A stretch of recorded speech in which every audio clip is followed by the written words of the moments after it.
Rico, can I say, Rico, Mr. I want Rico, to you ask Rico got a five question. sons. I just Hold want to say this. on. You got five sons, Mr. Rico. So come on, man. We got to be a little bit more responsible in how we having this discussion. Because I understand you trying to look out for black men, but this ain't no way by telling one side or the story. Because you just come on, you old enough to know that you gotta be more balanced and like my old man say, be more informed if you're gonna come on this platform talking like that. Well, if y'all want to hear me, I don't think y'all listen to anything I said, but that's okay. You know, I'm gonna let No, sir. Oh no, sir. No. We will not. Wait a minute. First off, I want to shout my boy Yusuke out because he knows what it is. If you know, you know. Number two, no, sir, I will not permit you to do that. Because let me be real, I can't speak for the other brothers on this panel, but I gave you fair opportunity to make your case. And every time I've asked you a direct question, you have bounced, you have wavered, you have shucklebuck and did the hucklebuck. No, sir. You have not answered not one question put to you straight away. This is what you do. And I've sat here for the last hour listening to everybody on the panel mischaracterize everything I said. Nobody mischaracterized you. No. Hold on. No, sir. No. No one mischaracterized you. Don't you dare stand up here and tell that lie. I asked you direct questions after direct question after direct question. And the moment I asked you for evidence, what you did was, where is yours? We don't do that here, sir. Okay, no, you didn't say that at first. Don't you dare sit up here and tell that lie. You asked me for evidence first, and only later, after the fact, when Brother Obsidian said, okay, it offsets, you continue to make claims. You were giving it out. You were giving it out in a way to hold on. No, sir. No. You were giving out. You were giving it out to back away from making these claims without evidence. You continue to make that claim. So now you've been asked to give evidence, and also now it's been pulling teeth. We've been pulling teeth for the last hour, standing around, going around in circles because you won't be a mensch and actually put something on the table tangible that we can deal with. And the only thing you've done is play the guilt by association, proof by assertion, poisoning the well, and moving the goalposts. Okay. Stop it. So what I will say is this. I readily admit I did not have the receipt, and I said that. I only asked you, why did my claims need to be backed up with receipts if yours did? Because you made the claims. That's why. Yes. You made the claim. But we both made a claim in the beginning. What claim did I make then? Hold on. Wait a minute. Hold on. He said we both made claims. Okay, hold on. I'm going to ask you right now. Name the claims I made. Name them. I can't recall. Name them. You can't recall it? You can't recall it. Is that what you said? I have to. Is that what you said? What it is. But I can't. Because I remember every claim you made. So you can't recall a claim I did. If you can't recall a claim I made, I'm going to tell you why. Because I didn't make a claim. Okay. I stated, and I will reiterate.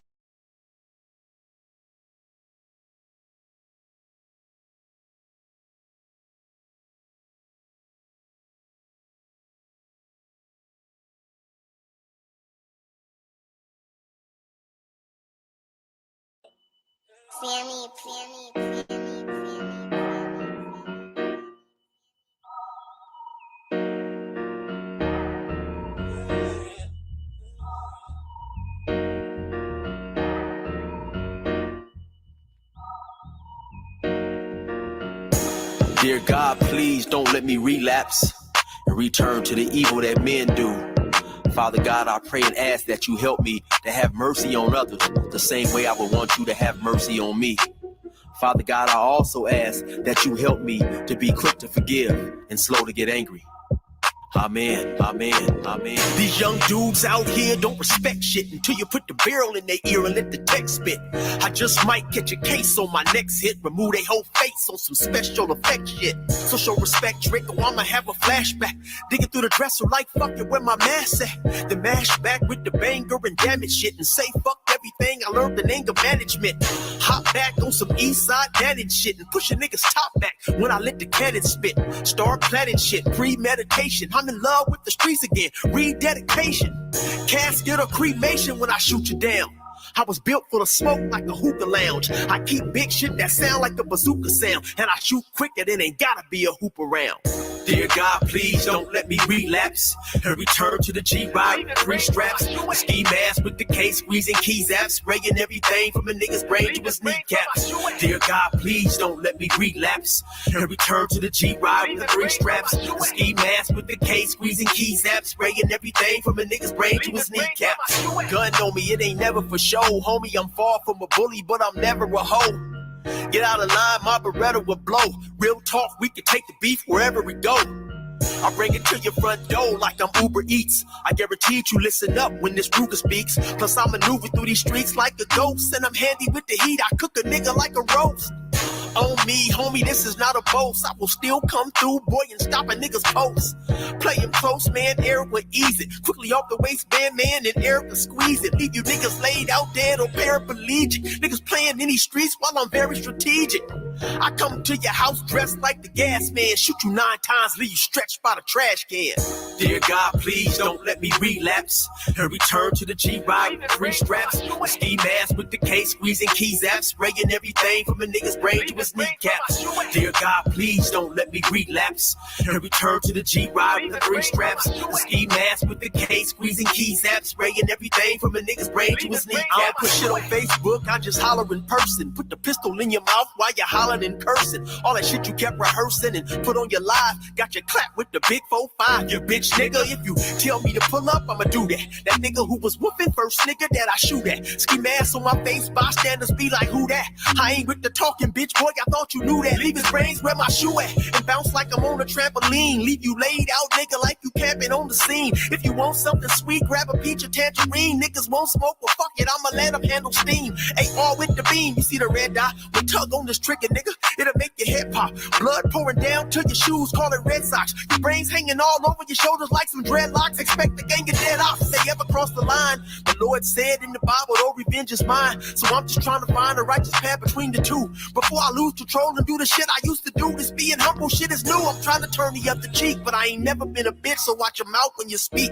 Your mercy's what I seek, so I pray on bended knees. Don't let me get the K with the extended clip and squeeze. Lord, please. Dear God, please don't let me relapse and return to the G-Ride with 3 straps. A ski mask with the case, squeezing keys apps, spraying everything from a nigga's brain to his kneecaps. Dear God, please don't let me relapse and return to the G-Ride with 3 straps. A ski mask with the case, squeezing keys apps, spraying everything from a nigga's brain to his kneecaps.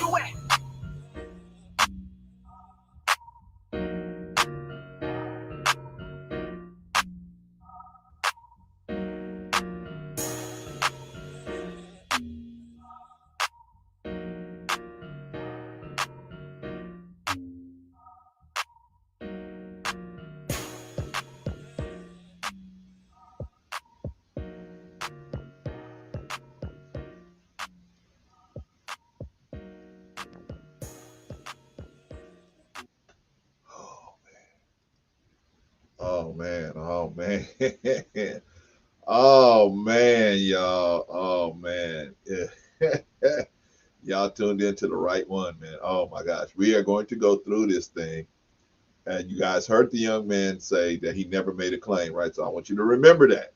I want you to remember that. We're gonna go from front to back through this thing, and I want you to remember that. That young man said, "I never made a claim, Rico. I never made a claim." I want you to watch that. Okay, so let's take care of business, man, and get right to work. Shout out to Brother Eric, man. Go over there and check him out, 16 to Life. Good dude, man. Good dude. You go check him out, man. Artist, man. He's funny. He can rap. I mean, this dude very talented cat, man. Go over there and check him out. 16 to Life. Support the brother if you can, man. I support him. I bought a t-shirt. I bought the merch. I bought the t-shirt. I bought the pullover. Try to support the brother. You know what I'm saying? So. You know, he's a brother, like I said, he did 24 years up here in California in the penal system. And, you know, he's supposed to do life, but he, you know, he got smart, started reading those pamphlets on how to talk to the parole board. And, you know, he finally came home. Shout out to Brother Eric, good job on that one. And, you know, we got to support each other, y'all. You know what I'm saying? I'm not saying you got to invest $100,000 with somebody, but I mean, you know, go out there and buy a Final Call newspaper. Go out there and support one of your local black business people, man. You know what I mean? Let's try to support our people, man. You know what I mean? The good ones, at least. The one that's trying to do good business, man. You know what I'm saying? And I sent Brother Eric my money. He sent me the clothes. So, you know what I'm saying? As far as I'm concerned, he did good business with me. So anyway, but go check him out over there, 16 to Life, the YouTube page. Check the brother out, man. A lot of good, funny videos, a lot of learning videos, man, and a lot of music, a lot of skits. Check him out. And we thank Brother Eric for donating this music to the cause, man. We appreciate you, brother. All right, that's Brother Eric. Let me put him down. I got a special guest in the building, man. A special guest. You know what I'm saying? He done been on the road, man. He had an away game, and man, he had an away game, man. That away game. Now I gotta tell you how true. But first, before I do that, man, I'm gonna bring him up. Brother Rico. What's up there, bro, Clarence? What's up? What's going on, sir? Huh? I said, what's going on, sir? Everything is going wonderful. Everything is wonderful. Happy Sunday, another day above ground. Happy Sunday, man. Happy Sunday. Yeah. All of y'all. I got a new camera, man. I'm trying to make it happen. You know, I changed my whole office around. I don't have a desk. So I'm just doing things off little tables, man. So y'all work with me. Work with your brother for a minute until I get everything right. But I got some bad news, Brother Rico. What's that? Obsidian, even though Obsidian told me he would be here, he ain't here. Just show the receipt. The bottom line is, you know what, that's a good idea. I told you he wasn't going to come. I'll show the receipt. Let's check it. I told you he wasn't going to come because it's, you know, they can only thrive in echo chambers.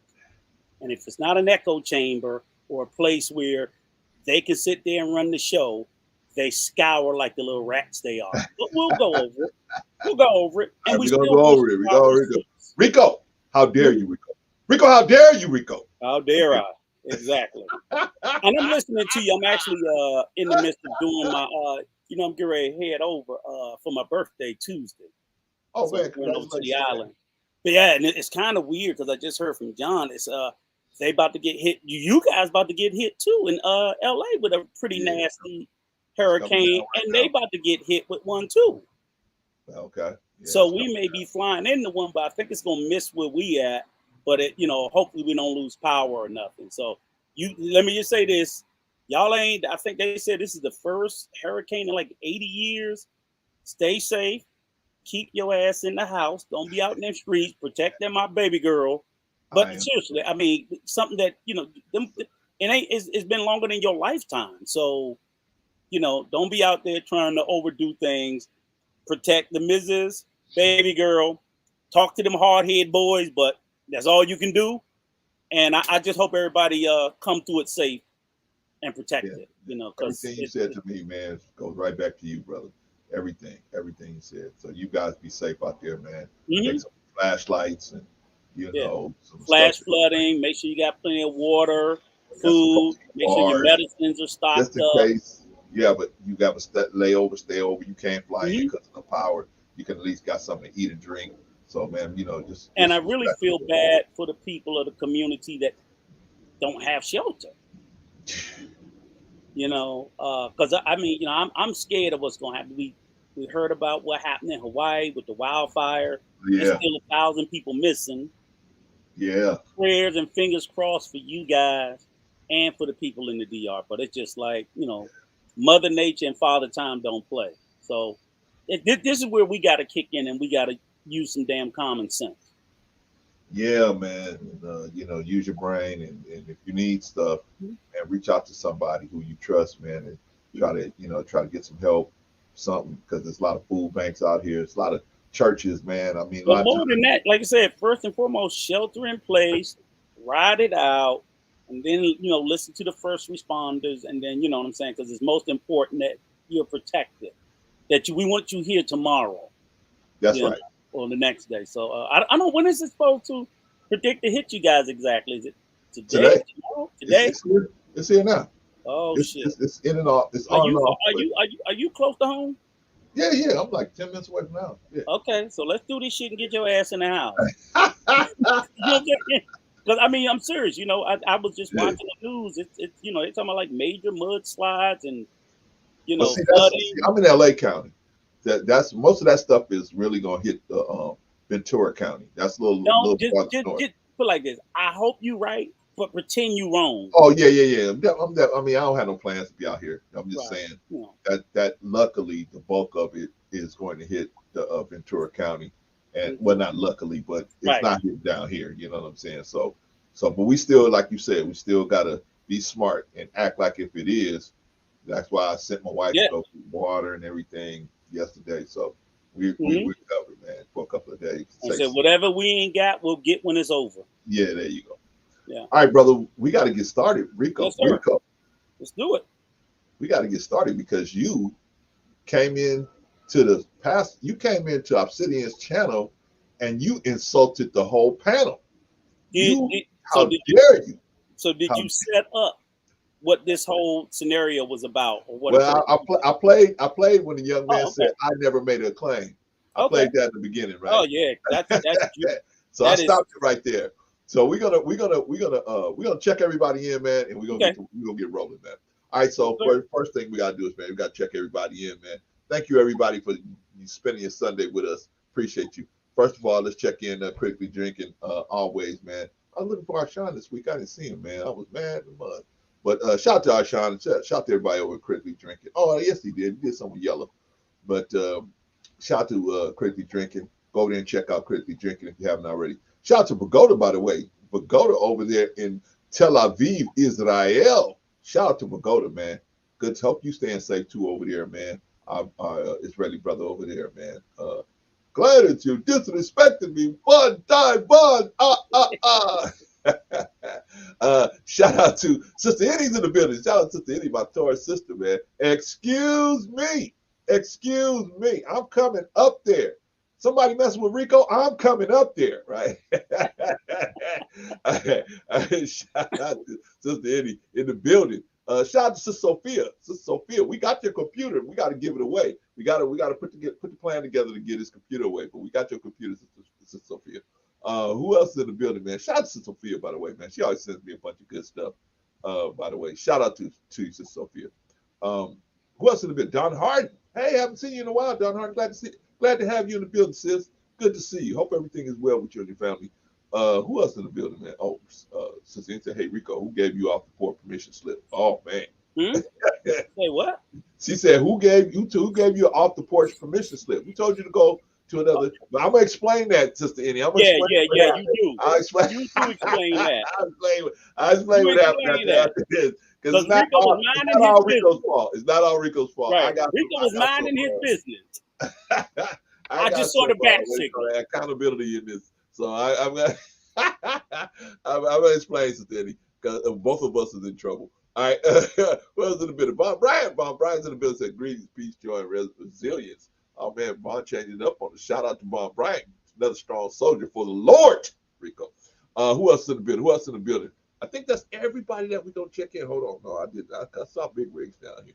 Hold on. Let's see. Everybody in the building. Oh, OG Patrice in the building. OG Patrice is in the building. Shout out to OG Patrice, the executive producer. She's in the building, man. Who else is in the building? Big Rick Slaps. What's up, Riggs? Riggs, you got to close that sunroof this time, man.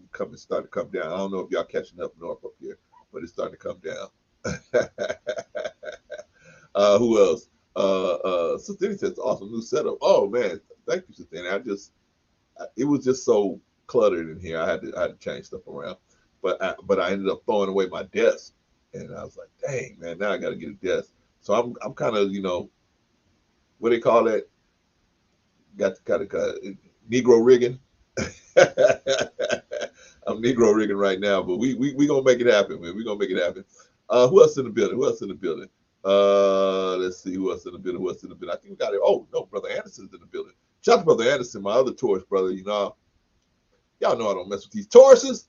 I'm a Taurus. I know, don't mess with those Tauruses, man. Just tell them, you make them mad, just say yes. I understand. That's why you see I don't say nothing to Sister Annie. Yes, ma'am, I understand. Shout out to Brother Anderson, said we black again. Yes, we always are, Brother Anderson. Glad to see you in the building, man. Who else in the building? Arshawn's in the building. Say hello, everyone. Rico still on Obsidian's tail, man. But see, now Arshawn, I gotta explain what happened. So sit tight. Hold on 1 second, man. I gotta explain what happened because it's not all Rico's fault this time. Who else is in the building? MK. Shout out to MK. Glad to have you in the building. All right. So let me explain to y'all what happened. Okay. So I was looking for Arshawn. I was looking for critically drinking, and I couldn't find critically drinking. So Obsidian's live stream came up in my feed. So I said, "Oh, they talking about the Passport Bros, right?" And so I called Rico. I said, "Hey, Rico, Obsidian's talking about your boys, man. Are y'all on the same team? What's going on, right?" I'm kidding Rico, and so Rico was like, "Man, I ain't gonna mess with them. Man. They just a bunch of fools." So I just kept prodding Rico. I was like, "Oh yeah, but Rico, there's the link, Rico. So let me tell y'all what I thought was gonna happen. So what I thought was gonna happen, I thought Rico was gonna go on there, drop a couple nuggets on him and leave. That's what I thought was gonna happen, right? We was gonna get a big laugh out of it, and then he was gonna leave. But that's not what happened. That's not what happened, man. Rico ended up trying to talk to these people that they look like they're gonna have a conversation with you. They try to sound like they're gonna have a conversation with you, but they rat pack Rico. But it was funny though. It was funny, man. It was a good exercise in comprehension. So we are going to take a look at that. Now, I invited Obsidian to come here. And he said he would come. He said he would be here. He accepted, but being the coward that he is, he failed to appear. Now, when we watch this interaction, we will see the cowardice. And guess what? Let me just say this. Y'all know I can get in my bag and get the cussing and acting up. No. I was y'all would have been proud of how well behaved I was. I stuck to my point, but I said I minimized the language because I'm like, I tried to reason with the unreasonable. Yeah. So you will see a case study in echo chamber. Continue on. Go ahead, Clarence. Continue setting it up. All right. So anyway, so Rico hits the link. He gets on there, and man, it is a menagerie of backsliding, deflecting, conflating. It was. If you want to see that, it was definitely an exercise. So what we're gonna do, y'all? I invited Obsidian to come here. He didn't show up. He said he would, but he didn't. Right? That's okay. No big deal. But we're gonna react to it either way, whether he's here or not. But I think he kind of said, well, he probably thought we're going to do to him what they did to us, but what they did to Rico. But we weren't going to do that. I wasn't going to do that. I'm still going to be fair and impartial. I'm just going to say, hey, look, what did you think about this? We just going to ask the question. We're just not going to interrupt you as much as those guys interrupted Rico. That's all. But anyway, we're going to go through it. So yeah, Arshawn said he might be on his way. Yeah, that's a big mic. Yeah, that's a big mic. He got the time just like I did. Yeah. But here's the problem, Arshawn. This is what makes us as black men look bad. We give our word, right? We give our word and we say, hey, I'll be here, right? Now, if I was to go out and say, all right, me and Rico from here on out, we say, he's a liar. He ain't no good. He's a liar. His word is no good. Well, we be telling the truth. His word ain't no good. He just told us he was going to be here.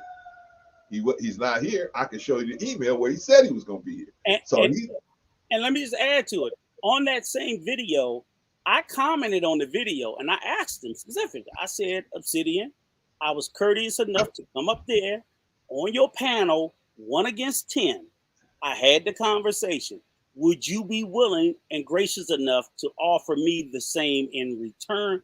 I promise you, we will not pile up in a one-on-one debate so that I can clear up all the ways that y'all mischaracterized everything I said and have my receipts. I forgot you did ask him He ignored it.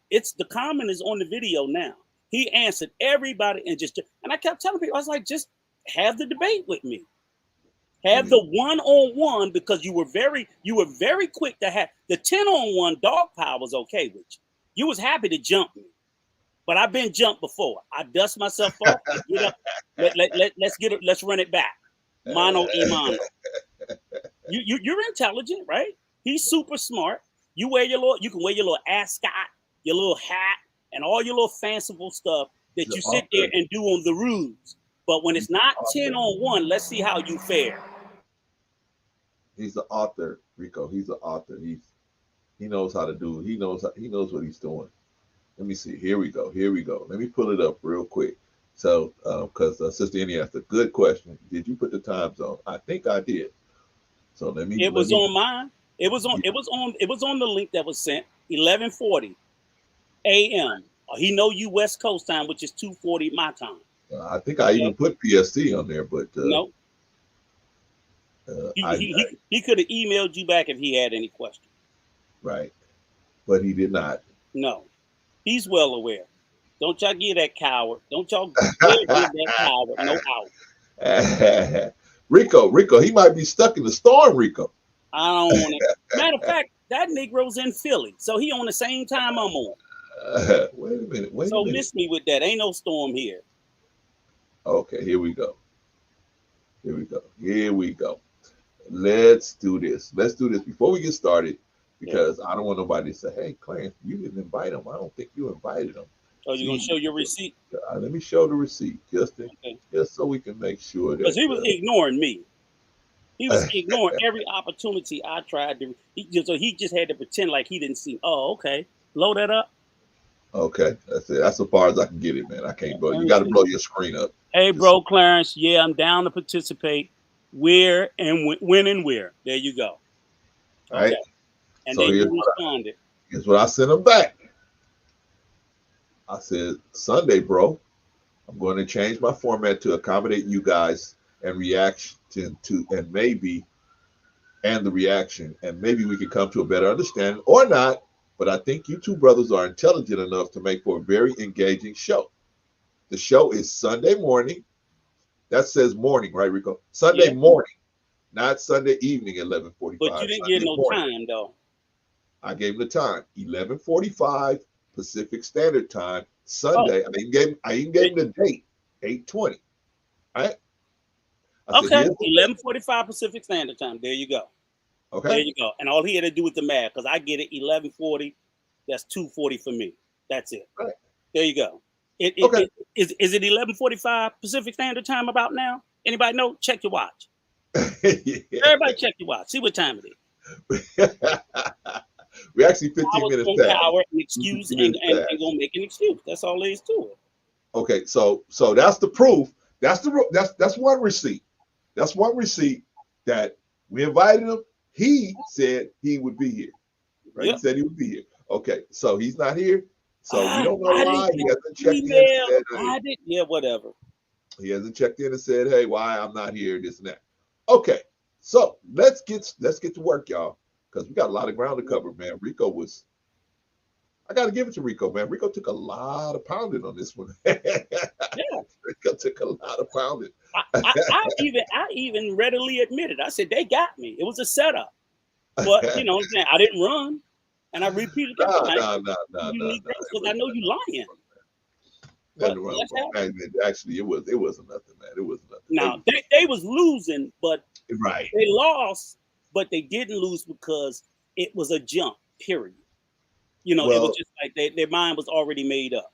You could say somebody lost if you letting them if they got their gloves up. But if you don't let somebody get their gloves up, then how you gonna say, hey, we actually had a fight? No, you tied my arms behind my back, and then you said I won. I'm a great fighter. No, you're not. You just jumped me. But anyway, what was the crazy part about it is I went up there because the man, he put out a call for his whole thing is, why is there so much hate for the passport bro?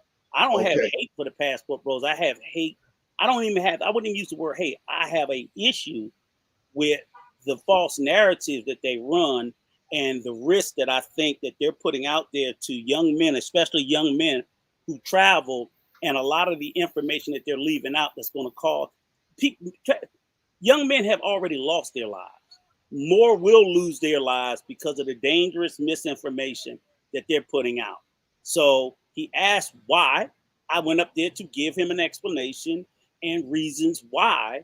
And I assumed he was going to have a rational and reasonable conversation, knowing when I went up on the panel, he had already been jerking off. It was about 9 passport bros up there. He had already been jerking off.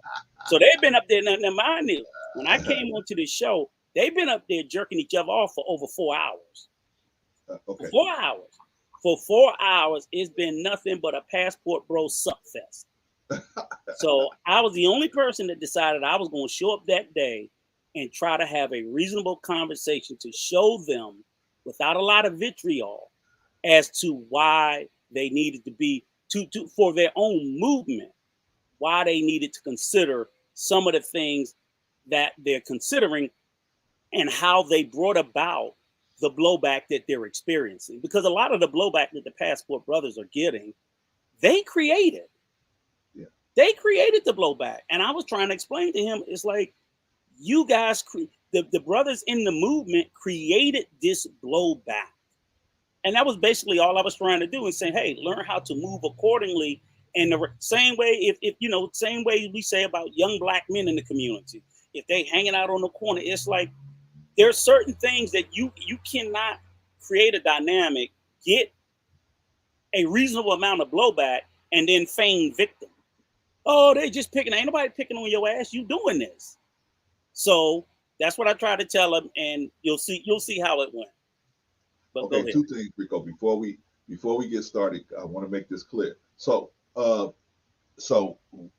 know, I was egging Rico on. I mean, I gotta admit that I was really egging Rico on, but I thought he was gonna get up and get off. So I didn't know he was gonna stay on there, right? So anyway, because Obsidian was saying, hey, if you want to come up here and talk about the Passport Bros, come on up here. Now, Rico, when he said that, did he?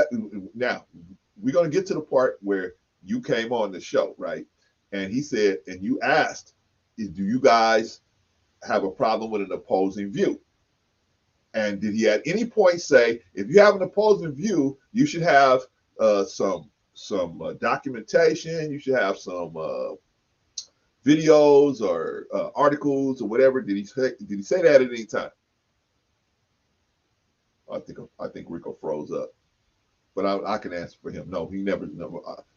Even though they demanded Rico have that stuff, he didn't. They never qualified. If you come up here, now to me that's on Obsidian. Obsidian should have said, hey, if all of the people on the panel had a problem with him because nobody else had any videos or any clips of nothing. They had nothing to verify what they were saying, right? But all of a sudden, they all demanded that Rico should have all this stuff, right?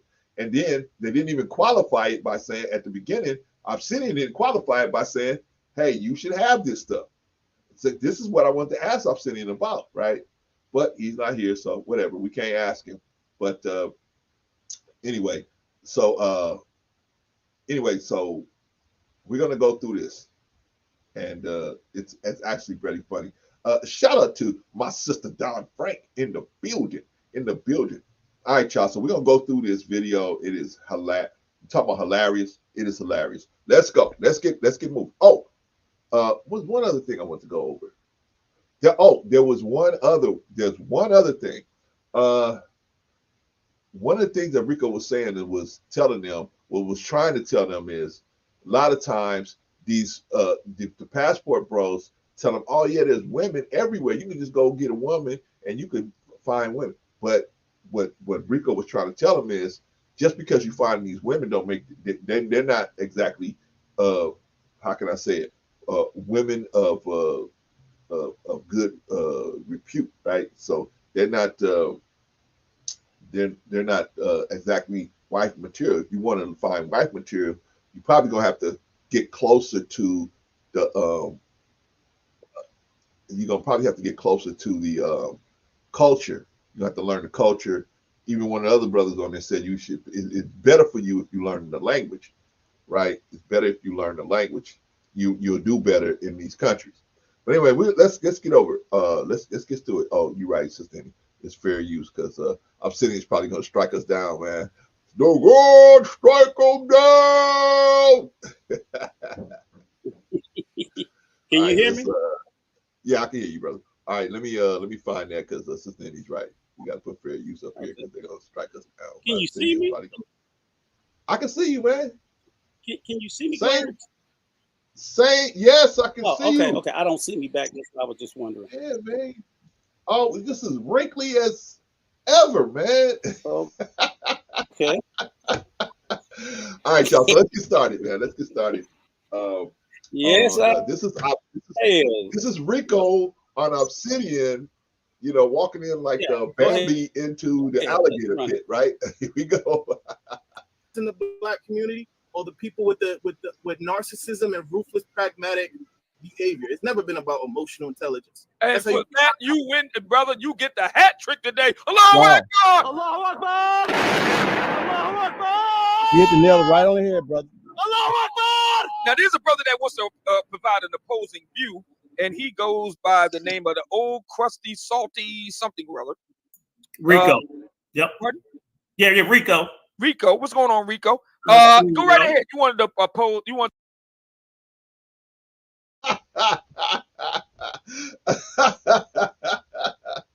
Oh, crusty something or other.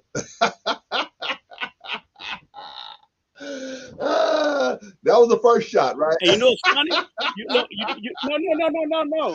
No. That's not a shot. That's actually what my screen name is. Because believe it or not, a passport bro gave me that screen name, and I just leaned into it. So rather than run from it like they want you to, I was like, oh, okay, I'll be on those. Oh yeah, I love it. Man. All right, man. Obsidian is just getting warmed up, y'all. They're just getting warmed up over there. All right, so here we go. Here we go, y'all. Want to pose an opposing view? Go right ahead. Yes. And for full disclosure, I haven't seen the Trill interview, so I'm not sure what they said or why they said it, and I really don't care. But I can tell you, I have several issues and concerns with the passport bro movement. Pause it. Okay, what I do want to set up was when I came in, they had let's remember this, guys. They had been doing a reaction because who criticized the passport bros was Crew Season, Trill and them, and Crew Season. They had did a live on the passport bros, and they was criticizing them, and Anton Daniels also. So they was reacting to Crew Season and Anton Daniels. He recently did a live. I believe he's in Japan. And believe it or not, as much as I don't agree with Anton about a lot of stuff, what he was saying about travel, I agree with 100%. He was like, nobody should be just going overseas looking for no relationships. If you just got out of a bad relationship, traveling is good, but you should be traveling for other reasons. That's all I've ever said. I mean, me and the people that I know who do bash passport brother, it's because they're traveling for the wrong reason. It's like you should be traveling for culture, to learn things. I think everybody Black should travel, and we should travel the world, and we should travel extensively. But to think that, you know, if you're struggling with the relationship dynamics here, if you think that you know the relationship dynamics in other countries, you are setting yourself up for a world of fucking hurt. That's why I'm against it. That's why it's foolish. And that's why that information that they're putting forth, knowing boots on the ground, facts, it is for everyone that succeed, there's 10 that fail. And they don't tell you that. They don't tell you that. And that's what real travelers know. It's like, you shouldn't have been over there looking for a woman. You should have been over there for the culture, for business opportunities, for language exchange, for education exchange. And if so happened, you know, as a part of learning other cultures, you get to grow to liking someone of the opposite sex. Wonderful. We're not against it.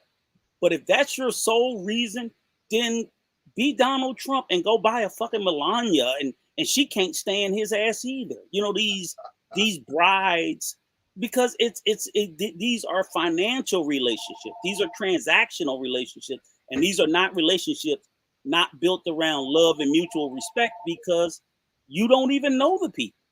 So again, what they were reacting to was they was reacting to crew season, and they was reacting to Anton Daniels. So when I went in, I was clearly and transparent. Didn't see what they said. I just heard the last little bit of it, but I wasn't even up there to discuss what they were debating, because my position is I know the passports world and the travel community very well. I know what they're saying that's true, and I know what they're saying that's just utter bullshit. So I just went up there to talk about that. And then this is what happened. Go ahead, Clarence. So I just wanted to put that out. And full disclosure, I have my passport. As a matter of fact, I have a home in the Dominican Republic. So I'm a very seasoned traveler. The first point I got is the overwhelming majority of the people that fall in the passport bro movement seem to go to a core 5 countries. I'm not saying it's all of them, but I'm saying the overwhelming majority of them. That country is the Dominican Republic, Colombia, Thailand, the Philippines, and Brazil. And what's wrong with that? There's absolutely nothing wrong with it, except, let me finish. That's where now, there's almost 200 countries in the world, but they choose these 5 in particular. And in addition to going to these 5 countries, the overwhelming majority of passport brothers go to cities that's well known for being basically, let's call it what it is, the red light district. It just literally is. It's undeniable. It's undisputable. And how do you know? Because they tell you. Okay, so what? Okay, I have a question. There's nothing wrong with it. But if you're saying in this conversation that you're looking for relationships, I don't know a husband that goes to a red light district looking for a wife. Okay, citation needed. But what I'm saying is, if you're going there for fun, I salute you. Have your fun. But it's the problem with the passport bro movement is they're saying one thing while they're doing something else. Who can you give names? Citation needed. Okay. Right. So right here, first thing the dude said out his mouth was citation. I made a claim, so he wants me to cite my sources. Right? Right. Now for 4 hours, they ain't asked nobody to cite shit. Okay? For 4 hours, nobody had to cite, and they were just saying all kinds of shit. Oh yeah, it's gonna get better. It's gonna get better, y'all. Don't view comes up there. We just get warmed up. Everything has to be cited. So let's see if we're having what they like to call a conversation in good faith. Well, is it in good faith if one side has to cite all their sources and the other side doesn't have to cite anything? Okay, so what we're gonna do? So what I want to acknowledge is that was the first time you said I don't have any problem with you going to another country. I don't have no problem going there, even for the sex work trade or whatever. I have no problem with that. That's not my issue. My issue is the presentation, like it's going to be that way, or it's going to be like there's wives, there's women. Right. Like as soon as you get off the plane, say they're going right. My issue is come running up to you, right? Specifically, what they say is we're looking for long-term relationships and wives. And my question is who in the hell is going to a red light district full of prostitutes looking for long-term relationships and wives? Gonna get there, Rico. Just that question itself, it requires citation. I'm like, are you fucking kidding me? Seriously? I have to come up with a citation to say that you don't go into a whole house looking for a wife. How dare you, Rico? If you do, then you know what? Modify your message and say you can go overseas and find a hoe to be a wife. Just Rico, modify your message. Rico. Yes, sir. You can go right out here to Figueroa and find wives. There's wives walking up and down the street out Figueroa. You can find a woman that will marry you. But she's the same 304 that you saying that they need to run. And you're going to hear later on how they talk about American black women. But in opening in the conversation, what's wrong with that? So I say you go to these 5 countries, and specifically you go to cities that's flooded with the red light district. And that's the polite way of saying the city is saturated with whores. Not even whores, prostitutes. Saturated. And we're going to show you guys some videos of the saturations of these places. So I'm like, you're not going to tell me that this is not what they're doing. But, you know, you could tell people who ain't been nowhere that they're over there looking for wives. But I'm like, these countries are huge. But for some reason, they always end up in the red light district. Come on, man. All right. So what we're going to do, Rico, because I wanted to establish that there's going to be many places where you said, hey, because their issue is they're going to what's the word? You said it better. They mischaracterize everything I said. I said repeatedly. They're going to mischaracterize what you're saying. I even encourage people to travel. Right, but their position is going to be you're trying to stop them from traveling. And that's what they're going to. That's going to be their position. And so you know, you guys don't watch this. It's going to be funny. It's really a testimony and comprehension. And I even said that not only do we encourage you to travel, but it is perfectly acceptable to me that as an adult man, you decide to have carnal relations with a woman for pay that's of an adult age, that is perfectly acceptable. In several of these countries, prostitution is legal. My issue is you can't sell that as looking for a wife. That can't be that fucking hard, because their claim is that the American black women are too masculine, too unruly, and they literally say, we're going overseas to get a fit, feminine, submissive wife. We're going to get there, Rico. But all they're with is whores. That's the whole nexus of the argument. Go ahead. Okay, let's get to the video, because we got it's a lot to cover. You were there for almost, you were over an hour. So about a little more than an hour, but go ahead. You did go where they know they're. Citation. Hold on. I want to take. I'm sorry. Go ahead, brother. I'm sorry. I didn't mean to cut you guys off, but it's like you can't make an assertion and go out there and say those people. Can you list exact specific people? Because I couldn't list. Dennis Jean-Pierre just came back from Cape Verdean. You got Check in Effect that travels through Europe. Austin Check in Effect is not a passport brother. Please don't try to put that on him. Austin has denounced the passport brothers as incels and anti-black. So even though he was your hero before, why did he do that? Can you give an explanation? You have to ask him, but he did do it. Because if I could recall, and I've spoken to him, and I'm actually in his Discord. Okay, it's people were stabbing him in the back and playing as though they were friendly on YouTube, but then stabbing him in the back through Twitter and other avenues. And the people that was stabbing him in the back were fellow passport brothers. Unfortunately, that's part that's part of it. That's a huge thing that happens in the community. That's part of life. They're sitting there trying to see these others. Lady, now, why is it on me to decide why Austin denounced the very movement that you guys claimed him the king of 6 months ago? I really don't care why he denounced y'all, but he publicly renounced the movement. He publicly called y'all fucking incels, and he publicly called y'all anti-black because he noticed the difference between when he was in Asia and y'all thought those little waffle ass Asians was the most beautiful thing in the world. And the minute he went to Africa, y'all found them to be ugly.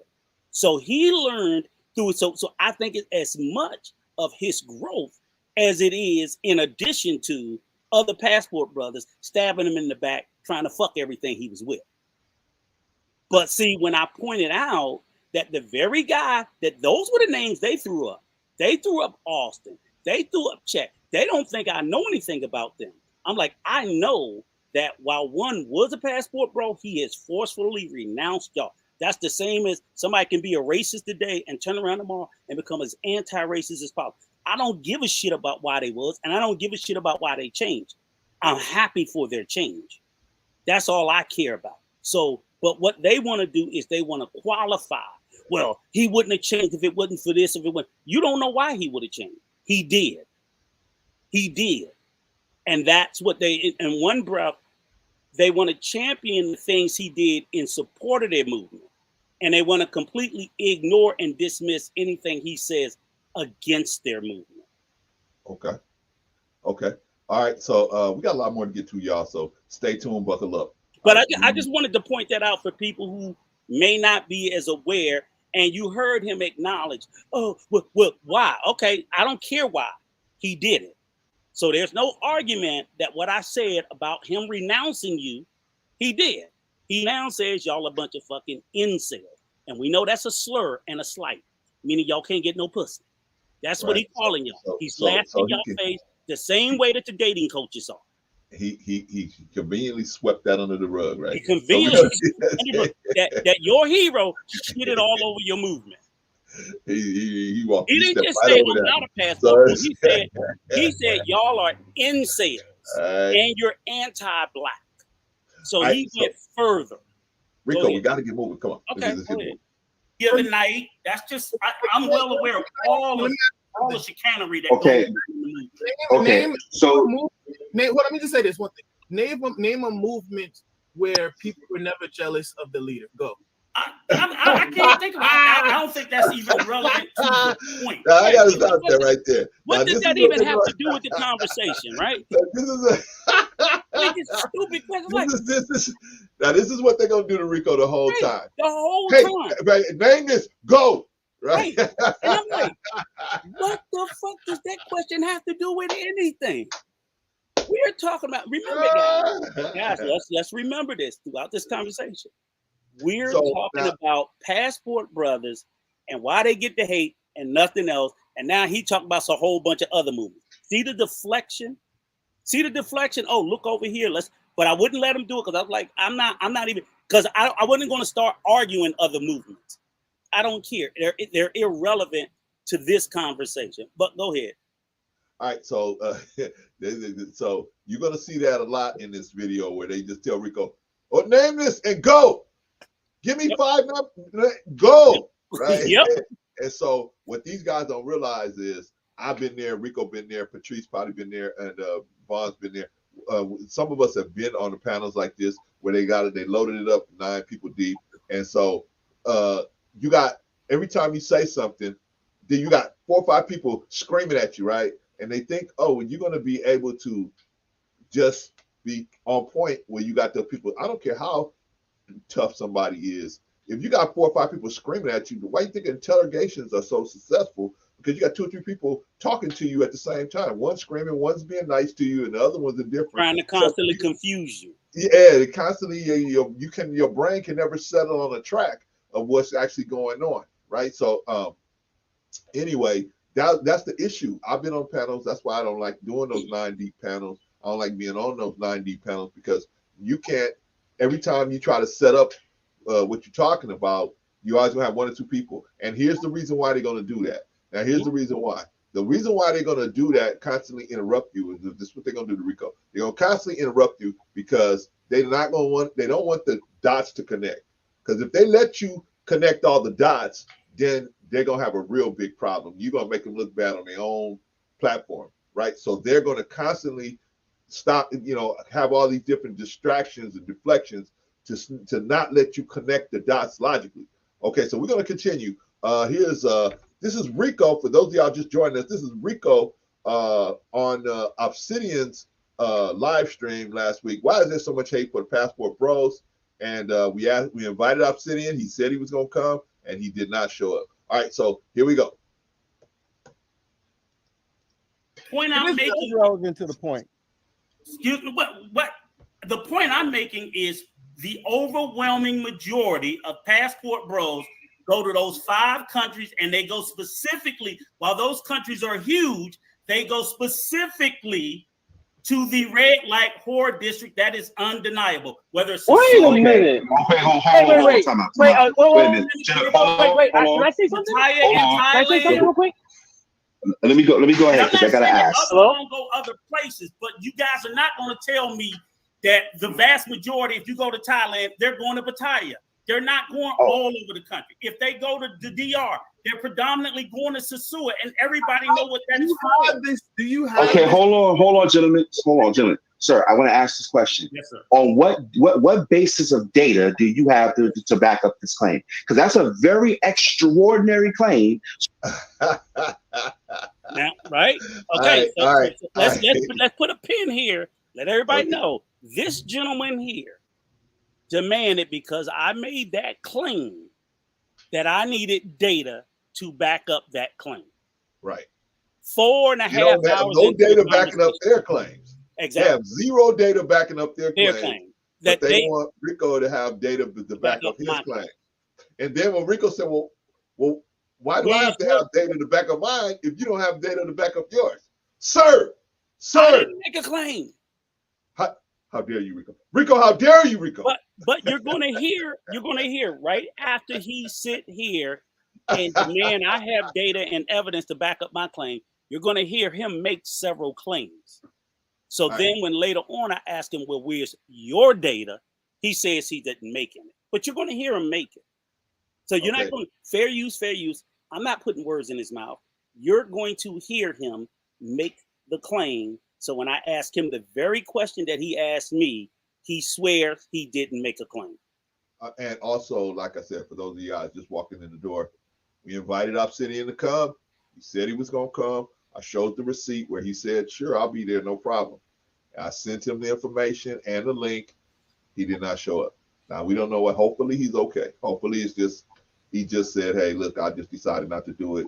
That would have been nice if he would have let us know that. But obviously, he didn't. But I knew he wasn't going to do it. I knew he wasn't going to do it. I knew he was going to be a coward and run because he knew he was just talking out the side of his ass and he was just stroking passport, brother. Because right now, I just see this. He's grifting passport, bros. He really don't even give a fuck about the passport, bro. He want their subs, he want their views, he want their super chats, and they're just too fucking stupid to see that he's using them. But I don't care. All right, so we're gonna keep on going here. Like I said, we invited Obsidian. He said he was gonna come. He didn't show up. So anyway, we're gonna keep moving. All right, so let's see. So at this point, Rico is pretty much letting them know that, hey, look, you guys can be saying that they're going down there looking for wives, but how you gonna say you're going looking for wives when most of the time you're spending down in the red light district? And so, and that's the only claim I made at this point is I'm like, and I stand by that.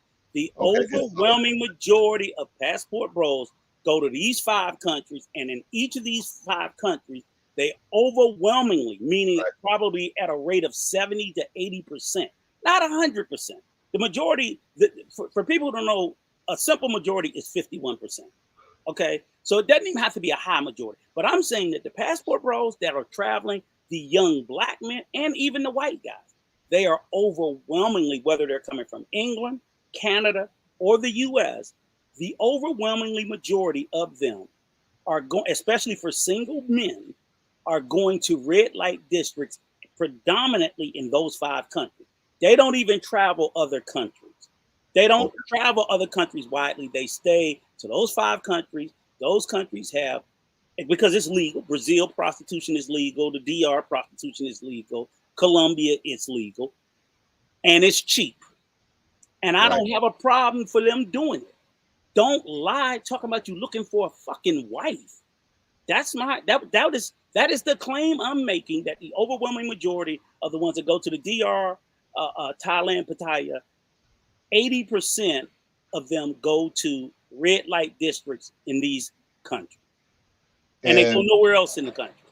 And I'm like you. I don't really have a problem with them doing whatever they're doing. But don't lie to me and both up my ass and say you're not. You're a grown man. You do what you want. My problem is like you were talking about these young guys thinking, oh, I'm gonna go over there, and as soon as I get off the boat, women are gonna be flocking to me. Well, you got to think, what kind of women are going to be flocking to you? Mm-hmm. and you're right. And I tell them, that's an accurate claim. Before you get out the airport, they're flocking to you. Who the fuck you think is flocking to you? Right.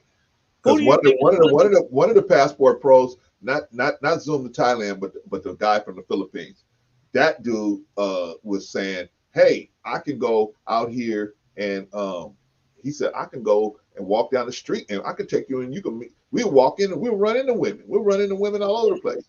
And I'm thinking to myself, yeah, if I take you down here to Figueroa, you're gonna run into women all over the place.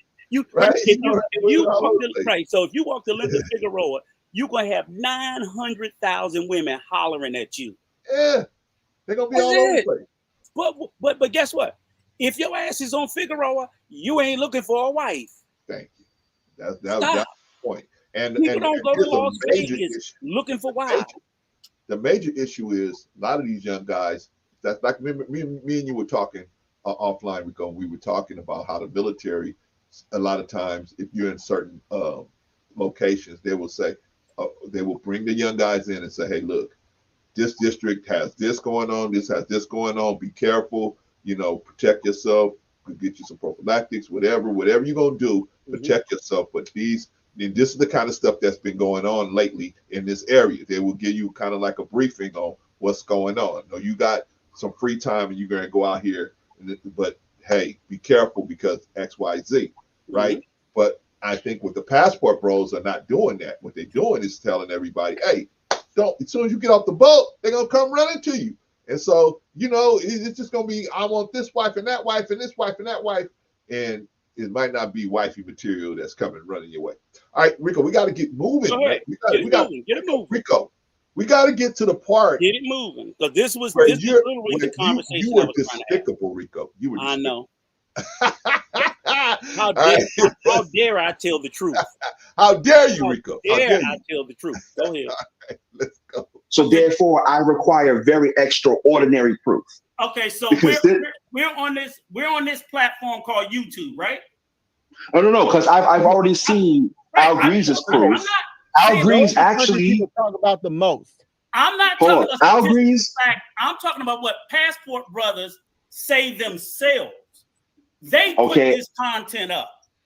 Here's the problem I have. There's no way to corroborate that being true. Because you're saying that these people are going there, but you can't tell. Hold on. There's no way to corroborate if they're going there looking for wives either, right? Exactly. As a matter of fact, I got more proof that they ain't than they do that they do.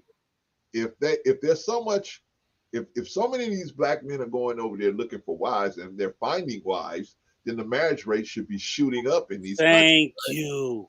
But it's not, right? Thank you. These guys have been going over there 5, 10, 15 years, and none of them are married. None of them are married. Rico, how dare you? Rico, how dare you, Rico? They're not married. But guess what they are doing, Clarence? What them are they niggas doing? going over there making babies. But they ain't getting married. They making babies, but they ain't married. Well, hey, Rico, I don't know if you know this, but they do the same thing over here in America. Did you know that? That's why I said the irony is not lost on me. I'm like, literally, everything that they criticize about here, they literally go to another country and the exact same thing happens. Those 5 countries I listed have single motherhood and birth rates on par, if not higher, than among American black women in the U.S. All 5 of those countries. In the Philippines, in Thailand, in Brazil, in Colombia, in the Dominican Republic. The single motherhood and the birth rate of single mothers is equal, if not higher, not to America, but among the black community. The very criticism that they use as to why they're going somewhere else. And they don't marry them either. Just like they don't marry the ones that the single mothers they make here, they're overseas doing the same thing. It is provably true. But go ahead. I need undeniable proof, Rico. I need undeniable proof. Even though nobody else had to have any proof, I need not proof for of it. 4.5 hours. the minute the opposing voice came up, all of a sudden all this evidence is required. But go ahead, we're gonna show some receipts. All right, so Sister Annie had a question for you, brother. She said, question, what Rico said have had some support available, like pulling up popular creators who have gone to these countries to see where they visited. Yeah, well, we and here's Sister, we got the receipt. I didn't have it because no one else was required, so I didn't have an expectation that he was gonna pull his punk shit. And that's what they did, because in the moment, prove it. But you're gonna hear, go. When I asked them for proof, they didn't even say nothing. But go ahead, let it go. Now I blame Obsidian for that. Now, Obsidian should have said, "Hey, this is a hot seat. You coming over here and jumping this hot seat, you better have some documentation, some video, some articles." I would have pulled it all together and came up here. Now, to Rico's defense, Rico said, "Hey, I didn't have that stuff. I don't have it because I didn't know I was supposed to have it. I didn't see anybody else presenting any of that, so I didn't think I had to have something like that." How dare you, Rico? How dare you? And in the moment, I pulled a receipt, and they tried to they dismissed it. Oh, they dismissed it right away. Right. In the moment, when I pulled a receipt, where I know the whole backstory of the content creator and the prostitute he's with. And they well, it's unfair for me to call her a prostitute anymore, but the former porn star. Yeah, they swept that one. And I actually have the unedited video as well, but I couldn't show that. I can't show that. I like the part where you said when you said, "Hey, she's an ex-porn star." They said, "How do you know that, Rico?" I saw the video. I saw the video that she was in. That passport bros are passing it around. Yes, this was crazy. Well, that doesn't matter, Rico. Right. We're gonna get to this. We're gonna get to this thing, man. All right, so let's keep going. Let's keep going, y'all. Filipino right there. If a woman says some stuff like that to you, leave her right there. Allahu Akbar! Allahu Akbar! I jumped. That's definitely a way of looking at it, but I'd like to challenge whoever has analyzing it, right here. Why are you shot through with hoes? Would you agree with that? I wouldn't disagree with it. I wouldn't say not disagree. Well, give me. All right. So since you agree with me, okay, fine. Back up. I want to hear what he asked me. What percentage of Black American women right now are hoes? Give me a number. I mean, I guess it would all depend on what your definition of a hoe is. I don't necessarily. Okay. Right. Now, that's a good place to stop, because this is the deflection, right? Now we're talking about passport bros, and Obsidian being a little coward and being a little anti-Black woman Negro that he is. He couldn't help but during the entire conversation to keep bringing everything back to American Black women. And I'm like, what the fuck do they have to do with passport bros? So the question didn't even make sense. But then the question, the way I formulated in my head, he has this idea that the majority of American Black women are hoes. I disagree with that. So he's asking, like, I don't know what percentage of, but what did that have to do with what we were talking about? Exactly. It has nothing to do with the conversation, right? But I'm not saying that there are not some promiscuous Black women. There are some promiscuous women of every race, but it's a silly fucking question. So if you want me to come up with a number, I just pick 20%.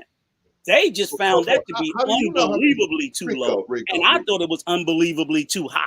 I think in my reality, if I would classify promiscuous Black women, I'd say in the 3 to 5%. But I figured they would fucking boot me out if I say something that low. Why would you even? I mean, how would you even know? No way you would know. Hold on. Right. That's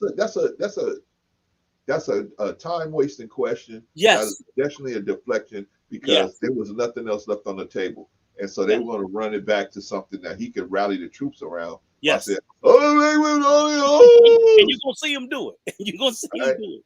Exactly. All right. So that question had no merit. It had no. But this is the kind of stuff they was doing, Rico. Right now, you got 9 people doing this to you. It's a little tough to try to maintain your train of thought, because you're trying to give some information that could possibly help someone, right?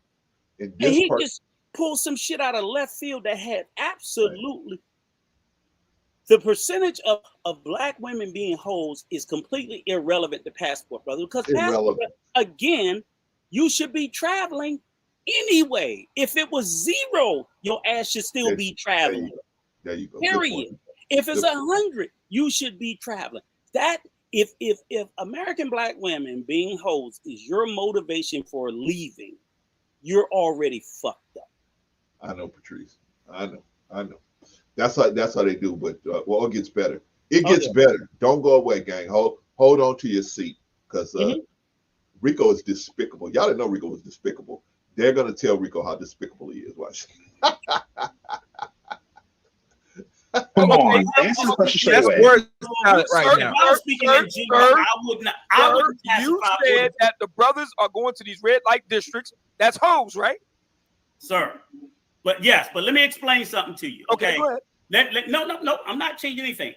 There is a distinct, what I could classify as a hoe isn't the same as a prostitute. Okay. These are prostitutes. Okay. So I could say, oh, half of black women giving up the box for free, but these are prostitutes that are selling the box. Okay, great. That's a distinct difference. Okay, fair enough. That's all I'm saying. So what percentage of black American women are hoes in your mind? Give me a number. Hell, I'd say 25%. 25%. So with that being said, 25%. So with that being said, but that's freely. Hang on. Are you aware that black women are paying to go to parties and in events overseas doing Passport Bros is not so much an identity, a collective of people who have decided that they are going to dumb shit. Go ahead, right? So now remember this. He got all the setup, right? And this is where he went, and this is another classic talking point they always use is, black women are doing it. And first and foremost, like I said, I would never say that black women do not travel for sex as well. I would never say that. I know all women travel for sex. I think at best at a ratio of 10% as the number of men. So I would say for every 100 men, black, white, or whatever race that travel for sex, 10 women travel for the same reason. So that's not something that's lost on us, that we think women are not doing it, but they do it at such a low rate, one. And then number two, the second point we emphasize is I wouldn't care if they equaled the number. They're not putting it up on the fucking internet. Yeah, what difference does it make? That's what they're not doing. What difference does it make? It does, exactly. I was like, does it make? Again, another question that has nothing to do with the topic. And but because he keep throwing it out and you're on their platform, you feel compelled to offer some kind of answer. So I'm like, okay, if I say nobody, never, of course, I'm going to look stupid because I know that that's not true. I know white European women do it. I know women do it. But the percentage. Patrice said not all women, Rico. Not all women. Not all women what? Not all women go to see the bamboo man. Huh? Not all women. No, definitely not all.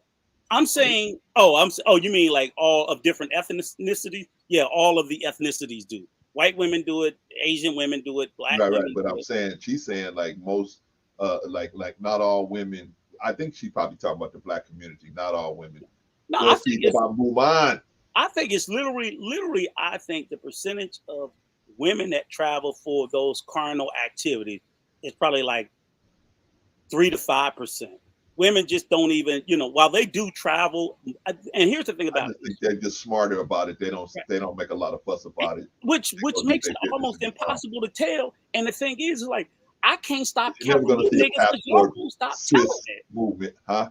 Yeah, I can't stop counting you niggas because y'all won't shut the fuck up. That's what I'm saying. You'll never see the passport women because they don't say anything. They don't, man. Seriously. They move quiet, man. They could be just as bad as the men. They really could be.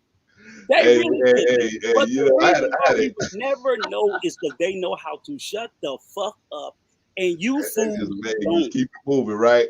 I had a barber. Listen, Rico, I had a barber. And he used to always say, he said a woman's like a cat, man. The cat could step in. A cat could walk through some blood and lick his paws right before it walked through the door, and you would never know right where. And the dog be rolling around in it. Right, the dog go barking and rolling around. Got it all over, though, right? Because they're that goddamn stupid. That's us, right? Men and women. Okay, so y'all, this is at the point where now Obsidian, he cannot him and his crew, him and the mob, they cannot refute what Rico is saying logically, right? Logically, this makes sense. Logically, I mean, if they take you off the plane, they most likely are going to take you to the most densely populated places where they have women walking around, or supposedly single women walking around, right? And obviously, that's going to be a lot of times the red light districts, right? Oh, look at her, look at her, look at her, look at her, look at her, right? And then so because they can't dispute that, now they're going to introduce some other issue, right? Which is now the issue is Black women are traveling as well, right? And they're going to see the Muman. No, but here's the one thing in particular about that. They all show this. There's like this one fucking video that they hold on as a gym. Shout and out to the Harry Tribe. This is the crazy part about it. It's Jamaica reviewed it somewhere. I'm not even sure where. But the ladies are getting mud baths or mud bath massages that they're showing. Oh, bro, Clarence, move to the next screenshot. Oh, okay. They're Vaughn, getting mud Vaughn, please, Vaughn. massages. And I don't even see anything about the mud bath massages that's sexual. It could, because they're in bathing suits, the men are rubbing them. I was like, maybe it's a legitimate massage. I don't know, but if you want to say that that's an act of women getting, great, I'll give you that. It's plausible.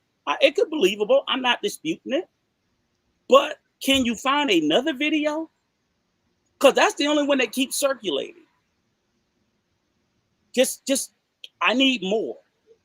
And what I'm saying is the amount of the two between the two sexes is unbelievable.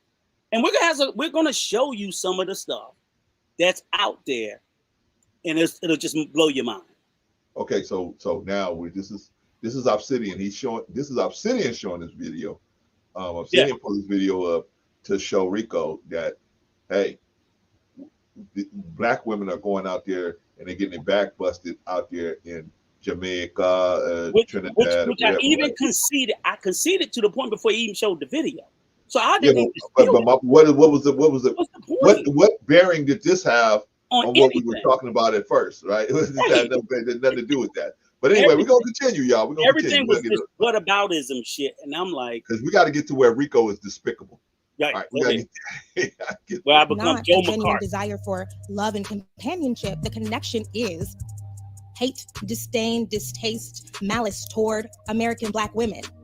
Can I tell you guys what this looks like to me? Can I be honest with you? About how effectively. Can I be honest with you? That's all over American at any bachelorette party that hires a stripper. You just didn't see that. You see single women, the guy grinding his shit in their face and them rubbing their ass on it. That's so again, it could be sexual, but that's all. Matter of fact, white, Black, Asian, whatever. You guys know that's the fucking Chippendales. You know, the Chippendales is the cleaner version of that. That's the private version of what male dancers do. And yes, while that does occur, I can tell you what happens in bachelor parties is far worse than anything that happens in a bachelorette party. We just know that. I know 10 to 1 the levels of debauchery between a bachelorette party and a bachelor party don't compare. Shout out to Reese Neal, by the way. It don't compare. I don't know Rico. I'm just saying, I know that there are some women who will get out there and they will get their man. Bachelor parties? Come on. Yeah, I know bachelor parties. I know we all know bachelor parties get ugly. Yes. I don't know. I think these bachelorette parties can get just as ugly as well. Right. But I'm just sitting there saying is the level and the percentage of it. There's no comparison. Okay. I'm saying the same thing can happen at both. But I'm saying I would definitely say that bachelor parties, there's more likely to be more the stripper coming in and fucking everybody. Yeah, and that's more likely to happen at a bachelor party than a bachelorette party. I would. That's all I'm saying. And so I'm like, guys, come on. So the deflection was to just say, yeah, we fucked she fucked all of us, but one of them fucked her. I'm like, yeah, one of them, all of y'all did. I mean, why are we not, don't we get off the point. The point is the passport bros. We get off the point. The point is the passport bros and how they are trying to make the make it look like you just walk off the plane and then, everybody, all the women looking for husbands are standing there single with no children, not already married. But here it's two particular narratives that they push. One, people don't want them to be happy. That's one narrative they're leaning on. They just don't want us to be happy. Okay. And the other narrative is Black women are afraid because all these men that are leaving, that they're not going to have anybody. I'm like, the Passport Brothers account for maybe, I don't think a good 5% of Black men. The overwhelming majority of Black men don't even have a passport. Right. Agreed. They don't even have a fucking passport. So them niggas ain't going nowhere. Now, but here's my question, Rico. Here's my question, because I can never understand this. So maybe you can break this down to me. I can't understand why women that are against the Passport Bros are even speak about them. I mean, these typically are guys they're not interested in anyway. Why are you concerned about it? But this is where it comes from. These were not Black women that introduced themselves into the conversation. These were Black men that introduced Black women into the conversation as justification to try to convince other men to leave these women. So basically, all of them, their narrative is the only reason why we're leaving America is because these Black women are unruly and unsubmissive. Okay. That's it. So basically, they needed a foil because they wasn't leaving for fucking culture. They wasn't leaving for all the reasons they should be leaving for. I literally tell them, if you say you want to move to another country because it's cheaper, I fucking applaud you. That's why I'm going. It's cheaper. The Dominican Republic is not better than America, but it's a lot motherfucking cheaper. But you guys are specifically saying we're going because of their actual narrative is we're leaving to go to other countries to look for better women, specifically better than Black women in America. Yeah. Now that is definitely one of your narratives, that the Black woman. So when Black women, I agree with that. So when Black women introduced themselves into the conversation, they were like, "Go the fuck on, we don't care." But why you don't need to shit on us on the way out the door? Because all this bullshit that you're saying about us, we ain't changing, and we're not dealing with your shit. And believe it or not, the overwhelming majority of these niggas that are Passport Bros, they're bottom feeding Black men. They're men that's at the lower tier. Not all of them. Again, I'm not saying all of them. There are some, but to be honest with you, most very well-to-do Black men, six-figure, they don't consider themselves Passport Brothers.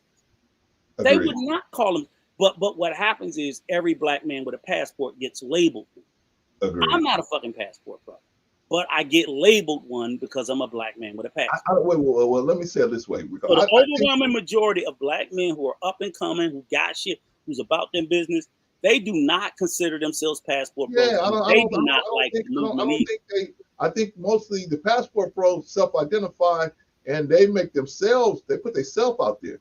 Yes. I think that the average guy that got a passport, he's just going doing his thing, whatever. He's a traveler. He's a fucking traveler. He's a traveler like he was before, right? The language and the culture.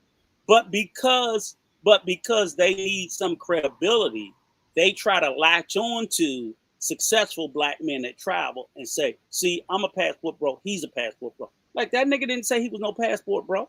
Yeah, that's what they're doing, right? Like they put themselves like this whole high value shit, right? Look at how many niggas run around calling themselves high value. High value men, Rico. Look at how many run around calling themselves high value, just as low value as a motherfucker. They're that's the point. Now, for the people that just tuned in, we invited Obsidian to come. Obsidian said he was going to be here, and he never showed up. That coward would be no correspondence to tell us if he was going to continue, if he was going to show up or wasn't going to show up. My guess. Hopefully the guy's all right. But my guess is he's a fucking coward. My guess is not going to show that's up. Rico's guess. My guess is that the guy just said, I've been inviting that nigga I've been inviting him since the day after that goddamn live, and that was 4 or 5 days. So he had plenty of opportunity. He's a fucking coward. Yeah, but so let me tell y'all, man. If you put your word out there, your word is very important. Because now I can say, hey, you're a liar. Only people of integrity You're would a know liar that. forever now. Only people of integrity would know that. And that means whatever bullshit excuse he come up with, I don't accept it. Right. I don't accept it. Bro, Clarence can accept it, and the rest of y'all can't. I don't have to accept it. You gave your fucking word. You would be here today at this Rico, time. I was saving people that in the fires, and I threw out to Hawaii. Motherfucking liar and a coward. If you say you're gonna be somewhere and a high value men keep their fucking word. Yeah, high value men don't make promises and fail to come through. So you better show me you was in a fucking hospital with a bullet in your ass. Other than that, you're a fucking liar and a coward. Yeah, hopefully the guy's all right. He just blew us off. High value men. Let's see. But I suspect you probably thought we were going to do to him what he did to you. But you don't see nobody else up here, right? No. You don't see me up here with a gang of niggas. No. And he could have contacted me and said, hey, look, these are the circumstances under which I want to come up. But he never did none of that. He said, okay, I ain't gonna go to talk to nobody except when you come over there to his platform where he can manipulate the circumstances and the situation. That's it. Maybe so. Where else have you ever seen him go that was a less than favorable place and be able to stand 10 toes down? Yeah, and I've even seen him get. I've even seen him get smacked down on some of the favorable places. Shout out to O'Reilly. Right. I've seen him get smacked down on a couple of different places. But those are the only places he twerk his ass to. He only twerk his ass to places that's favorable. You don't know that like twerk. He's been checked in places assuming it was a safe space, and somebody called his ass out. So that's all I'm saying. To be a so-called high-value, quality content creator, this is some coward shit, plain and simple. Yeah. But go ahead. Or he could have just said, "I'm not coming." Right? That's it. Hey, I'm not coming. That's what a high-value man would do. Whatever you're gonna do, I'm not coming. That's what a high-value man would have did. But but you know what a low-value nigga gonna do? A low-value nigga gonna lie. That's what a low-value nigga would do. He'll look you right in the face, gaslight you, and tell you a fucking lie. That's what a low-value nigga would do. A high-value man would either say, "I'll be there and I'll keep my word," or "No, y'all go ahead, do your thing. I'm not gonna do it." But we got it written. We got the written word of a low-value nigga. A low-value nigga and a fucking coward that wasn't able to come over here and stand behind this bullshit that we're watching. But that's okay. So those of us that's men out there, even women, but especially us as men, we got to keep our word. We got to at least be found trying to keep it. You know what I mean? I stood there for a whole hour and let them ridicule me and berate me because as a man, I knew I stood in truth, and I didn't run. I didn't deflect. I didn't do anything. That's what I did. What a high value man did. And what this nigga doing today is what a low value nigga does. That's it. Talk to men of business. I'm disappointed in him for that. But oh well, whatever. So luckily me and Rico didn't hold our breath, right? All right. So anyway, we're gonna move on, y'all. We're gonna move on because we got to get to where Rico is despicable and Rico is how dare you, Rico? We got to get to that. All right. Let's go. Let his bullshit finish playing. We see them over and over and over again, and people are internalizing these ideas and not necessarily connecting these ideas to hashtag passport bros, but connecting these ideas explicitly. Someone said something in the chat earlier. Okay, because he's going to want a big one next to it because you're going to be in it. Your aunties and all your. What you say? Okay, so the video he showed was, and I heard about it, which I really didn't know anything about it. It's called Mocha Fest. Rob Vaughn probably knew about it. It's called Mocha Fest.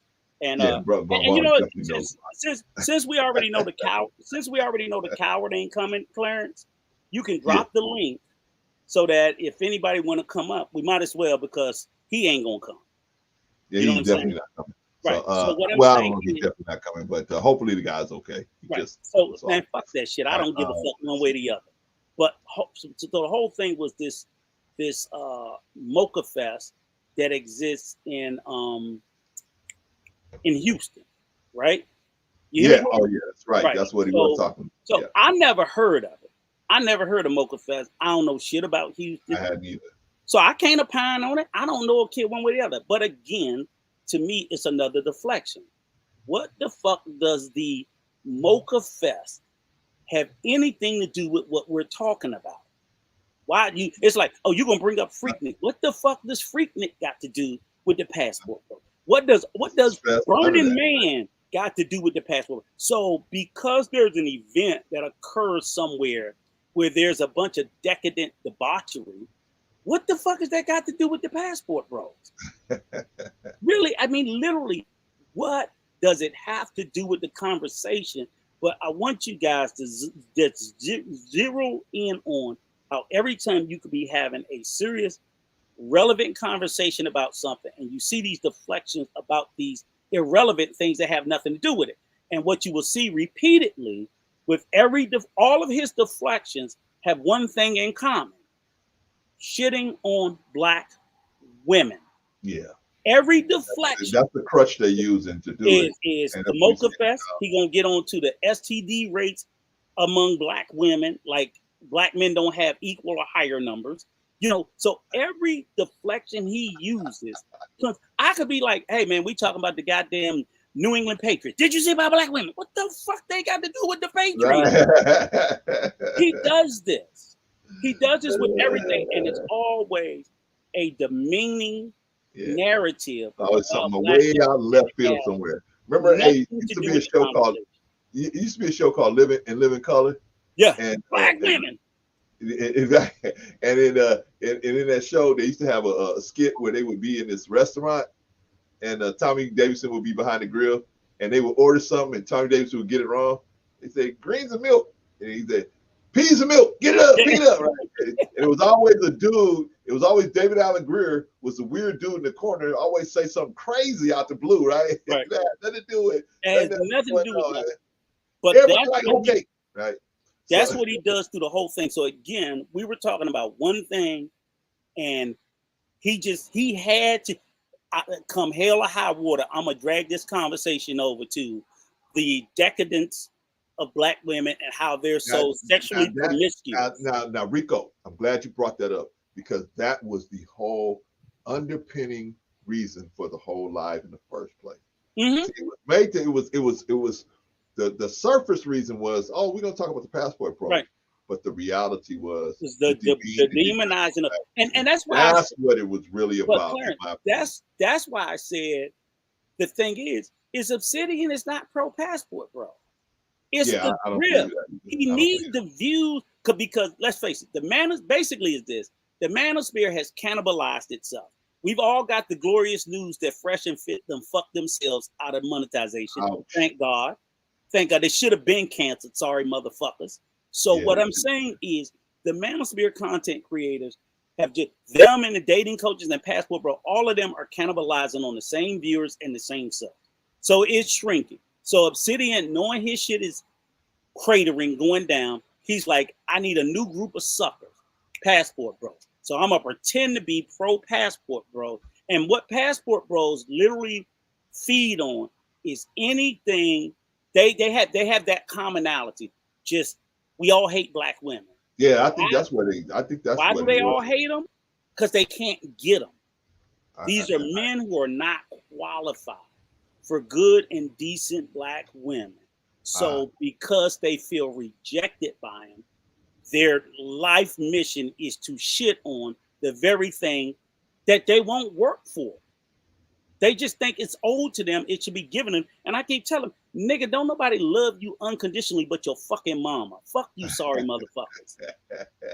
And if she didn't teach you that you had to go out there and work for the honor and love and respect of a Black woman, too bad, motherfucker. Yeah. Too bad. But I'm not raising my daughters or nobody else's daughter to take your substandard bullshit. Be a fucking man. Be a fucking man. So what they feel like, this is what they're doing is passport bros say, oh, I know I can take my substandard ass.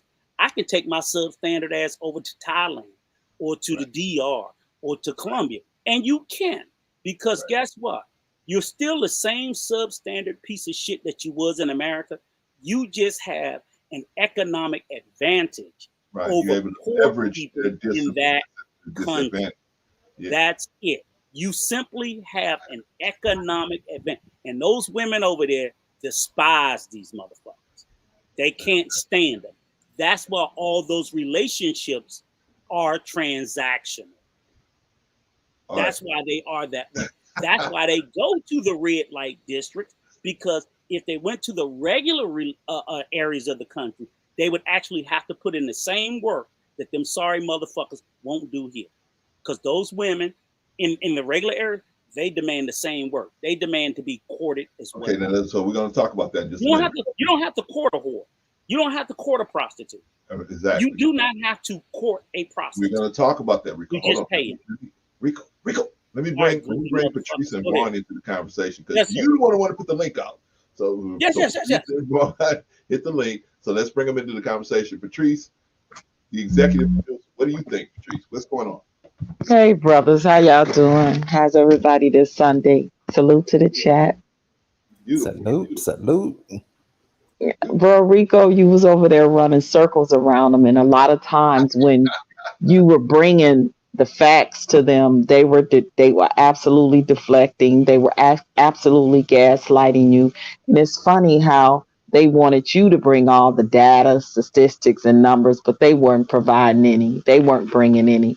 And like you said, the deflection part is when you bring up a factual statement or a statement that needs to be debated upon. They would they would show you something that had totally nothing, or bring up something that had nothing to do with the main point, which is I forget what that's called when you're getting away from. It's deflection, but it's something else. Is when you try to guide somebody else, and you have to continuously reel them back into the main focal point.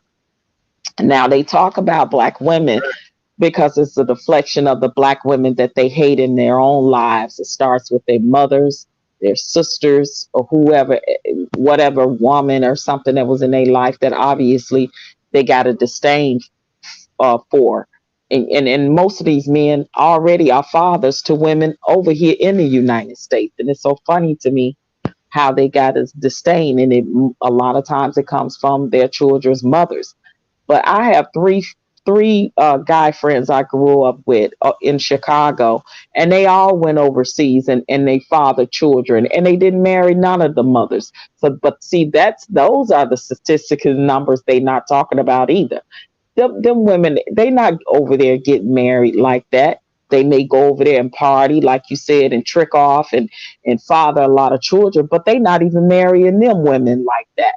So these are the conversations that they are not having. And then when they try to talk so much about Black women and how a lot of Black women in America are 304s and prostitutes and all of that, and how promiscuous Black women are, without addressing the problem that a lot of Black women in America has been sexually assaulted and raped, and their behavior a lot of times lead to a promiscuous lifestyle. See, these are deeper conversations that they're not having, and they talking about the rate of the STDs and the STIs. Predominantly in America, the women are carriers because a lot of the men are on the down low, and they are sleeping with men too, and then they come and affect the women. But see, these are not conversations, the deeper conversations that they are not having, and they never will have them, and they never will address them, because all they want to do is toss word salad to you and deflect from what the root of the problem truly is. So when you go over there, Brother Rico, and sit on the panel and have these intellectual stimulating conversations with them, they can't handle the truth. So they deflect and they gaslight. And I'll land my plane right there. And let me just say this, Patrice, to be honest, was like, and I, because I was adamant that I wasn't going to, when they would bring up these irrelevant topics, I was like, I'm not going to go to them, because that's what they want me to do, is to chase that rabbit. And now I don't even know what the hell we were talking about. But in particular, around the issue of the STIs, and in particular, they kept talking about Houston. And me and Brother Clarence talked about it online. And I said, and I think Obsidian, of course, without any evidence or any data, he said that there was 123% increase of syphilis among the black women in Houston. Of course, he didn't cite anything. He had no data. He had no evidence. Only I had to have it. However, there's a couple of things that's a little bit deeper about that. If in fact I said, okay, I accept it to be true. You can have 123% increase of something, but the number could have been so low in the first place. So in other words, if you had 2 cases of syphilis and next year you got 5 cases, that's 100% increase, but it's still only 5 cases. You see what I'm saying? So again, they talk about the percentage as a deception, but they don't speak about. And you should ask him why is the HIV and AIDS cases in Atlanta is so high. Right. Why you think that is? The second part of it is, again, he spoke about, as me and Bro Clarence said, is like you spoke about the issue of the syphilis rate among black women as if it's not equal or as high among men. Because what I know for a fact, without even with, and you know too, black women, if the reason why it's easier for them to track the rates of STIs among women, black women in particular, is y'all go to the doctor. Men don't. Good so point. I would guarantee you if it's exactly that's a good point. Increase among black women in Houston, it's probably 150 or 200% increase among black men. They're just not getting checked, which also probably caused the pervasiveness of the spread because we don't go get, we know historically men are less likely to go and get checkups. So I again, he could throw that out and I'm like, sir, I don't even need to argue your fact to still tell you why it's completely irrelevant. Because if it is 123%, but that was literally the thing, was it's 123% increase.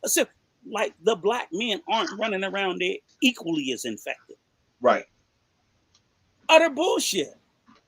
It's like, who do you think these women are sleeping with? But what they want to say is because there's an increase, the spread had to come from the women. And I'm like, it may have, or it may have came from the men. I don't know who it came from. But why bring it into the conversation simply to demonize black women? And we ain't even fucking talking about that. Plus, made no sense. They didn't even. Go ahead, Vaughn. I'm sorry. No, go ahead, Clarence. Vaughn hadn't said anything, but I just wanted to point that out because I think that was a very significant thing that you pointed out. But this is how like you said, trying to, and I swear to God, y'all know I can get the cussing and screaming and yelling. I was as calm and as rational as I could be. No, you were, brother. And I was so proud of you that you handled that so very professional and in listening, you stayed on point. And every time they tried to sway you back over by having talking points that had nothing to do with the focal point of the conversation, that's what you have to do is draw them back in. Like, and you were saying, what does that have to do with it? And they literally was deflecting and it, like I said, it was just word salad that they were tossing and they were doing semantics and all of that. That's because when you are not well versed or educated in there, you just want to have talking points to hear yourself talk, but you're not talking about the root of the problems of the subject at hand. And that's what they were not doing. So you held your own, brother. We proud of you over here. And let me say this one thing, and I'll be done if it's 20 seconds. I knew he didn't, but I didn't know exactly. But from my understanding, Obsidian's never even traveled. That technically, I believe he just got his passport for the first time in 2023, which I'm sitting there saying, why am I even talking to a 50-something-year-old man who's never traveled outside the country that's arguing with me because I have an opposing view? And he's speaking like he's an expert. That's how I said it's a grift because he wants that audience. He really don't give a shit about those guys. He really does. And I'm not trying to be a passport Pied Piper, but I'm just trying to tell them the truth and the realities of travel, because we're going to get a little bit more further about the dangers, about the deaths of travelers going to Colombia, being drugged and killed repeatedly. that they don't talk about.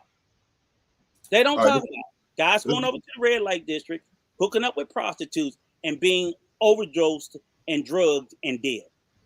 Well, I'm sure it's even more. The number's even higher of guys that just robbed that don't say anything because they're so embarrassed. Absolutely, they're saying it's 100 times fold. Because we hear predominantly about the deaths because the deaths make the news, but the deaths are fucking skyrocketing. And we're going to show you all these videos. There was a guy that went to Colombia August 11th, a Venezuelan American from Miami. The next day he was dead. He was drugged on scopolamine by 2 women, and they OD'd him. They stole his shit, and he woke up the next day dead. He was 43 years of age. Well, Rico, he couldn't wake up dead. You mean he didn't wake up? You mean he didn't wake up? He can't wake up dead.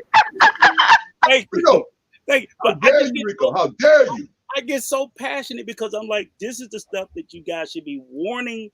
Because you know what I always think about, Patrice, and I'll say this, and I'm really going to be done, is I think about, thankfully, my kids, I keep them educated, but I think about if any of you guys had a 25 to 30-year-old son traveling for the first time going overseas, advise him to be safe. Son, go over there, have fun. I know you're gonna be looking at big booty Judy and the pretty girl and this, that, but you gotta understand they don't love you. It's trans. I want your ass to come home. Yeah, you're right. You gotta school them. Listen, when my son first visited me when I lived in Vegas, and I left him on the strip by himself to his own devices, and you know what goes on in those clubs with some of those young girls, and they want to set you up and have you, come to their room, and then they have a pimp there and they will rob you. I talked to my son profusely. And I schooled him and told him what to do, what not to do. Don't set your drink down because he don't even drink. He don't drink alcohol no way, but he be in there drinking a juice or a Coca-Cola. I said, don't set your drink down. Don't ask one of the women to hold your drink while you go to the bathroom. I said, you take it with you at all times. You a man. I said, because they will drug you. And look, and I think I made it. I dropped him off. He's gonna take a taxi back to my house. I dropped him off and I headed home. Before I got home, my son called me and told me, Mama, come turn around, come back and get me. He said, this is too much for me. My son was not used to that. He went to the club. He's like the women all on the stripper pole. My son was not like kind of used to that, and he had a girlfriend. He was like, Mom, the temptation is just too strong. He's like, just come get me, and I turned back around and I went and got him. But I'm glad that he got that experience and he listened to me. You know what I mean? So you got to have that conversation with your sons and your daughter when they going to Vegas for the first time, or when they going overseas for the first time. Absolutely. Here's the thing, Patrice. Everything you said, you have to multiply that times 5 or 10 overseas, because the additional barrier that you get is in addition. So everything that you described, that you warned your son about, and he experienced and he went through, now you add on to that the language barrier, because they don't speak the language, and then you add onto that the cultural differences. So Absolutely. You got all that shit, and then he don't speak Spanish or he don't speak Thai, and that shit. So many guys are either losing their lives or losing their livelihood. Everybody ain't on anything, but lose all their money, credit cards, property, all kinds of shit, because they're being given misinformation or not the information that they need to travel safe. That's true. They going over there just telling them like it's so easy to go over there and find a wife and have fun and buy sex over there like it's nothing, but they don't think about it. Like the women are drugging those men, the women got pimps, they setting these men up. And like you said, the ones that do survive a robbery over there, they too embarrassed to come back home and tell somebody about what happened to them, because most of those guys going over there got wives and girlfriends. The same way they do in Vegas. They be having wives and girlfriends, and they don't be telling nobody what happened to them. And let's be clear, the sex trade in Mexico and Colombia is run by fucking drug cartels. That part. Drug cartels run the sex trade. Mess around over there the wrong way, you end up being chopped up in so many pieces. They run the sex trade. Those girls, some of them are trafficked, and I'm not saying 100%. We're just sitting there saying is You don't know what you're going to get into. So it's like, while you can go over there, you can have fun, you can come home, you need to travel and move smartly. And too many guys that are socially awkward, ill-prepared here. Really, I know guys that are sending women overseas $400 or $500 a month, believing they got a girlfriend. No, I'm not kidding. And I mean, and this girl, whether it's in the DR or Colombia, she may have 4 or 5 guys sending her $400 or $500 a month. And she's a single mother. And she might have been selling ass since she was about 15 or 16. They are that good. So if you just want to go over there and have fun, go over there, have fun, take your ass home, shut the fuck up. And don't compare that to just like, and do your research on the areas, the laws, and all of that stuff and too. They don't do it. And then another thing they don't think about is, again, with guys, I was like, y'all don't even look at the political stability of countries. So you got country, for example, people in Africa. I'm like, they just had a fucking coup in Niger. Colombia still had Ecuador, Peru. You have political instability where you can end up in a fucking country and the country can go to civil war and your black ass is stuck. That Stuck over there. is That's not true. going to save your ass. That's true. Well, y'all making some great points. I want to get Vaughn and Scam in here so they can throw something in the water, and then we're gonna get back to the video. Vaughn, you have something you want to add? Then we're gonna go. What's up, everybody? What's up? Hey, brother, how you doing? Happy Sunday. Happy Sunday. Listen, man, Rico, you did an excellent job, man. You know, you didn't even really drop the F-bomb. I was shocked. No, he didn't. And listen, you were in a sea of sharks. And they did smell blood, sir. They did smell blood. So, you know, they were all on the attack. But you know what? I find it interesting that they used an example of the Mocha Fest. And yes, I do know what the Mocha Fest is, ladies and gentlemen. You know, I may be older. Yeah, I may be older, but I'm not blind, right? I never heard of it. I never heard of Mocha. Yeah, well, it's a situation that went down in Houston, Texas, kind of like Freaknik. You know, and the people were in the pool and they were doing all type of loot stuff, you know, and all kind of stuff publicly. You know, the black people were in the pool and the water even turned murky. Man. You see what I'm saying?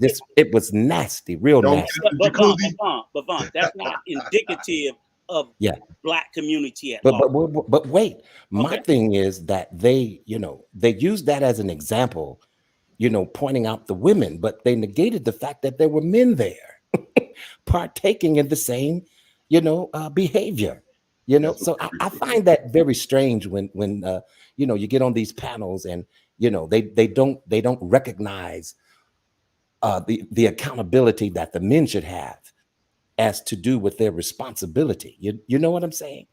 But man, it was crazy conversation. I thought you did quite well, though. I thought you did very well. Well, thank you. I tried.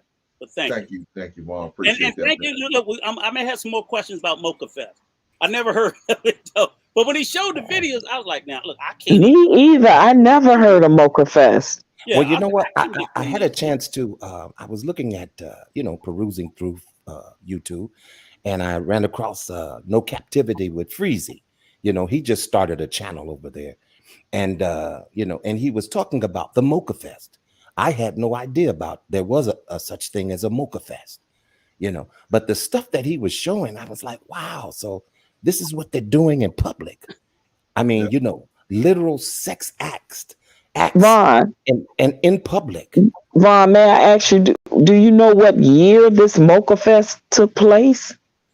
It seems like it was something that's recent, as far as I know. Never heard of it. That's okay. But Vaughn, here's the thing though, too. Even if that's an annual thing they do every year, that's fine. Yeah. They sit there in Obsidian, and this is how you know he doesn't travel. He said this, oh, look at this, Rico, look at this. You ever see them doing this overseas? I'm like, yes. Yes. They do. So what you saw at Mocha Fest, they do in other countries that level of behavior as well. Yeah. Oh, I know for sure they do it in Jamaica. Hello. Not in Jamaica. And that's why I was really surprised that they used that as an excuse to make their point. You know what I'm saying? Because I'm like, You go to Tijuana, you got women down there getting fucked by animals. Oh my God. Am I making that up, Clarence? Bestiality. Oh my God. David was from El Salvador, and he was always telling me to go down there so we could see the pony rides. That's what they call the donkeys and the so that's what I'm sitting there saying. It's like, okay, I get it. Vote, I'm gonna give them, but don't act. He go, hey, you do? Yes, they do. Yes, they fucking do. So you're gonna run from black women and you're gonna go over there and fuck somebody that was fucked by a donkey. But see, the conversation don't be had of where all of this stuff originated from. It originated from not us, not people that look like us. We just took on that ideology and that lifestyle from most European countries. Let's be real. Let's keep it a buck. So again, oh God, it just blows me away of how they see. That's because they want to just blame Black women for everything and take no accountability for their actions in anything.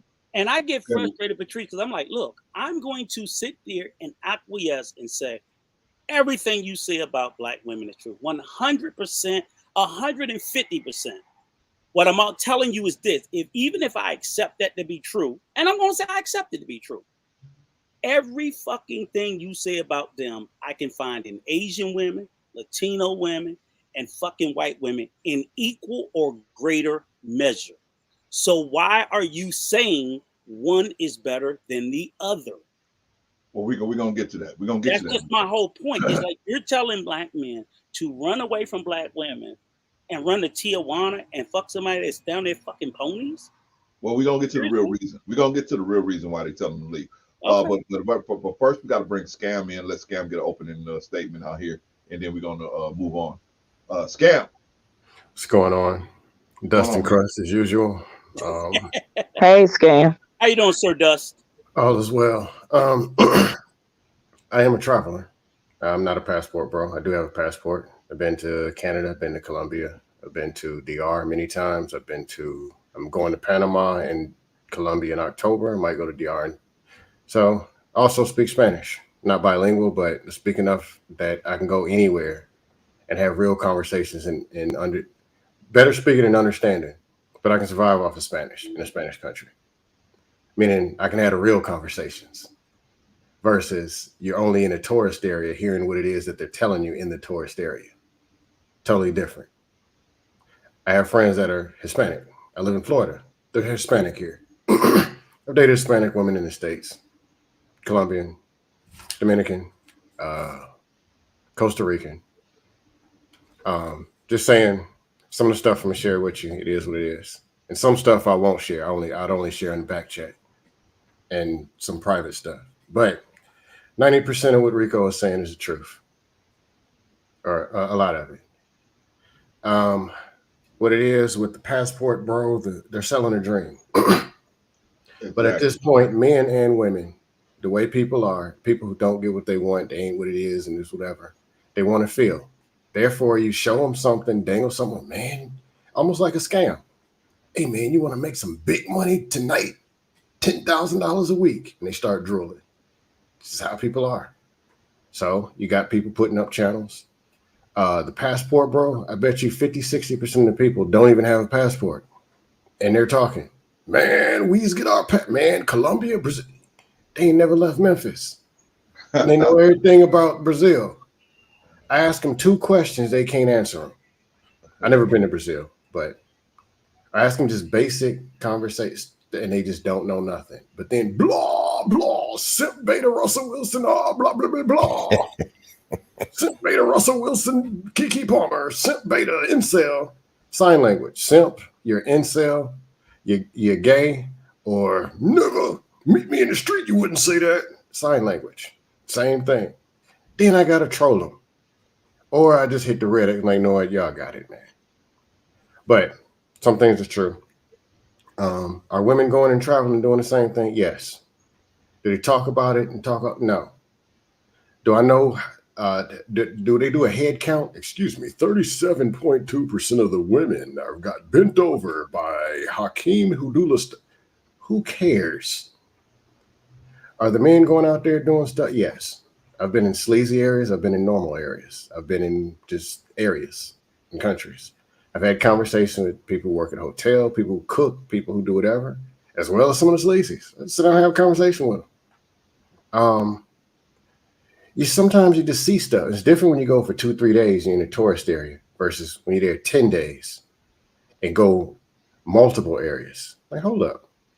She was with that dude from Chicago who's down there. Oh, I love you, baby. Oh, I'm going to bring you to the States and give you love.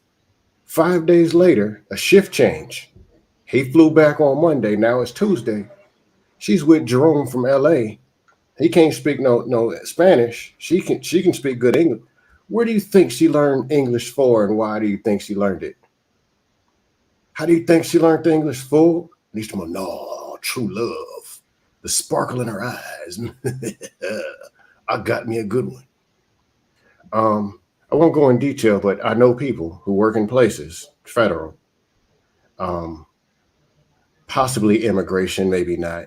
Maybe I just happen to know a lot of people who working in places to where 3 years later, here come the dude in the lobby. Can you please deport my wife? No. She left me for this 25-year-old dude with abs. No. Women. They don't talk about that one. The women too. In a salsa club about 6 months ago, this Egyptian woman came. We had a conversation. She came, shot a shot at me about a year ago. And she's telling me she was married before to an Egyptian man. And it was 2 years in, 3 years to get the passport. He started acting different all of a sudden. The game is the game. Men are men, women are women. If people don't like you in the States, they don't like you over there either.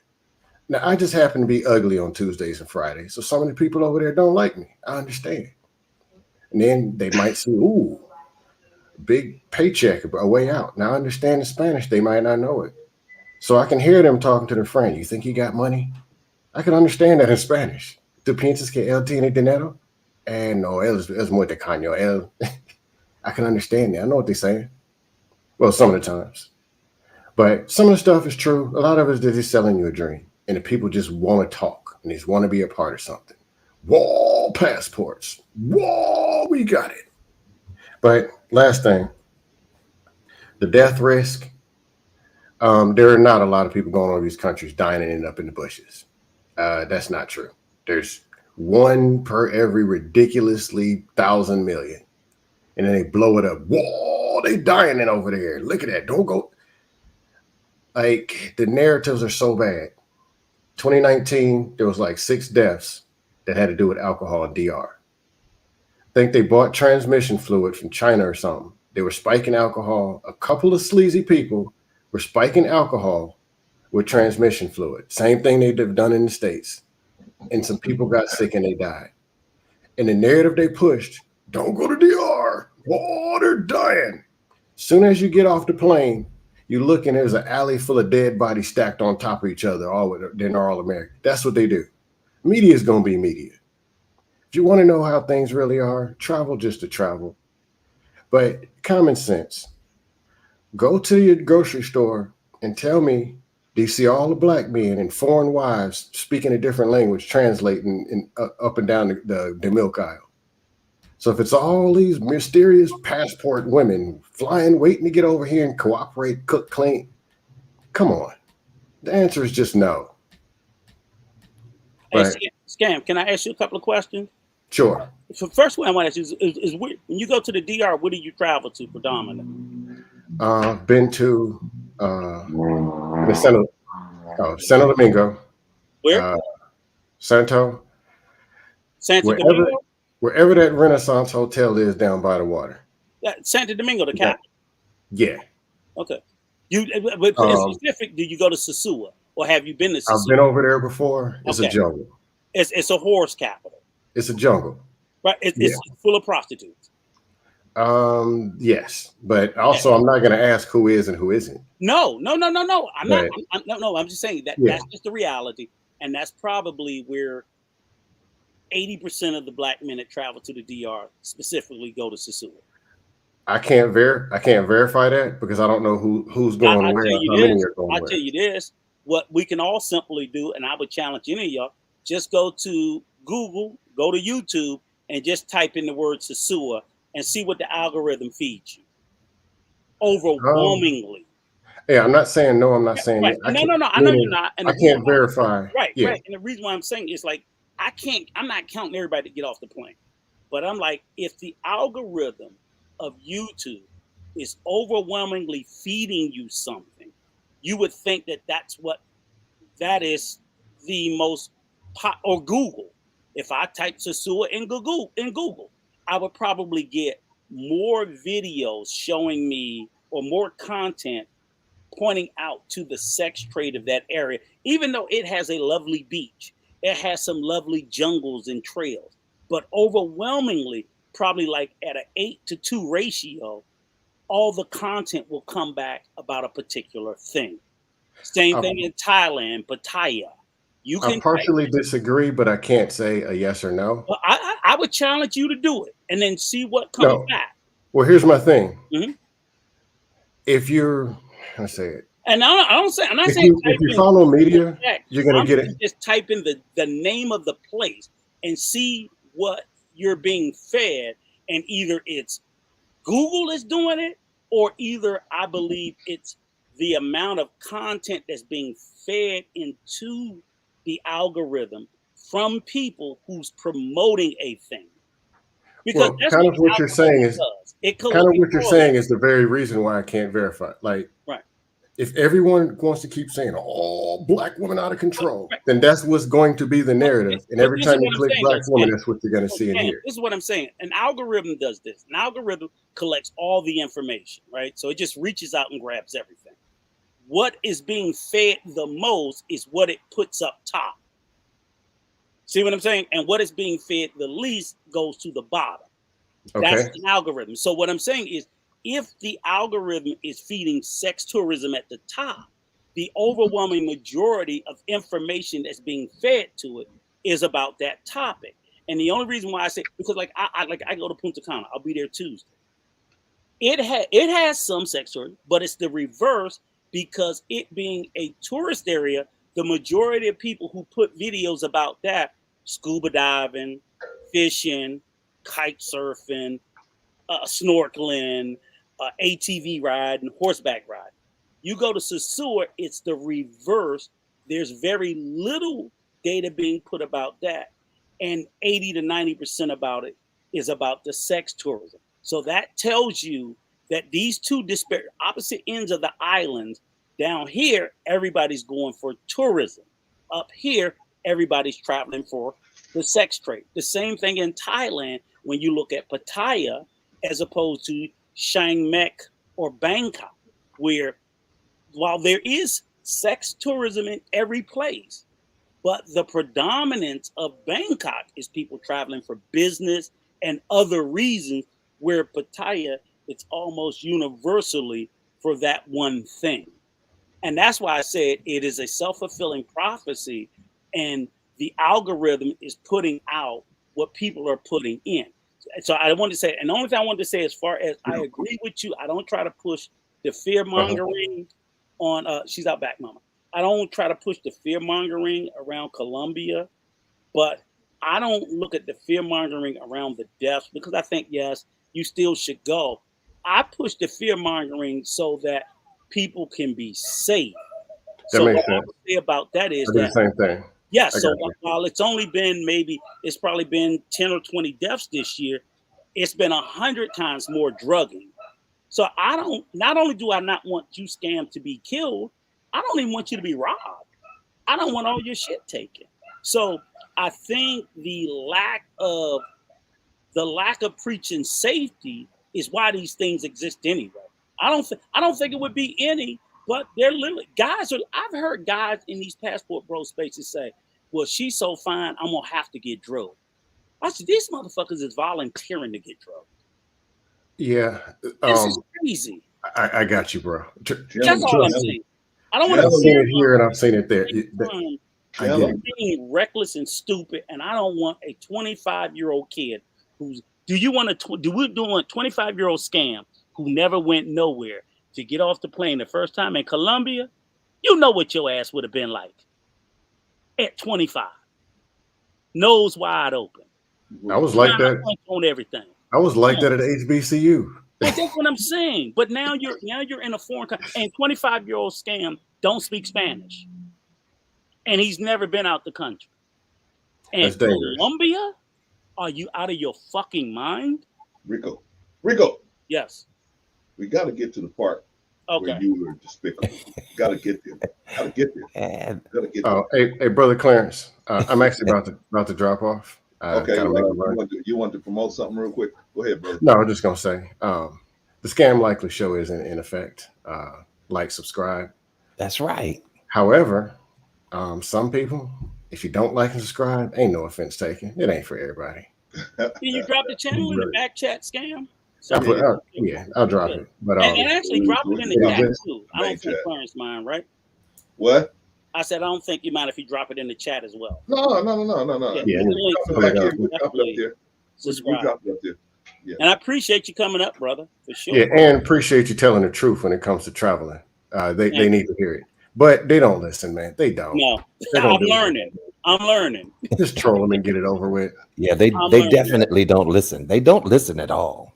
As you'll see as if you got a minute, as the whole stream unfolds, they're gonna tear into Rico like a new bag of potato chips, man. I mean, they are going to get it was pretty bad. It was pretty bad. You got a minute, man. Well, that just go to show you what the real agenda is. You know what I mean? Yeah. They don't have the right agenda. And I love hearing it from another traveler. Like you said, Scam has traveled widely. And I'm arguing with him. I'm like, you ain't even been no fucking where. But you traveled and you know, like, hey, I ain't got to be 100% true. I'm telling more of the truth than not. And that's so I can appreciate, and I love it when other voices come up and say, because I don't want no echo chamber. If I'm making this shit up, tell me where I'm wrong. So I agree, like you said. Well, we're about to tell you where you're wrong, Rico. The fear mongering, I can come off sounding like I'm fear mongering. But this is why. So you're right. Go. No, that's fair. I get it. But protect yourself is why. That's why I push it. I want especially young brothers. I don't want them in jail, dead, or even just in the hospital at all. It can be dangerous. So that's where my heart is. So if I lean a little bit into the fear mongering, that's where it's coming. Cause shit, I'm be on a plane Tuesday, and I'm taking my black ass back to the DR. Rico, are you gonna meet up with Dominican Route at some point? Yeah, I done already met up with him. Oh, okay, gotcha. Okay, I'm late to the game. I am late to the party. All right. We're gonna be dropping. If y'all are still on later, I want to ask Rico because I don't know that much about Panama, but no, DR. I assumed you've been to Panama, Colombia, some other places. I've been to Costa Rica. I've been to Panama. I've been to Mexico. I go to El Salvador almost every year, and I got a house in the DR. Yeah, we'll talk later if I catch you in the back chat window. Okay, and I'm definitely gonna hit you. I'm a sub to your channel, sir. Appreciate it. That's the cross. No, and then I'll make sure we get in touch. Cool. All right, y'all. We gotta get to this, man. We gotta get through this video. Yeah, I'll be listening, but I gotta drop. Okay, big brother. All right, man. Good to see you, Scam.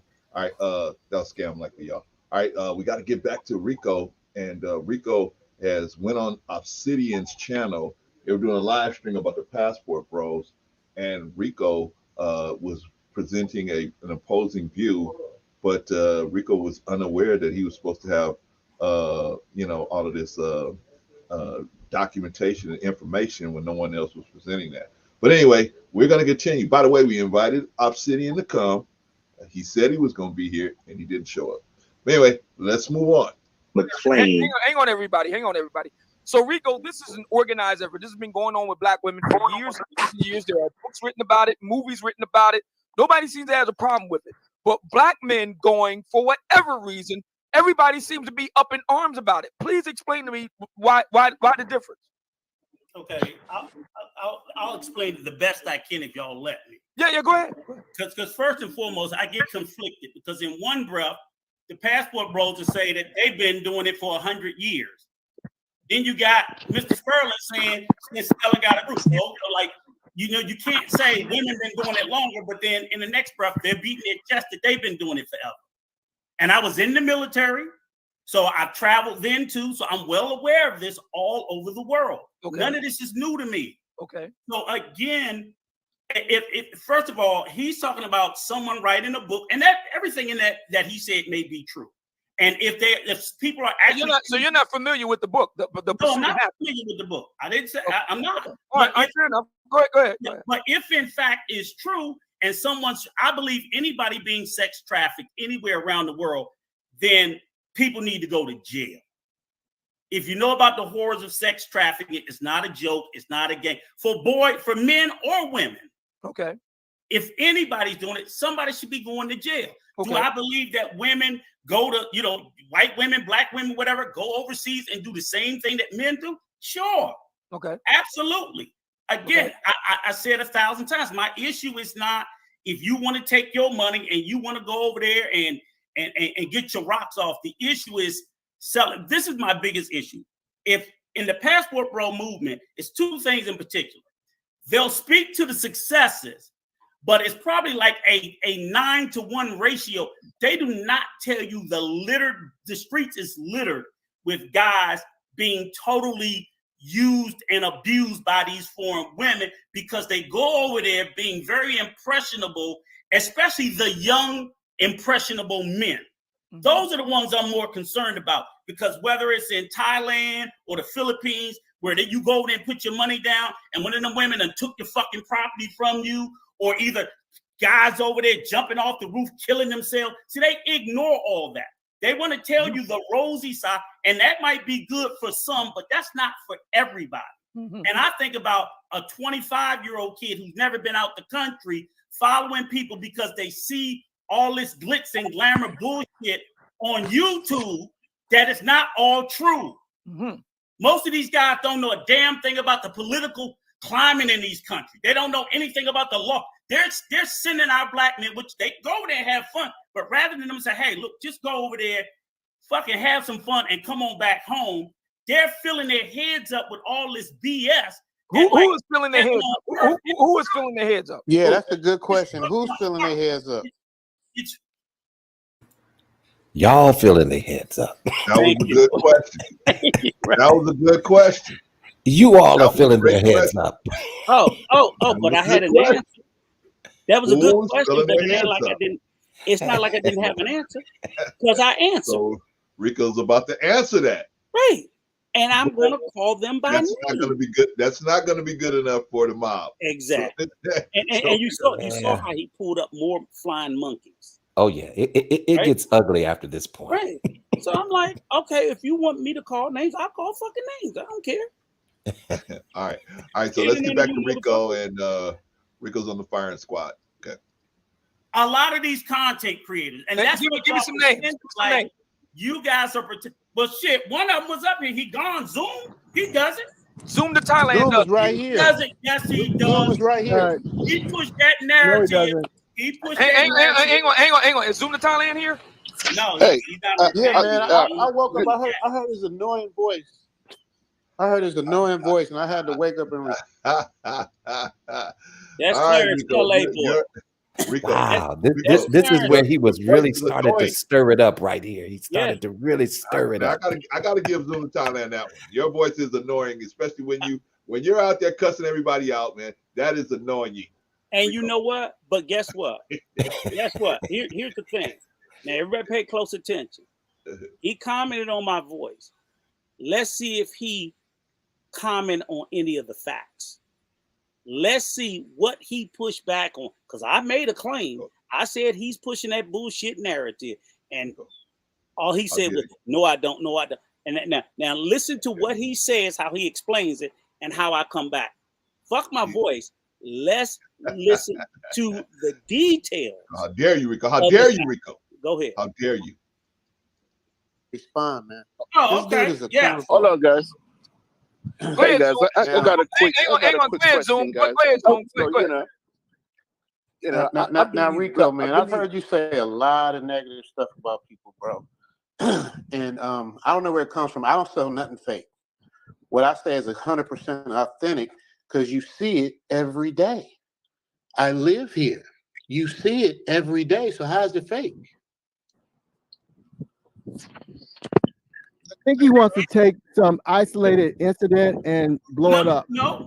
I think that's a very good question. What you sell is you sell a program to make all these young men believe that it's just that easy to come over. Now it may be it. I don't know what works for you is real or not, and it may work for you. But you can't sell that'll work for everybody because you know it's been far too many people come to Thailand and ended up getting the short end of the stick. But you don't Sir, wait. I Can I say something? I want to ask a question. Hold on.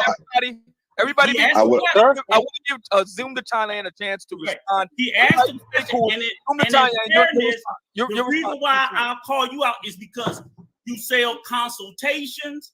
You sell, I don't know if you do membership, but I know I've heard you talk about doing. Okay, Rico. What is involved in a consultation from Zoom to Thailand? That's basically what he say. Hit me for a consultation. It's gonna cost you $3.99 for an hour for me to talk to you on a Zoom. I'm gonna talk to your nigga ass for $400 a month. Wait, what? Wait, $400 for an hour? Tell you where to go buy pussy. That's crazy. That's crazy. I'm telling you. Are you serious? I'm telling you, because he's not giving you any information on politics. Are you serious? Any information. First of all, he can't give you any information on buying real estate because the nigga don't own none of it. He rents. He rents. Right. So what real estate information? What? Yes, he rents.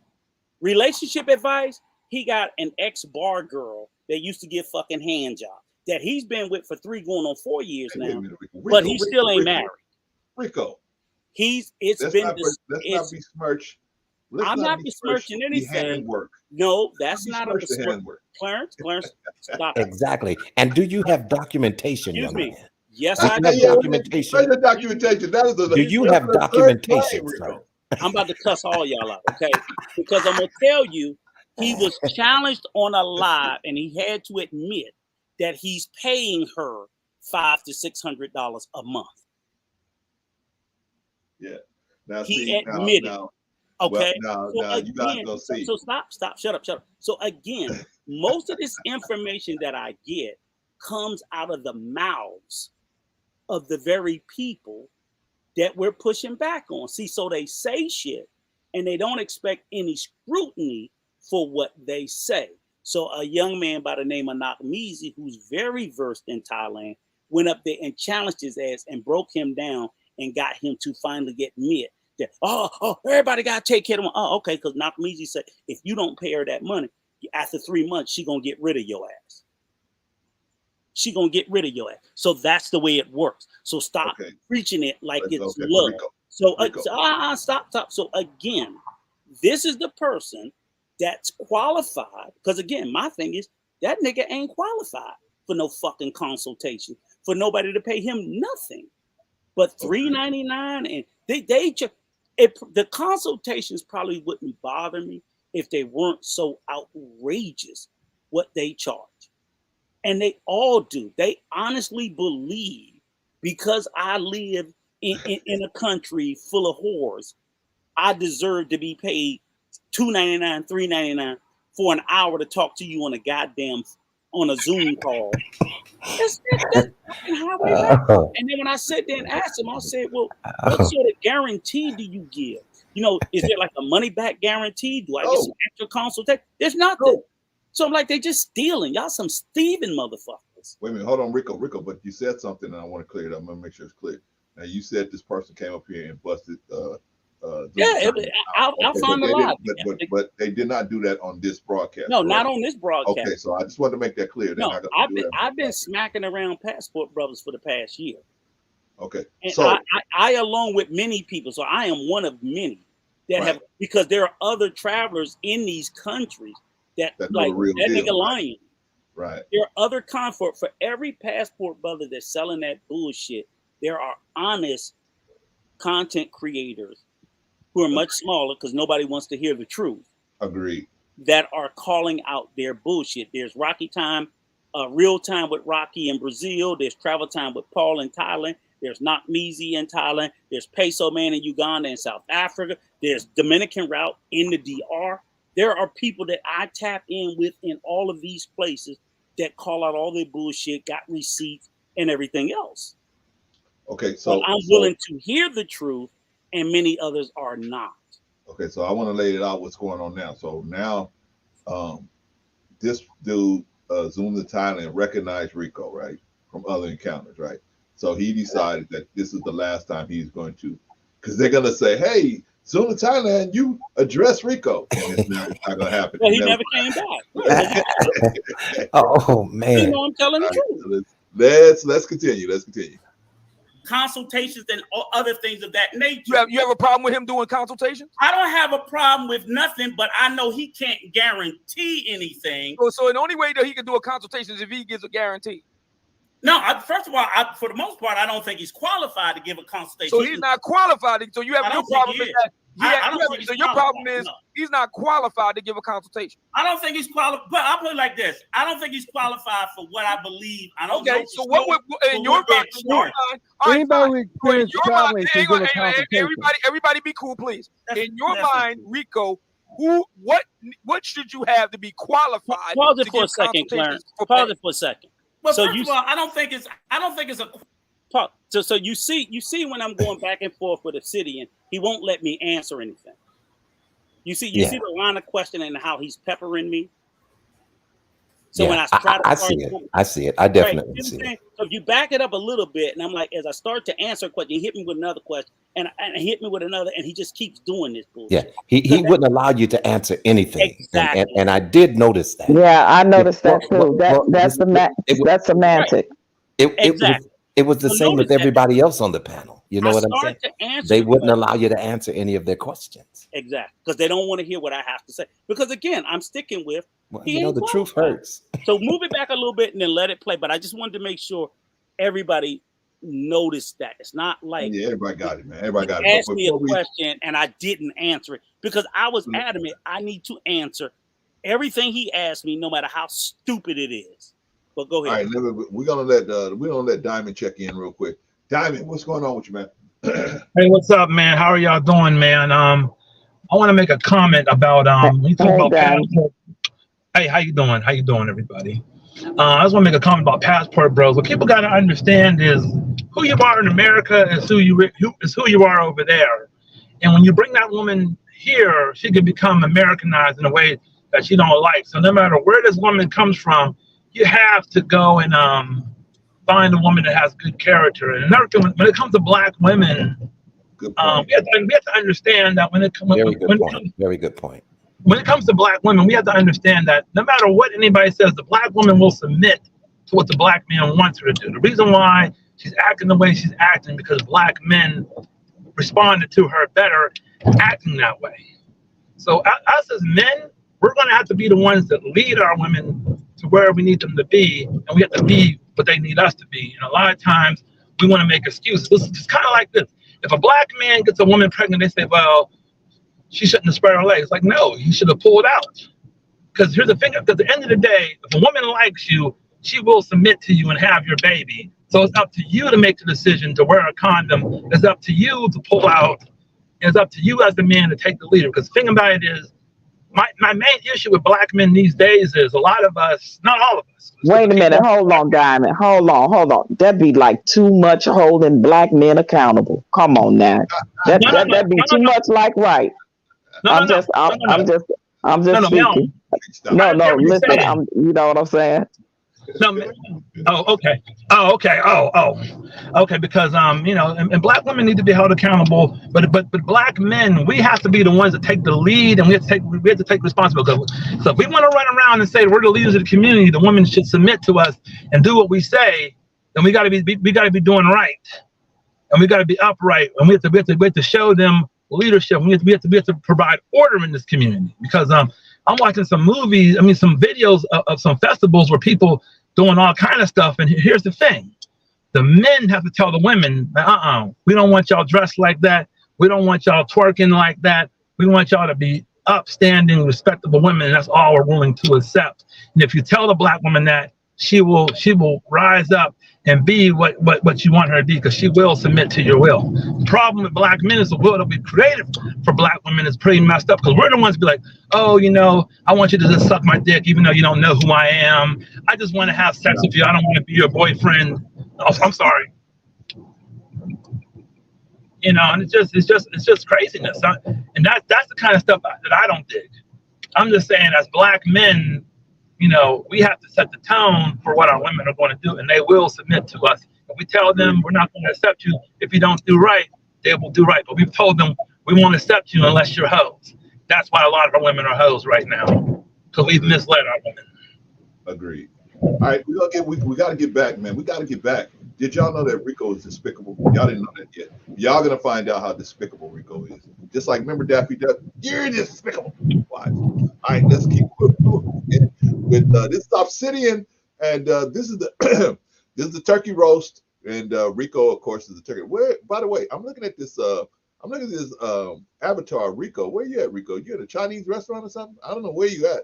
But anyway, we're gonna find out. We're gonna see Rico get skewered. No, I'm back.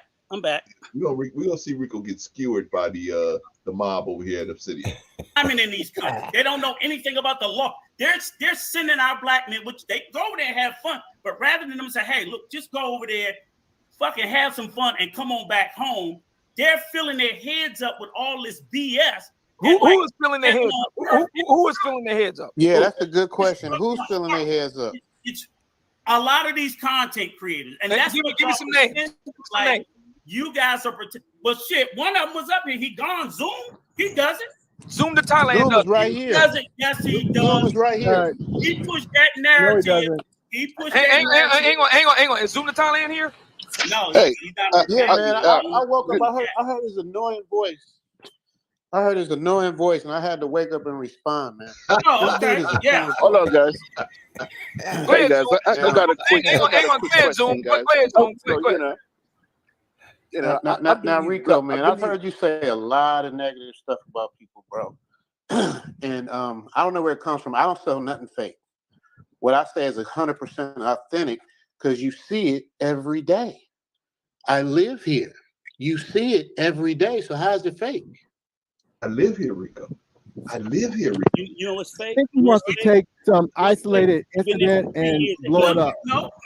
He's been there for 3 years and he ain't married. He's been there 3 years, he ain't married.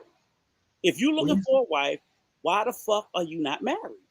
Well, you said he's with the That's the absence of evidence for all these guys who consistently, remember guys, they say they're looking for fit, feminine, submissive women to make wives, but they're not getting married. They're over there fucking, they're over there making babies, but they're not getting married. And I'll tell you why. Because women in these countries are just as westernized and independent as American women. The biggest difference between these countries are not that these women don't want the same thing or act out or behave in the same way that American women do. It's the fact of the society of a lot of these countries. The truth of the matter is, whether you're in Africa, Asia, Latin America, women are still treated like second-class citizens. Men, we think we live in a patriarchy in America, and I believe we do. They live in a patriarchy on steroids. So, for example, the Dominican Republic has high unemployment rate. So a lot of people out of work. Who do you think is more disproportionately out of work, men or women? Women. Yeah. No, women. Okay. The majority of the jobs that are created in these countries will go to the men, thereby forcing and compelling these women to need these men. Why do they need these men? And the difference between Canada, England, and the US is we have government social safety network that those countries do not provide. They do not provide housing assistance. They do not provide food assistance. They do not provide income assistance. So if that woman isn't subservient or submissive to that man, her and her kids might fucking starve. That's why so many of them are forced into the sex trade to begin with. most of them wouldn't be selling their ass if they had some sort of government assistance in the first place. But they don't. An equal number of them are abandoned by the men because they're either unemployed or underemployed, but they still fucking and still creating families. And that woman got to feed her kids. That's the reality. So guys have got to stop selling this bullshit about, oh, they rape me. Fuck no. Because a lot of those women in all these countries, they encourage their daughters to go out there and to do what they got to do to bring money, if it includes to lay on your back and get that ass up. And they will do it as unattached, unemotionally, because their number one driver is the same as the woman here in America, is to feed her children, to feed herself. Survival. They don't love your ass. They're trying to survive. Okay. We Can I make a comment real quick? What? Oh. All right. Can I make a comment? Yes. Come on. Hurry up. Hurry up. Okay. Okay. I'll hurry up. What Rico was saying is right. There's really no such thing as a submissive woman. Women are really the same. Only the conditions are different, because if those women were able to work and able to have with the bullshit that they put up with men beating on them, cheating on them, all types of shit. And I think what the issue is, the black man here wants to be in the position where he can do what he wants to his woman, and she got to take his shit. And that's just not the case. They're not going to do that. But if you bring those women over here to this country, they're going to see they got rights, and they're not going to take your shit no more once you get over here. So the thing about it is, they're going to find out that these women are not that much different, and they're really not that submissive. They're just telling you that. And when a woman says she's submissive in that way, you should be leery, because if she does everything you say, then she's probably going to do something behind your back that's against what you believe. There should be some resistance at some point, because no two people are going to see things the same. And I think that's what a lot of these passport guys don't understand. But I can understand the appeal of it, because I can say that when I was in my early 20s, I had a hard time finding a woman that was willing to commit. But I thought about trying to possibly get someone from overseas. But I did get lucky enough to marry a beautiful woman that was from America. So there are good black women here, but they're just not going to put up with bullshit. That's what the black man.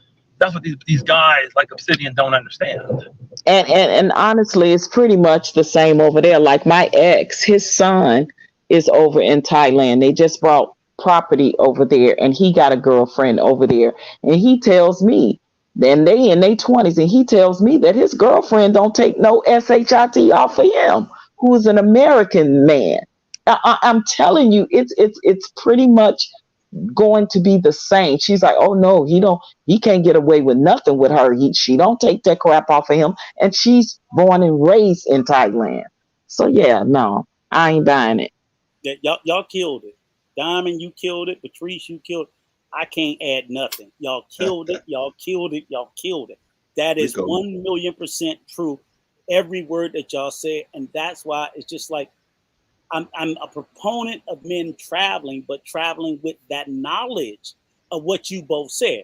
Whether don't understand that the woman ain't gonna take your shit no more, and understand that, hey, if you understand that, hey, I'm there. Yeah, she's being this way, but it's her condition, it's her environment.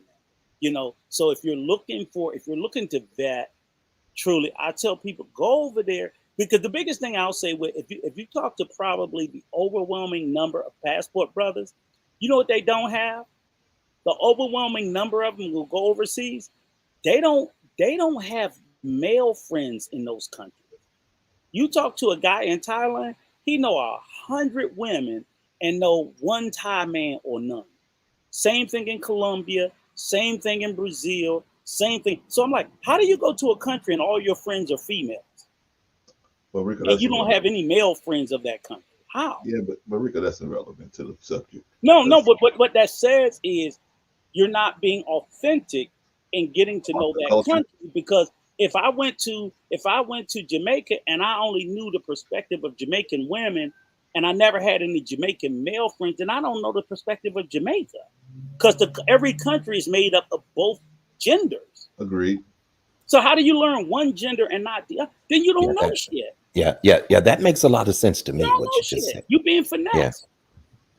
All right, y'all. Yeah, that's a good point, man. That's a very good point you made. Okay, y'all, we got it. Y'all, I'm telling y'all, Rico is despicable, man. Y'all, we got to get there. We got to get there. Come on, come on. Yeah. No, I think that's a very good question. I think what you sell is you sell a program to make all these young men believe that it's just that easy to come over. Now, it may be, I don't know what works for you is real or not, and it may work for you, but you can't sell that'll work for everybody, because you know it's been far too many people come to Thailand and ended up getting the short end of the stick. But you don't. Okay, then. Sir, wait. I gotta Can I ask say a question. something? Wait. I want to ask a question. Hold on. Everybody, I want to give Zoom to Thailand a chance to respond. He asked the question, the reason why I'll call you out is because you sell consultations. You sell, I don't know if you do membership, but I know I've heard you talk about doing consultations and other things of that nature. You have a problem with him doing consultations? I don't have a problem with nothing, but I know he can't guarantee anything. So the only way that he can do a consultation is if he gives a guarantee. No, first of all, for the most part, I don't think he's qualified to give a consultation. So he's not qualified. So you have no problem with that. So your problem is he's not qualified to give a consultation. I don't think he's qualified. But I'll put it like this: I don't think he's qualified for what I believe. I don't know. So what would in your mind? Anybody with experience traveling can give a consultation. Everybody, be cool, please. In your mind, Rico, what should you have to be qualified to give consultations for pay? Well, first of all, I don't think you qualified to sit there and charge people for free information that you get. So basically, if you didn't for example, when we qualify people, they went and they studied, they've gotten credentials, things like that. But me just pulling a bunch of free shit off of Google and I say I'm gonna put it together and I'm gonna sell it to you, I'm not qualified. I'm just correlating some bullshit information. I love it. Do it, or maybe taking advantage of people's complete lack of education. Okay, Zoom to Thailand. Do you just sit there and pull a bunch of shit off of Google and then pass that off to clients? I'd like to jump in here. Hang on. I'm talking to Zoom to Thailand. Is that what you do, sir? Do you just get a bunch of shit off of Google and pass it off to the brothers? Is that what you do in your consultation practice? I'm just curious. Is Zoom to Thailand there? That nigga ran. Absolutely. Okay, no, he's not. Go ahead. Zoom to Thailand. Go ahead. Yeah, Zoom to Thailand. Going once, going twice. Go ahead. Go right ahead. All right, big brother. I think what we're seeing here is that a lot of everybody else young black men suffer. That was the Zoom to Thailand, and everybody else suffer and be unhappy. So you're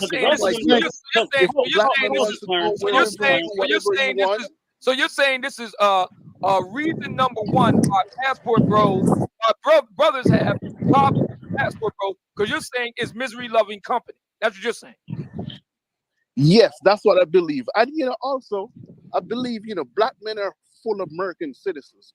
There are more black men who have fought and died for this country than anybody else. Black men have fought in every war. So look, if a black man decides, I'm gonna take my talents overseas. Clarence, pause. If I want to find a wife, if I want to find specifically, I want everybody to understand.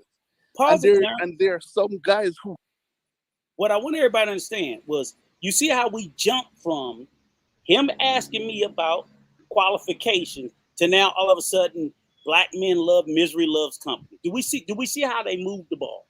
Specifically, yes, they love moving the goalposts. This unqualified nigga is selling people fucking consultation that he's not qualified to give by pulling free shit off of Google. He disappeared, and all of a sudden they brought up something else. I'm gonna charge you $400. I'll tell you where Figueroa is. $400. And because I had the balls enough to say it, Well, we're gonna talk about misery loves company. What the fuck has that got to do with Listen, when they do that, they are a bunch of charlatans and grifters. I tell you, it's a bunch of them out here that got Patreons and they're talking about these consultation classes. And like you said, they exactly. They're unqualified to give. Same thing with what in the manosphere, whether it's Anton Dan, same shit with Kevin Samuels was giving out just basic shit that people have been talking about 100 fucking years. They're unqualified. They have no psychology degrees. They have no psychiatry degrees. They have no life skill degrees. They're just talking. And I'm like, okay, that's fine. But why are y'all charging people $400? Rico. And it's not necessarily about the degrees all the time. It's really about giving paramount information that can really benefit them and help them move forward. I mean, you got content creators that have Patreons in these classes and stuff that talk about how they think because they had success with their platform and their YouTube page, they wants to give consultations and tell everybody else how they can blow up. And it's not that easy, but they sell these classes saying as such. And y'all know who I'm talking about, the main one who had the Patreon and doing that, talking about I'm gonna show you how to build you up and get to 100,000 subscribers and all that crap. And it's not that easy as they make it seem, but they charging $300 and $400 for it. But this just is where just join my Patreon. Just join my Patreon. But this is where I push the qualification thing, is because whether, like I said, whether it's blowing up the page, whether it's relationship, whether it's travel, again, all these guys are selling all these courses, and their success rate is little to none. So my question is, if you really believe in your program and you believe in what you're selling, then it should withstand the scrutiny of daylight. So basically, if I really believe I got a program and I really believe it's helping and it's useful, I turn on the lights, question me, press me about it. These motherfuckers, the first thing, this is how you know it's a grip. The first time you question it, the first word that come out their mouth, you a hater. You a hater. That's it.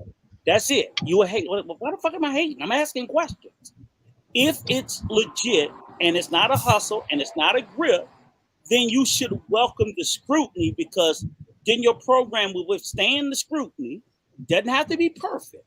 But any system, if I'm selling a course or a system, it's sort of like this with carpentry, measure twice, cut once. Because you check this shit out. People have a right to scrutinize, especially when you're selling it. I'll call you a hater if I'm giving something away free. But if I'm charging $400, you don't get to call me a hater if you're charging $400 for an hour. No. Again, I want a money back guarantee. Or you're selling me some bullshit. Or at least. Well, let me just say this real quick. Brother Rico, let me just say this real quick. Brother Diamond. Brother Diamond, can you hear me? Yes, sir. Yeah, Diamond, you gotta mute up. Wait, Patrice, hold on. I was gonna ask him a question, Brother Diamond. If you're not speaking, sir, put your mic on mute, because the sound that you're giving is kind of very disruptive to the stream. So if you're not actually in the conversation speaking, just always keep your thing on mute. Because I do that, because I have a family here and a dog and all kind of shit going on. See what I'm saying? So I don't want to disrupt the stream by just having all of this background noise going on. So if you can do that in the future and continue to do that, then it would make the conversation great. Oh, I apologize. I was getting ready to try to find a spot to speak, because I was getting ready to speak. That's why I turned it on. Yeah, but don't turn it on. Don't turn it on, period, until you speak. Even when I stopped speaking, I went on mute. And then to answer you again, I went off mute to talk to you. And then when I'm done speaking, I will go on mute again. If you just practice doing that, when people listen to the stream, it will be more fruitful to their understanding. Apologies, my bad. No problem, brother. No problem. We all just a suggestion. That's all. Just a suggestion. We're all learning. Right, you're right. Let me say something real quick. Can I say something real quick? Yeah, of course, brother. Come on. When it comes to the dating coaches and all the gurus, everybody's a life coach, everybody's a dating coach. everybody's a top-notch player, and if you take this course, I can teach you how to have sex with 10 girls in a day. So it's like, or I can teach you how to become a millionaire in a week. So everybody is out there trying to do that. And some of these people are like 21, 22, talking about their life coach. I'm thinking, you're not even 30 yet. How in the F are you a life coach? What are you going to do? Coach 4-year-olds? So now so that's a good like, point. That's a very good point right there. Exactly. This one dude, I don't think he was even 25, and he was up to talking about he's a life coach and he can tell you how to live your life. And I'm like, how are you going to tell me anything at 25? You're not even 30 yet. You ain't going to tell me shit. You ain't going to tell me nothing. Now you gotta be at least a half a decade to try to be trying to tell me something. Half a century. Well, now, yeah, thank you. Half a century, yeah. Seeing our age, and then you want to try to be 25, and I'm 50 something, trying to tell me about life and being a life coach. Now you ain't lived long enough. All right, y'all. We got to get back to Rico. We got to get back to this. We got to finish this, y'all. We got to finish this. Come on. Who can't sleep at night knowing that other black men are exercising those options, and we just have to call it what it is. Exactly, and I want to come in on. I wanted to come in on the back of it. Go ahead. First off, after hearing the accusations there on the table, all I'm going to do is invoke the late Peter Hitchens' razor. That which is asserted without evidence can be dismissed without it, simply because you have to explain how Al Greaves and quite a few other people, including the late Charles Tyler Moore, were showing that brothers were coming down there and they were having relationships. Brothers were expatting to these countries and they were staying there, getting married. Wait a minute. You can't have a relationship with a prostitute. You can't, right? Mm-hmm. Okay, I just want to make sure. They're having them now. They're currently overwhelmingly having relationships with prostitutes. But that doesn't negate what you're saying just because they're going down and having a relationship. No. Okay. But remember he did the Hitchens thing about that without evidence can be dismissed. Please go back to the part where he made a claim as well, and he denied he made a claim. Okay. You're gonna get to that, Rico. Okay. Even had children and families. So if the argument is going to hold that these brothers are going out there to sex trafficking, then how do you explain that? The reality is simple, is that it can't be explained. Because the truth of the matter. Let me say okay, this. go ahead. At no point did I ever say, oh, I think I said the majority.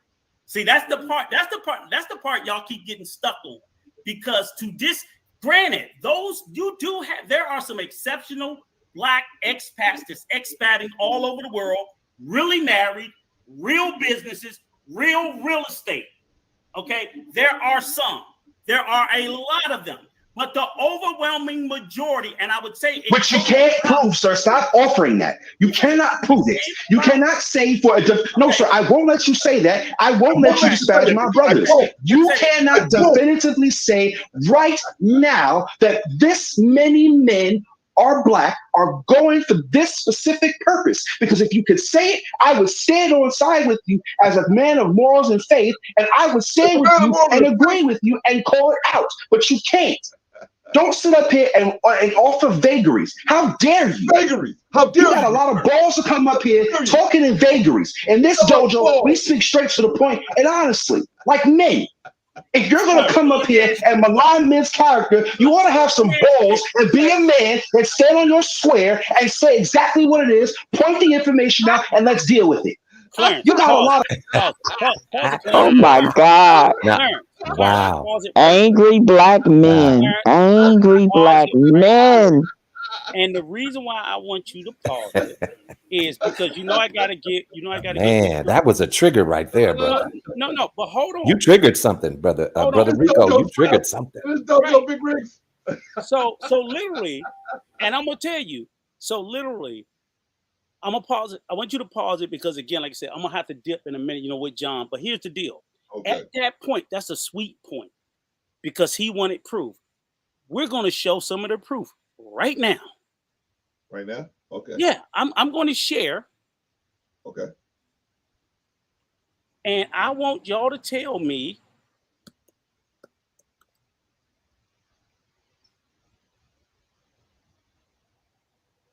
Okay, hang on.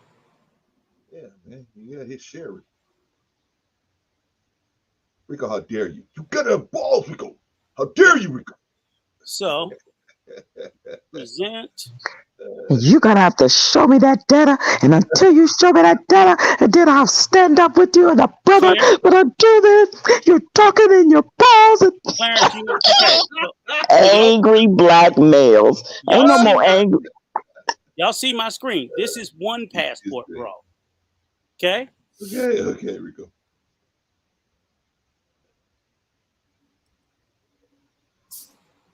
Is this? You guys hear the sound? No. I think we get the message, Rico. I don't think we need to see the sound. I think we get the message. Now we get the sound. Okay. How old does that young lady look? Yeah, whatever. Anybody? She was all right. How 17, old does 18, she look? 17 or 18, I would say. And that nigga got gray in his What's her beard. name? ¿Cuál es su nombre? And that passport brother got gray in his beard. So how old you think he is? I would put him at least north of 48, 49. Yeah. Right? Right? Okay. Yeah, whatever. Let's look at another. Wait. So what is your point with this, Rico? What is your point with that? What's her name? My point is, I made the claim that the overwhelming majority of them are over there looking for sex tourism.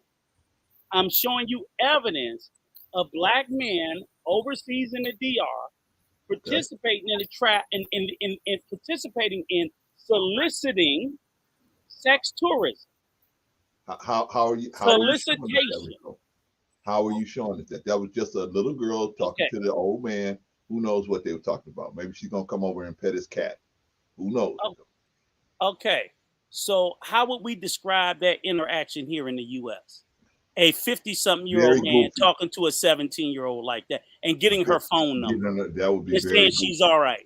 How would we describe that in the U.S.?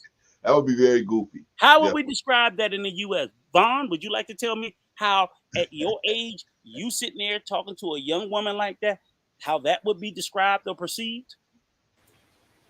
Not good. I would definitely say it would either be described as a sugar daddy or a perv, that's out for underage girls. Exactly. And if the young lady is under the age of 18, he'd be a fucking pedophile. Technically, no, Rico. Yes, if she's under the age of 18. No, pedophiles they deal with she's under, excuse me. Okay, well, you can argue. Put like this. Your black ass going to jail. I disagree too. I'm with Rico. Yeah. You're a pedo. You're messing with underage. Underage, that's pedo. Argue that prepubescent bullshit all you want. I'm telling you legally. Yeah, I disagree. She's under the age of 18. Your black ass is going to jail. Yeah, it's inappropriate. It's inappropriate. Period. Thank you. I don't care where you are on the earth. So it's my moral point is, whatever is illegal or whatever is immoral here, for me, is immoral there. My morality, when I get on the plane Tuesday, I don't leave my morality at the airport. Okay. I take it with me. Okay. So if I you right, bro, Rico, because it's just like some of the American men here in America. They don't do a lot of stuff in their own city or state where they live at, but when they come to Vegas, they do some of the most vulgar stuff. It's the same thing because they got that mentality, what you do in Vegas stays in Vegas and what goes on in Vegas stays in Vegas. But they leave home to do that stuff. They either go to Vegas to do it if they stay in the States, or they go overseas to do it. No, look, go back to sharing the screen, Clarence. All right. I'm gonna show everybody like I did, right? Okay. Here I am. I'll do a simple search. So SUA. That's just the name of the city. When I hit, this is what the algorithm gives me. Okay? The algorithm gives me pretty much 99.9 to 100% of what you are watching they use the term working girls. Yeah, they're working girls, Rico. prostitutes. Okay, not the sex work. algorithm is feeding, asking girls how much for one. Look at the titles. Okay, Sasua Beach Scene, Life in Sasua, all in one video. These are all prostitutes here. Bailey, which is a club in Sasua. This is the prostitution capital of the Dominican Republic. Quickie by restaurant with a girl, met on Instagram. How much for one night? Caught in a tricky situation. Okay, do you understand what I'm saying? This is what this is. I'll type another. That's the DR. Pattaya. This, I don't even have to put the country. This is the city. What's the algorithm feeding us? And let me tell you this, okay? While you're looking at these pictures, did Brother Clarence just say nice? Yeah. But here's the thing, guys. Where's Mrs. Clarence at? I need to talk to her. Where's Miss Clarence? Okay. So Exactly, Vaughn. I'm appalled. Really, Brother Rico? here's the thing, right? Look at I this. had to talk to Miss Clarence Now, for a few minutes. Now, y'all tell me where you see beach photos, where you see scuba diving, where you see camping, where you see fishing, where you see ATVs, where do you see jet ski? Where do you see anything? All the girls are gonna take you to the museums, Rico. And literally, now that we're here in Pattaya, Thailand, half them motherfuckers you looking at was born a boy. Wow, is that right? Wow. So No, they got that's serious. they got the trans thing going on over there, Like This fucking is in Pattaya? and you can't even tell, huh? No, you can't. See that now. Okay, See, okay, but these, and guess Wow. what? Guess where the overwhelming number of Wow. these videos Wow. come from? Guess who you think put most of these videos up? Who? Passport Brother. So what? Wait, what? Most of these videos, the majority of this content, come from people in the Passport Brother community. They're not all black. There it is. That's There what it they're there is. for. So I'll do another search. So if you want to do Colombia, right? Colombia is a little bit more difficult because you got to do things like clock tower. oh wow, I just felt the earth move just now. Yeah, I saw that too. Yeah, I just felt the earth moving. Is that an emergency signal? Is that the emergency thing just went off for you guys out there in California? Yeah, I just felt the earth move. I'm sitting here like, well, what's going on? You guys good? I thought it was me rocking the rocket. No, we good. Well, you know, I got vertigo, so I'm like, oh, here it go again. But I can tell. There we go with Colombia clock tower. That's in Cartagena. Same thing. These are working girls. These are Passport Bro. KBS Travels, a Passport Bro. Him. See, he is a Passport Bro. He's deep in the. That's what these all are. These are not regular girls. If we want to play a video, most attractive. Also, this is Medellin. These women you see standing outside the stores, they're selling pussy. This is what these countries are. Okay. And again, this not all of the country. There are other parts of the country where this doesn't. So clock tower here, like, so we play this video. This is what it literally is. I'm gonna skip in a second. Everybody knows you go to the clock tower. That's where all the prostitutes go. They literally go there. So why in the fuck are these guys sitting there talking about, oh, black women got STD? I don't give a fuck. You going over there fucking prostitutes. You don't think they got STDs? They gotta be high. Those numbers gotta be high in STDs and STIs over there as well. And dudes are going over there fucking them with no condoms. Yeah, and then think about them, the dudes that's doing that, but then they still coming home and screwing American women, and then they want to talk about black women with the numbers of STDs and STIs. It's because of a lot of nefariousness that they're doing. So when you see these guys with these women, these are prostitutes. Yeah. Nobody goes to the clock tower. All these women are prostitutes. Then I learned about the clock and the history of they fucking know their point. They're telling you they're not, but this is what they're going for. And this shit is being put up. This is being a lot of put black up. dudes down there. I'm gonna show you one even better, right? This is up the street from where I live. This guy, right? Wait a minute. This guy, this is up the street from where I live, right? In Punta Cana, right? So where is he at? Here. He's doing the same thing. It's like all see all these young ladies? These are working girls. Her? Look at this. So he's gonna interview her, but this is intro. He's a passport. I don't know, Rico. That wouldn't look like little lady boy. 100%.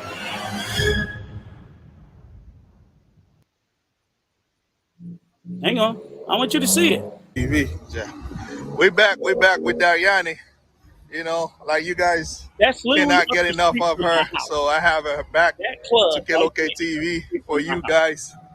So Dariani, KLOK. Hey, gotta work because you gotta pay for the rest. Gotta pay for the rest of that shirt. Rico. Gotta work.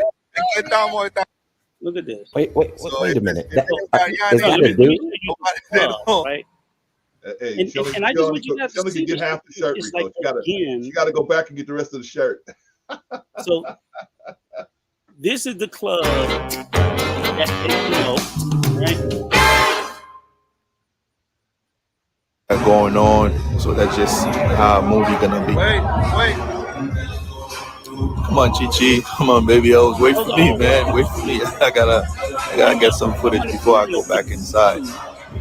You already know what's going on, man. Hey, it's epic. Like I say, J1 is gonna perform tonight.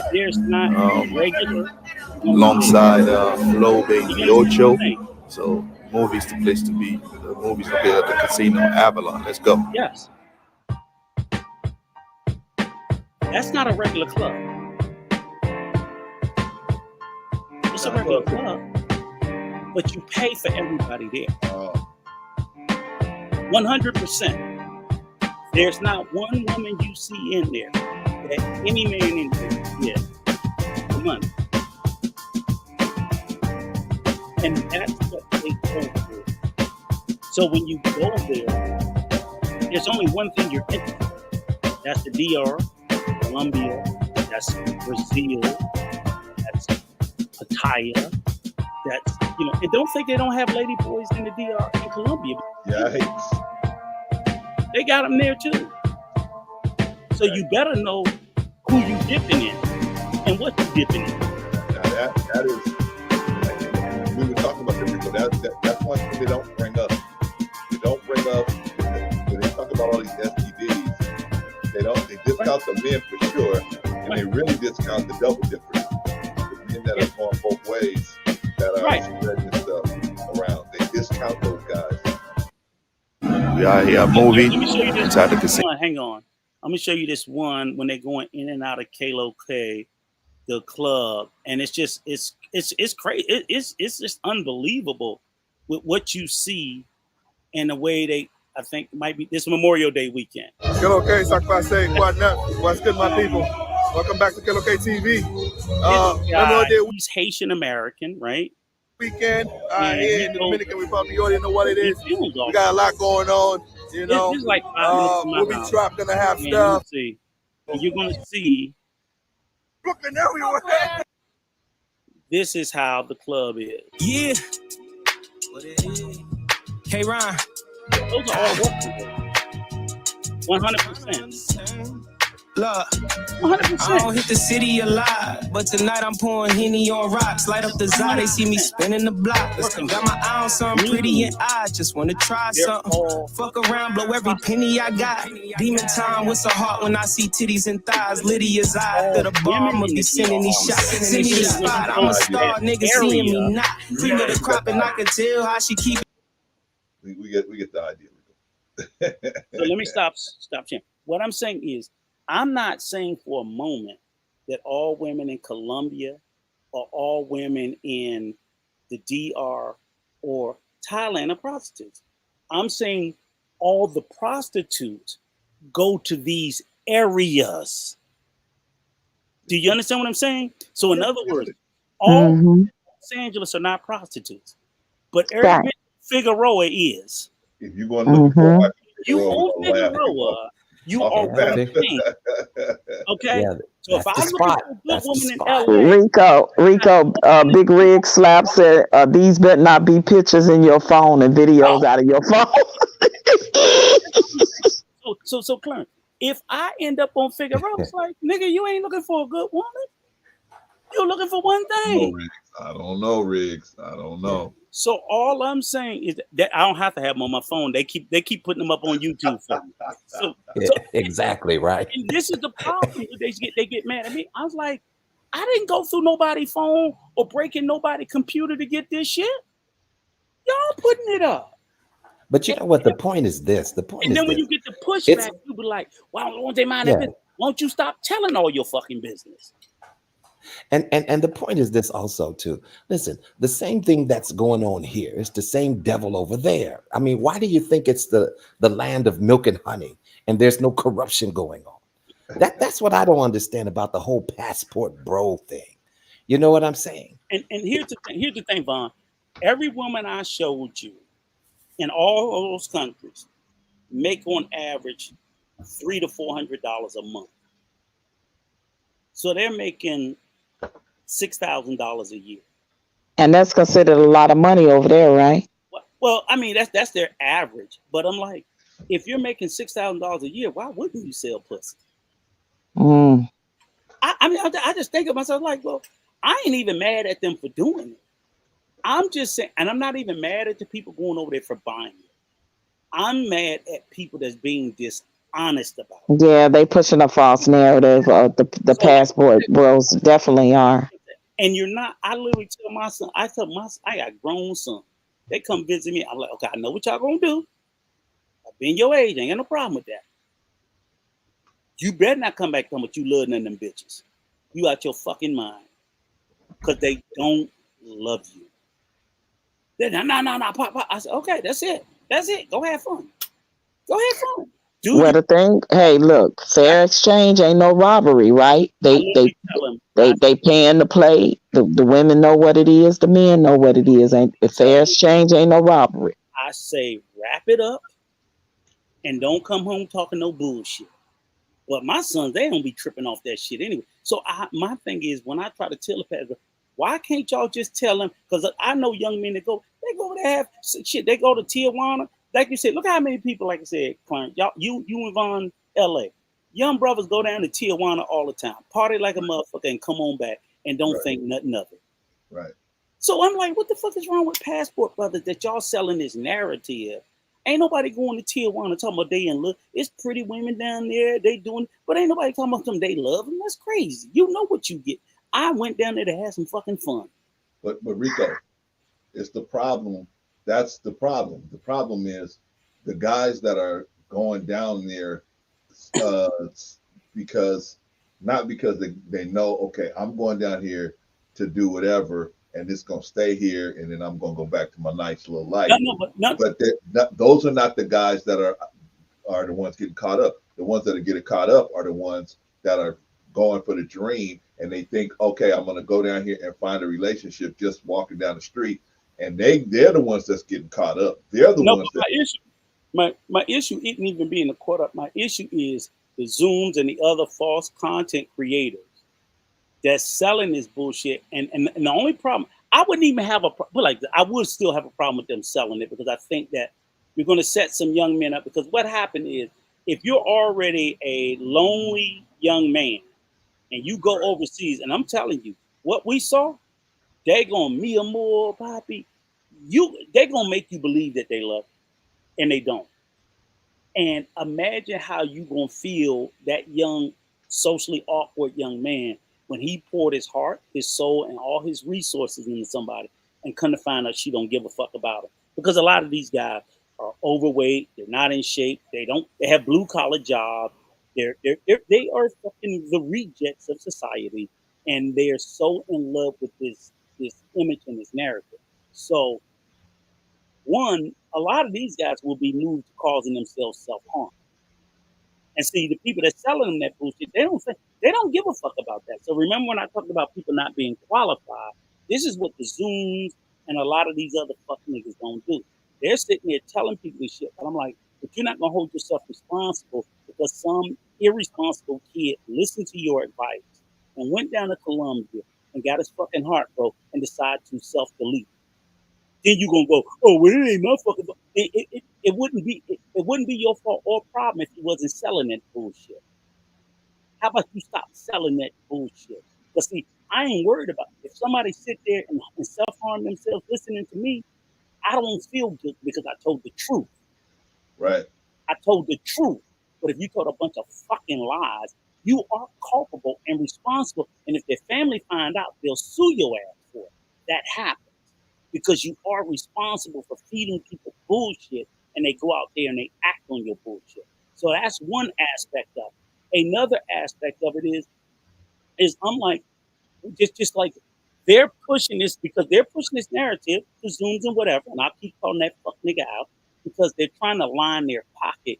And what they do is, what the other aspect of it that I hate is that in the aspect of selling a false, made up bullshit narrative in the quest to make money, what is the collateral damage?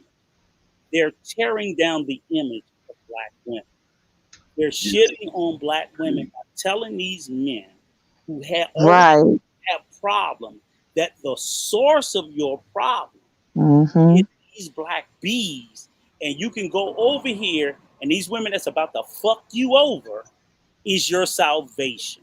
But Rico, is just like I said, they are the problem. They are the common denominator. And it doesn't matter where in the world they go. If they are the problem, they can go to Timbuktu and back and the same and go get the same results. The women ain't gonna take that crap. Nope. They're gonna get hip to them, and then they gonna toss them right back out on their ass, and they're gonna come right back to the Americas. Yes. Okay, y'all. I wanted to pose a question before we start wrapping up. No, don't close because of me, man. If y'all keep gonna play a little bit more to it. You know, I just got to get over here with Bro John. No, because it wasn't gonna be a long thing, especially with Obsidian not being here. I really wanted to. Half of it, what I really wanted to do was ask him about a lot of the things that was said in the video that he, either didn't respond to or didn't respond appropriately to. So I'm glad we did have a chance to show but see, dynamic of it and how it shows like that though. It's platforms like that though. Y'all know they pushing a false narrative. When every time you come on a platform, they don't give you a chance to answer the questions completely. They deflect like I don't know what, and they make false excuses. They want you to bring the statistics, the data, and numbers, but they don't have any to provide to you. That is the difference between these platforms. Pay attention. And then when they got 10 and 12 people on the panel, all of them are the flying monkeys of the content creator. So they're going to agree with everything he say, and anything he say, they all on top of you for having your difference of opinion. And you know, Patrice, you were spot on because like you said, I call out some other fucking content creators, especially the man, whether that be an Anton Daniels, whether that's the lead attorney, whether it's any of them. The shady attorney. Right. What they do is whether that's that fuck nigga, that fuck dirty cop. What's that dirty cop name? Dirty motherfucker. Yeah, that dirty motherfucker. I'm telling you, it's about 10, 12 black and brown boys locked up, man, behind that line, dirty motherfucker. You better believe it. On it. So what I'm saying is, but yet they get in these spaces where they need, like I said in this example, that's like if your truth is your truth, you shouldn't need a bunch of fucking flying monkeys to stand by.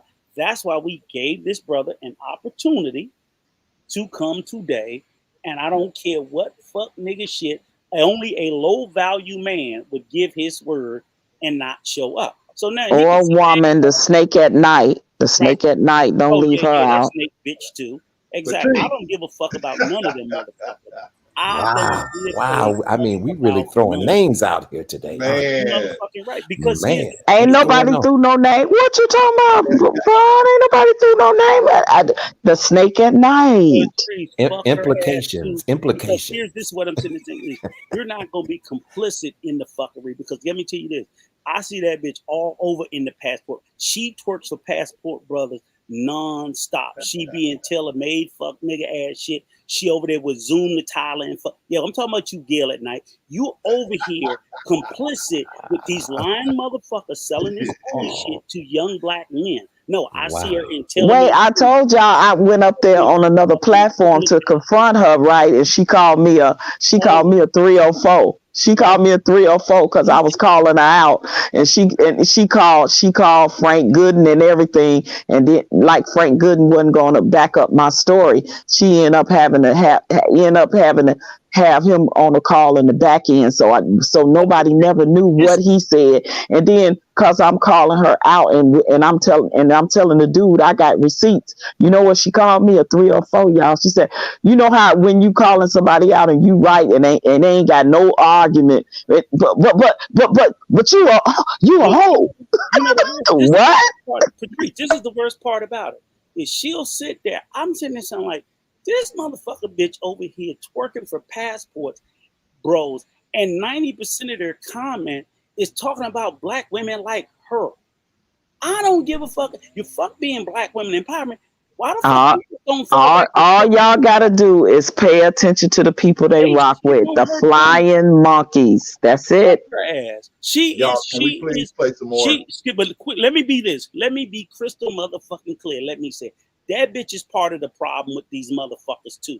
Because what she does is she be that one token ass black woman. This is rough right here. It's rough. And say, see, she's trying to hold black women accountable, and they not acting. No, fuck no, that bitch ain't holding nobody accountable. What she trying to do is she's being what they call a fucking pick me and a man me, and she's trying to twerk her way in their spaces, looking for fucking acceptance. I've been dealing with these motherfuckers long enough, and to sit there and see a black woman who I'm fighting to defend. That's like a Candace Owens when you fighting for the black race and this motherfucker selling you out. Right, and then she get called out on another platform. I told y'all that the content creator, he took the video down because he knew that I was bringing them receipts and having a conversation. He cut that video out of his whole fucking the video. He that part with me and her getting into it when I went up on the panel and confronted her. He took the whole thing out, and he know why he did it. And the only thing she could say was, "Well, you a hoe? What? What's that got to do? What?" Is miserable and lousy. That's why I call her Snake at Night. Patrice, Rico. Okay. Can we finish? No, you can let us get our shit off. Well, hold on, Brother Clarence. Brother Clarence. Before we all have to get in the ARC 2x2 over here in Cali, why don't we go ahead and play a little bit more of that video? Because see what I'm saying? I'm only halfway finished building the boat over here. So I'm just trying to tell you. So let's get through the video so that the people listen. The people are interested to see how Rico got his ass handed to him by these people on this panel. Hey, real quick, let me say this. I'm gonna leave the rest in you find my fine brothers and sisters good hands, because I know y'all got it, bro. Clarence, and first and foremost, do me a favor, Vaughn and Patrice. Yes, when you sir. shut down the stream, will y'all call this old Negro in the back and give him an ass chewing? Because he sent me up there. Bro, Clarence, no, you didn't. So now the truth actually comes out. Okay. So you were sick over there, my brother Clarence. Bro, Rico, we got you, bro, Rico. We got your back. Yeah, we're gonna get into it. We're gonna get into it. My phone blew up. Rico. Shit, now I gotta look. Oh, M Mills, I didn't know that was her buddy. I don't care for that young lady either. I never watched her content or rock with her, but I could tell like a lot of things she say in her disposition and stuff, and she didn't have any respect for sister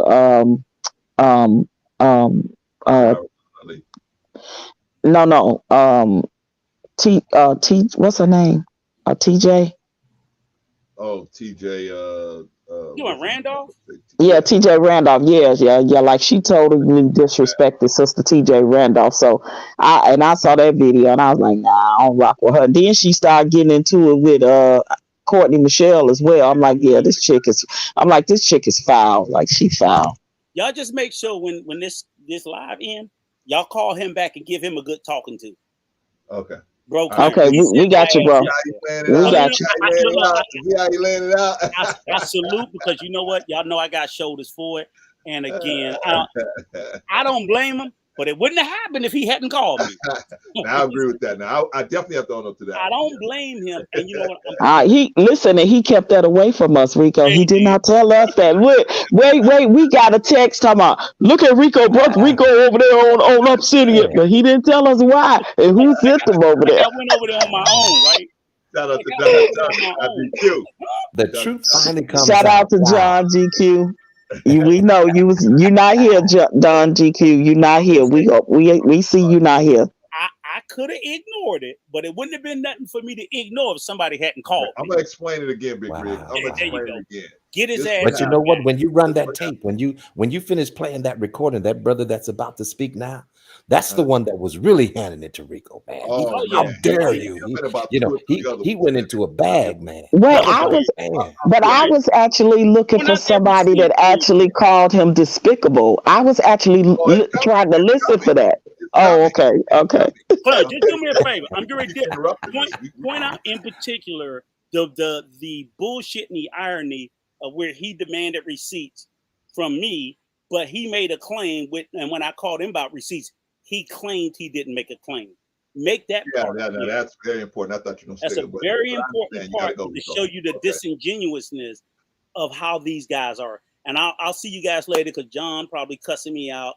And I just saw where he just started. So we'll see you later, brother. Guys, hopefully I'm flying into a fucking hurricane Tuesday over there. Well, y'all be safe. Yeah, and you guys, Clarence and Vaughn, be safe, man. Seriously, brother. Yeah, for real. You guys. All right, bro. All right, peace. All right, that's Brother Rico, man. Okay, so here's what happened, Riggs. Here's what happened. So I was looking for Critically Drinking. It's Critically Drinking's fault.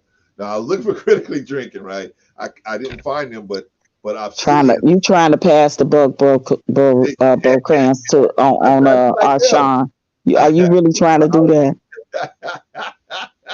Yes, I was looking for Arshawn, but Arshawn wasn't on, or maybe I missed it. Oh, okay. So what's up, Great Pill Podcast? Salute, welcome to the chat. Shout out to Great Pill. So what I did was, anyway, as I was looking for Arshawn, Obsidian's live stream came into my feed, and he was talking about the Passport Bros. So I listened to a little bit of it, and I said, "Hey, Rico, your boy Obsidian is talking about the Passport Bros. Y'all on the same page, and what's going on with that?" And he said, "Where they at?" I said, "They're on Obsidian's channel."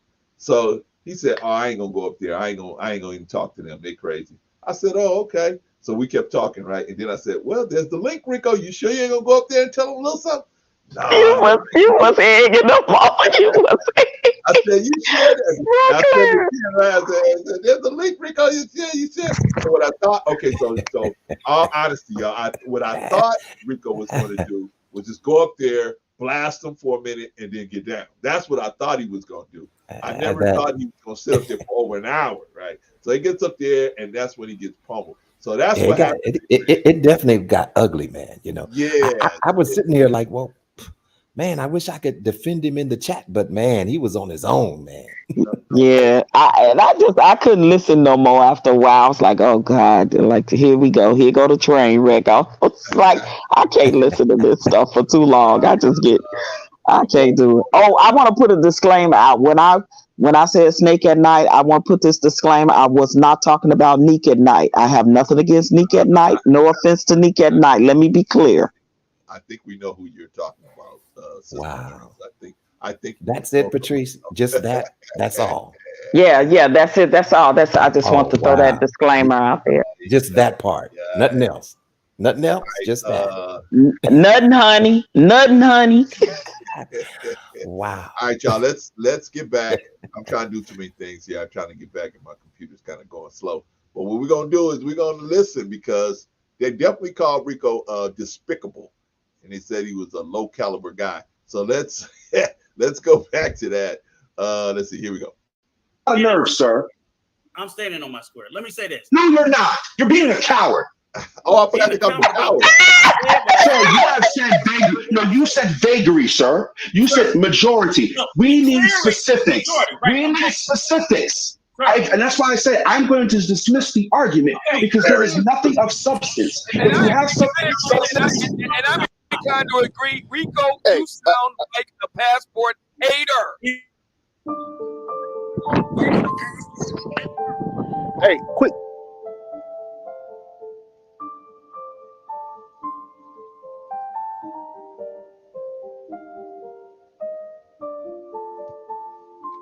Now, Obsidian thought this video was funny.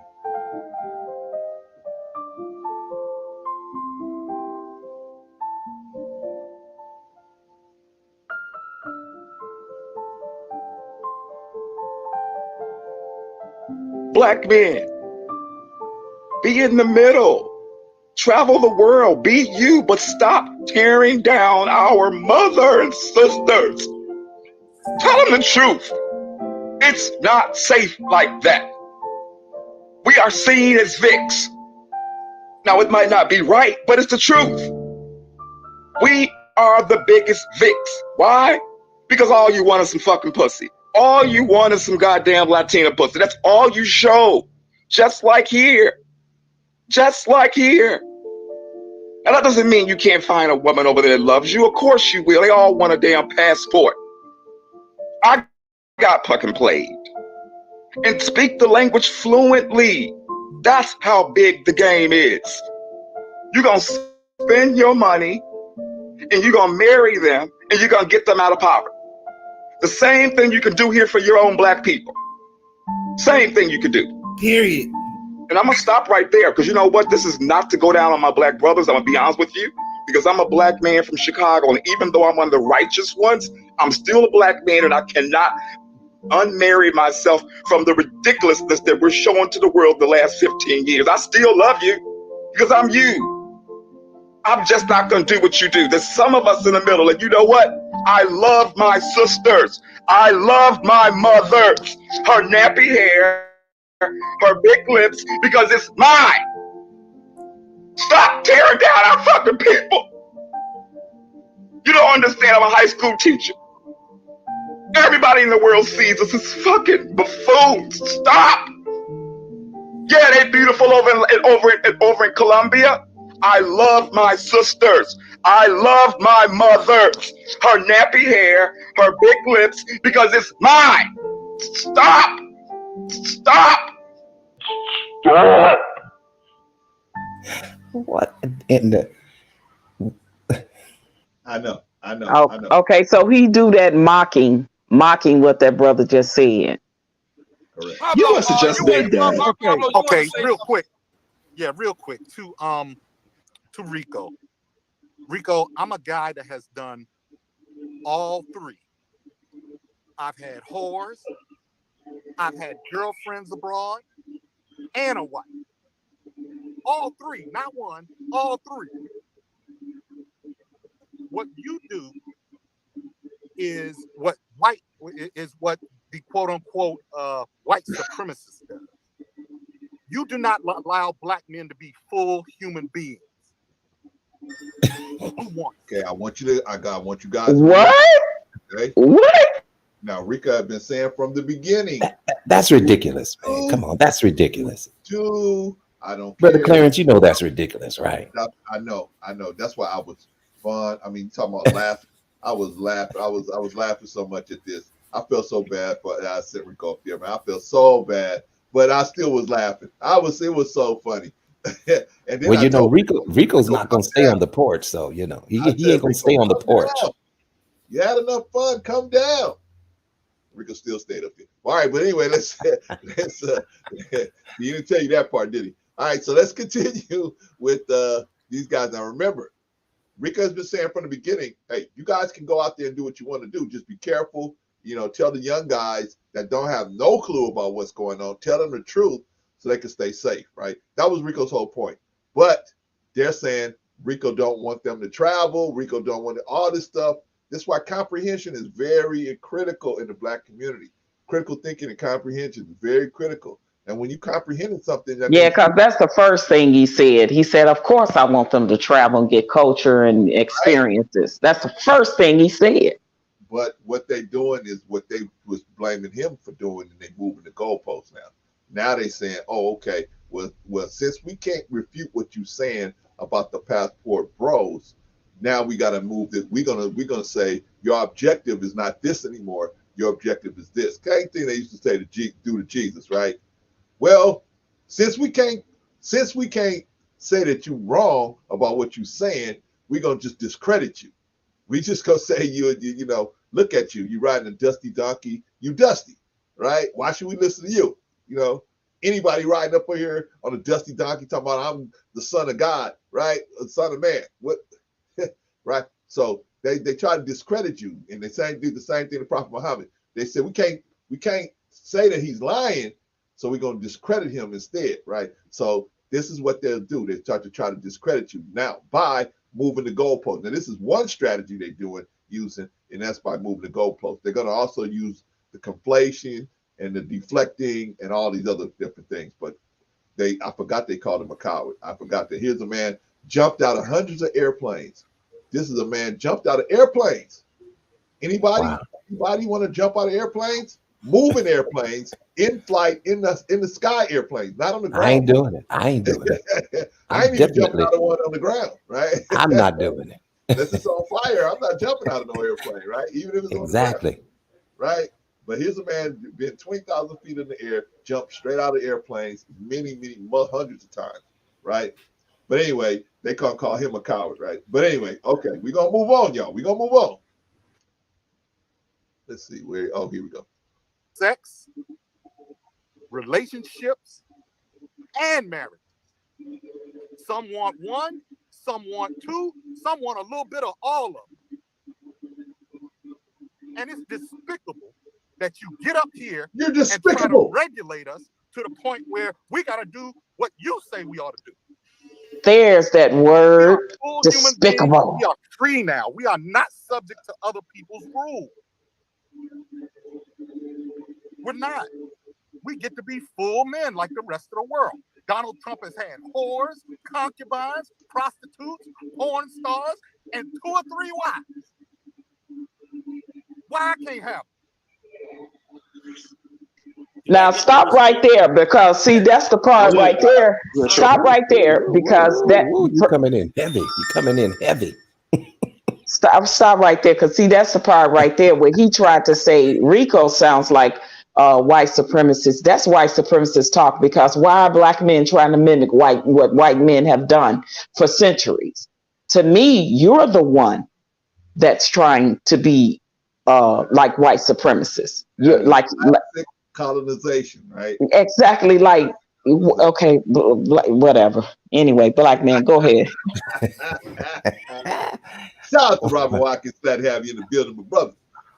Okay, so this is at the point where Rico's trying to start wrapping it up, right? He's finally coming to the conclusion that, hey, they're not gonna give me an even break, so they're not gonna give me an even shake. So now he's starting to say, okay, I'm gonna just let everybody get it all off their chest, and then I'm gonna respond at the end. But then at the end, they're not even gonna let him respond appropriately. But anyway, let's continue, y'all. Let's continue. We're almost done.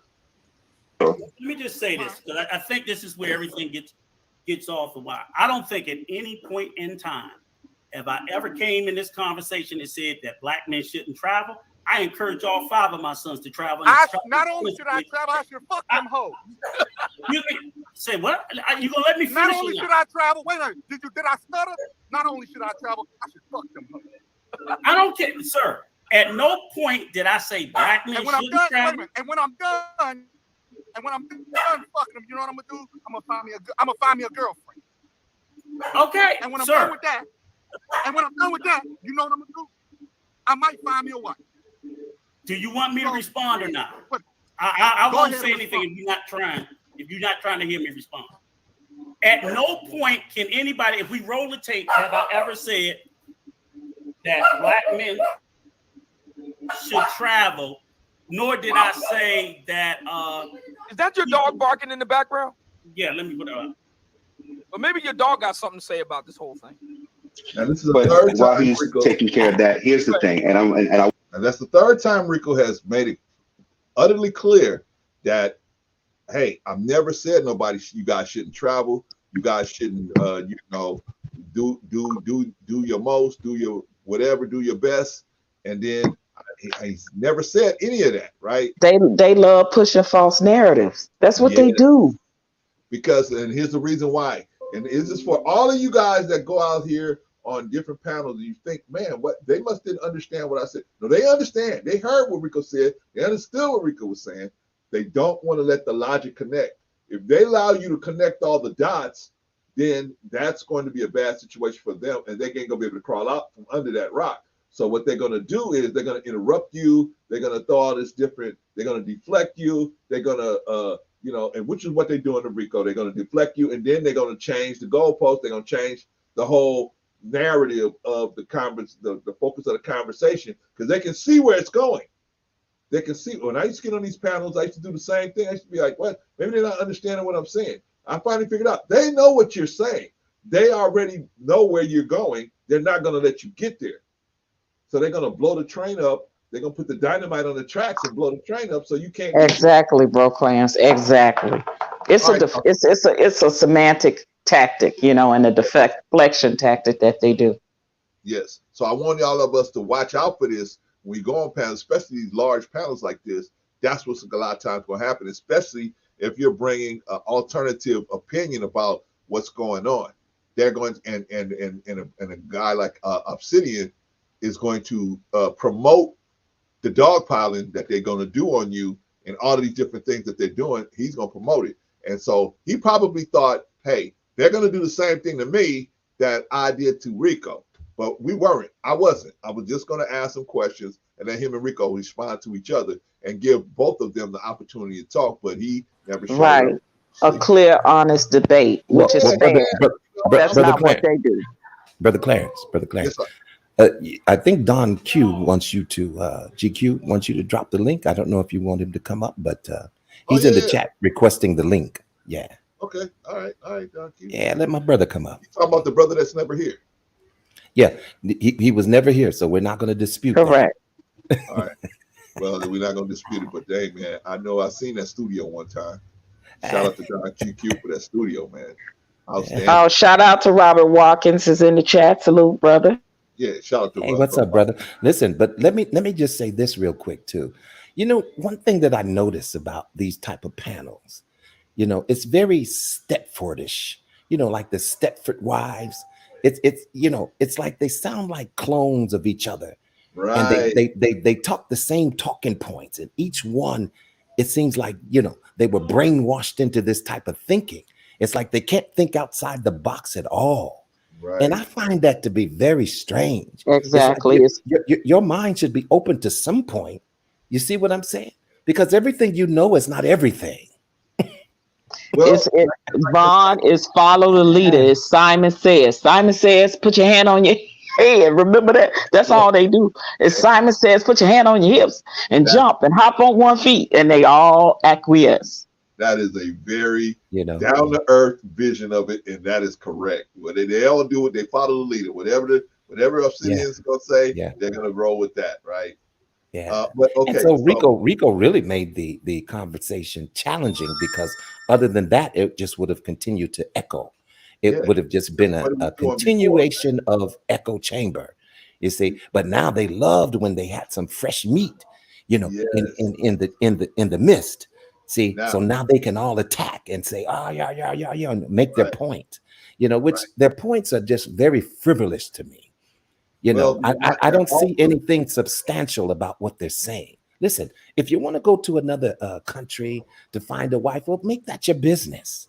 You see what I'm saying? Make that your business. But you better well know what you're doing before you leave here. There you go. See what I'm saying? You better educate yourself a little bit, lest you get hoodwinked over there. See what I'm saying? Because they wait for suckers. You see.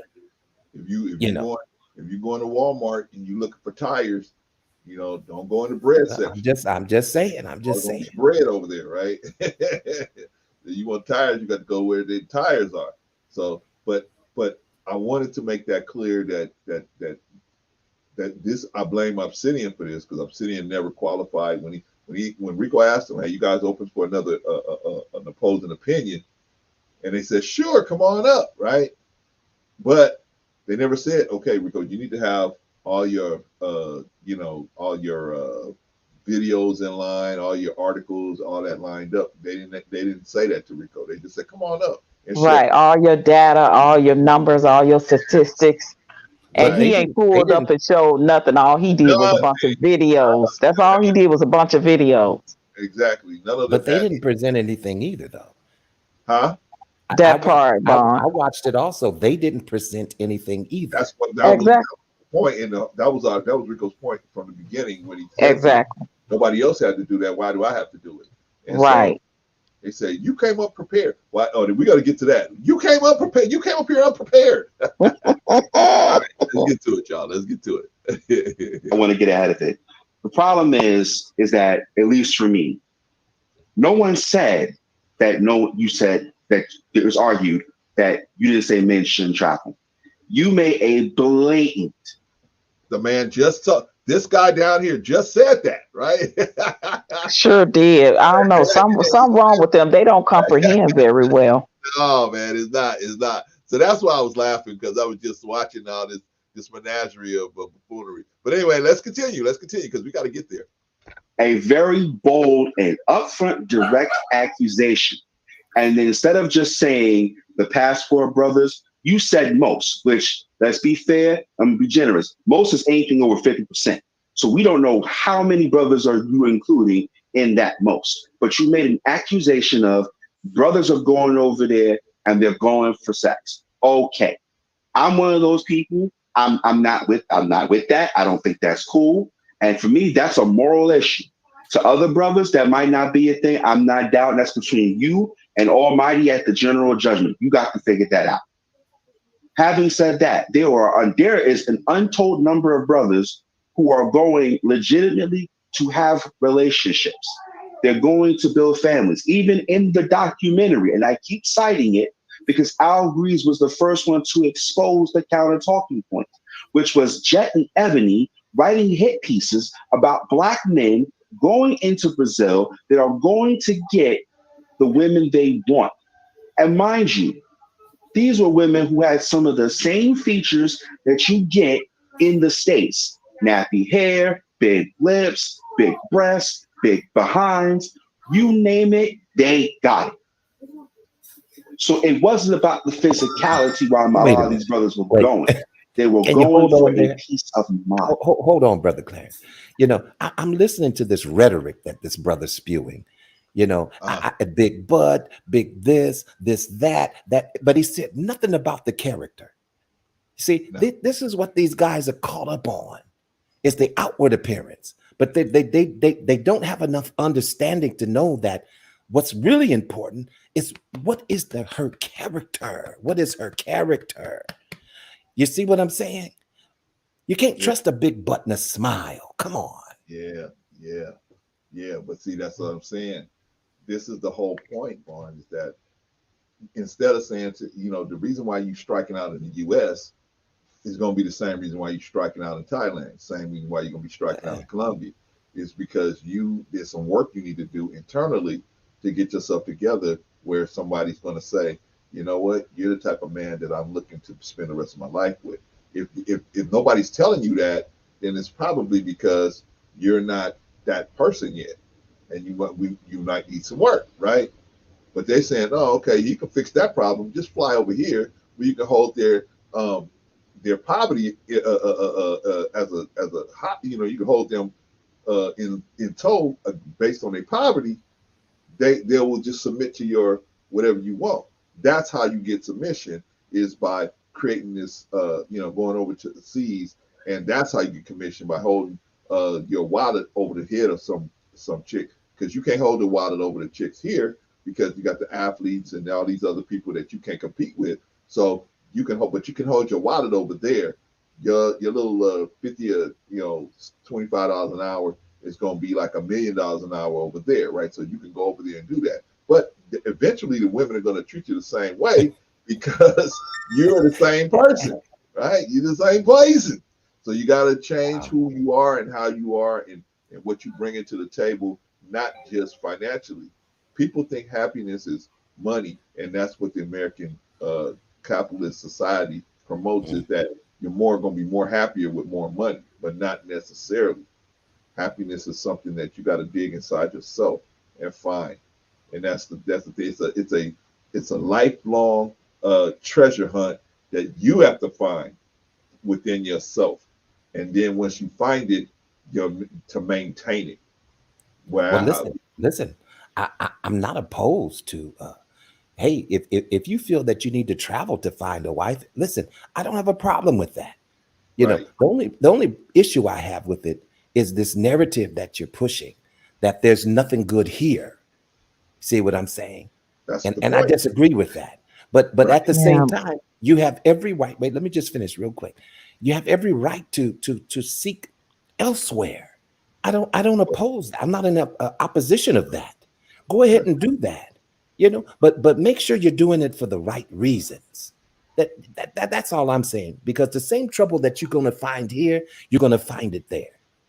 You know, and I'm pretty sure everybody on this panel, or not this panel, but on that panel, would disagree with what I'm saying, because they're saying the women are so different and they're so pure and they're so this and they're so that. You know, the devil is in every place, just about. See, you have good and evil everywhere you go. Come on. Hey, gentlemen, just think about this. A lot of men that get on these panels and push the blame always on women. Does that not sound like a narcissistic personality to you? How Brother Leon talks about no accountability for self and always want to deflect it back on the other person and blame the other person.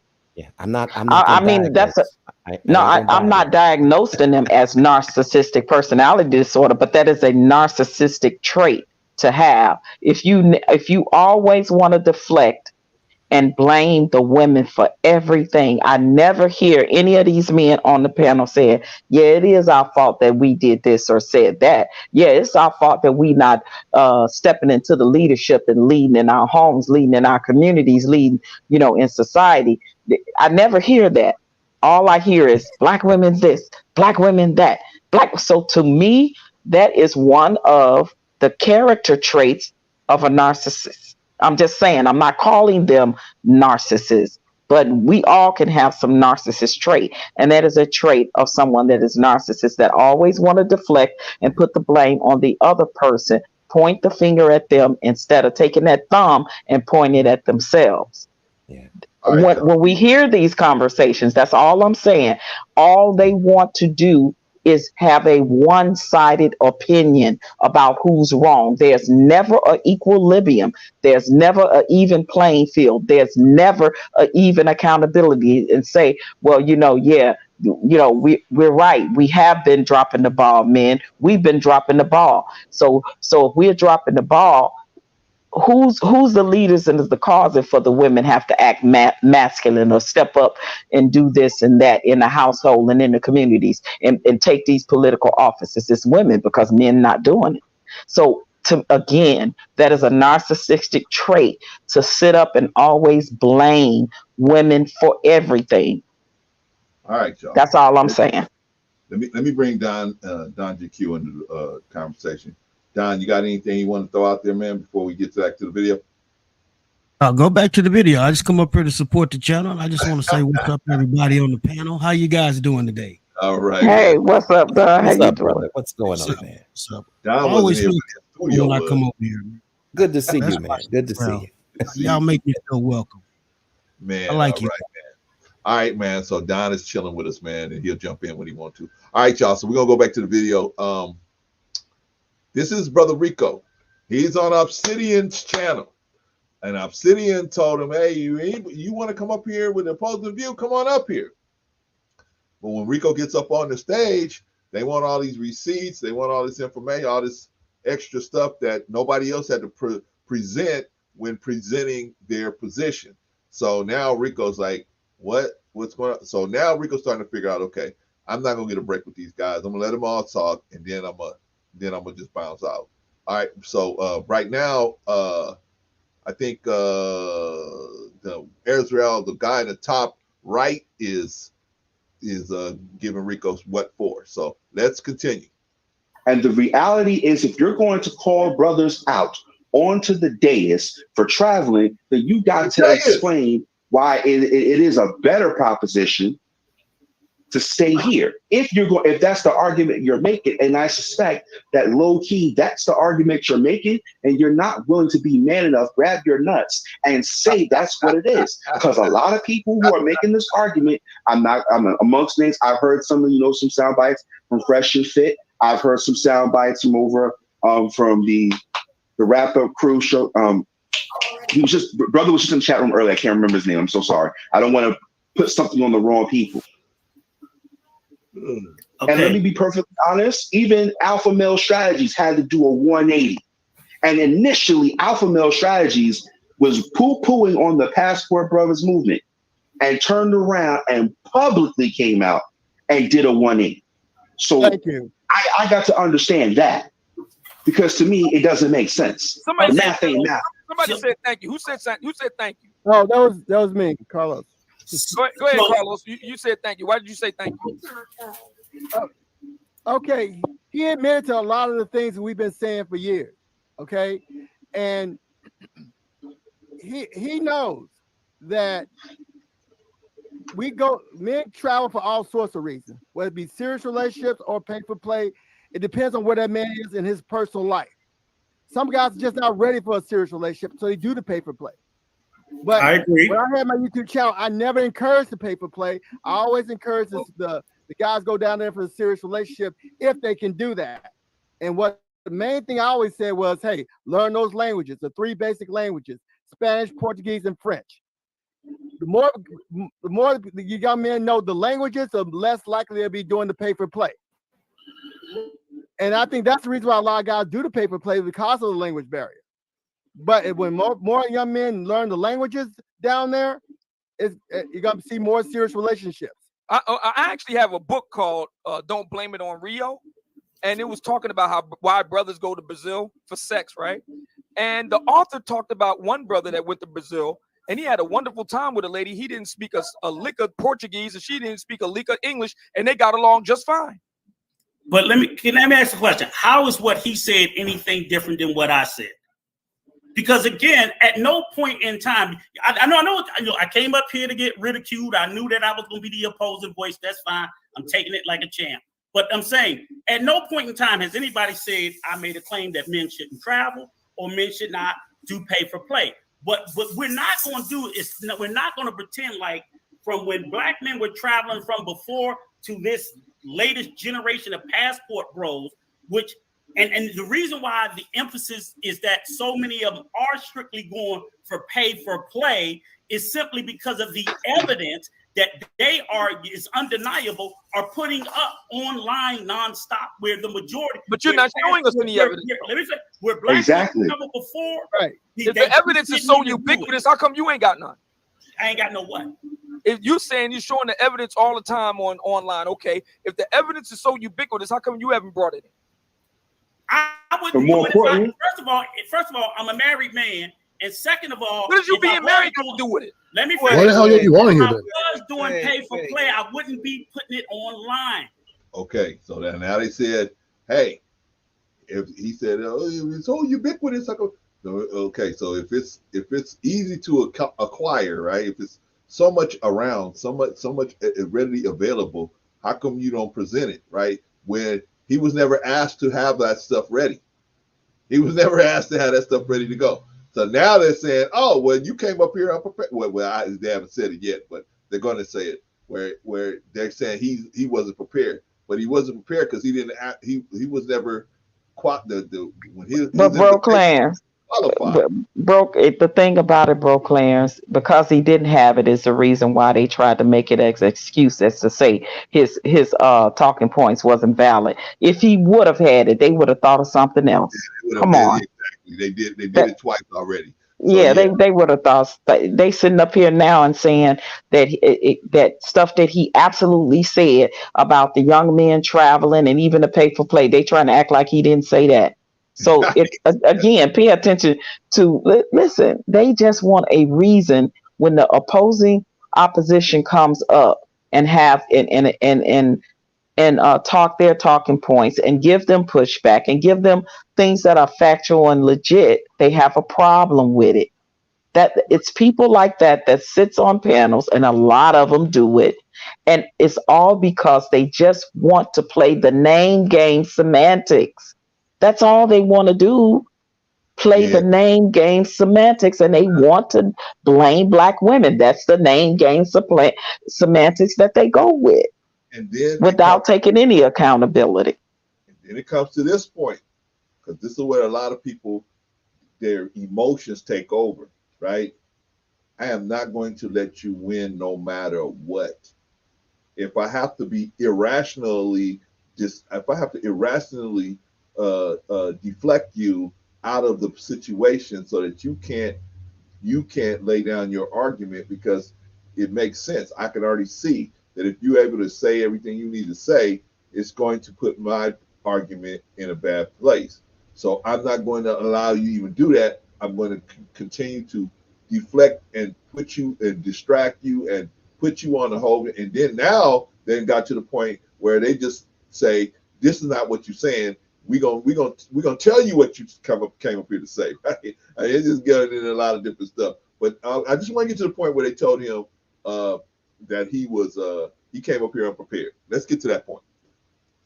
People were doing what does you being mad to do with presenting evidence in support of your position? So what? No. Well, you mean why didn't I bring it? I could have. I didn't know nobody was. Well, why? Okay, let's make Brother Obsidian, I'll make it easy for him. Just name names. Just name names. Just name names. You can look at name names. Okay. Give me 5 names right now. Go. There's Pluto TV. Give me 5 names. Go. There's a bunch of them. There are hundreds. So you named 2 names, sir. Give me 3 more. Give me 3 more. If there are hundreds of them, just I asked you for 5. You should be able to name 5 off the top of your head. Finger. Hell, I say Zoom. I put him in that category. Wow, you put Zoom in Thailand?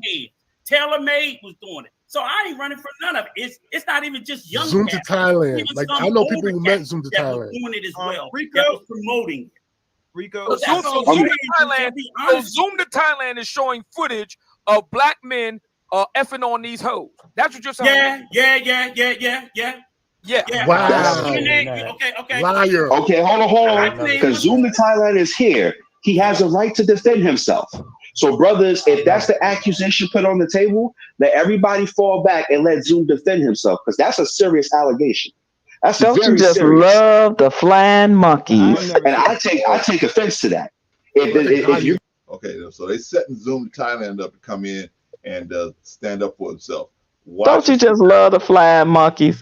He said when Rico said that about Zoom to Thailand, that guy said he's offended that Rico said it about Zoom. You see, pay attention. Flying monkeys is something else. That's the rah-rah cheerleaders, honey. And so this is what we need to look out for when we go on these other streams, right? So this is what happened now. So they're calling Rico out. They're calling Zoom to Thailand. They calling Rico out on the carpet for besmirching Zoom to Thailand. So if he's being besmirched, he should walk right up and say, nah, man, you got it all wrong, right?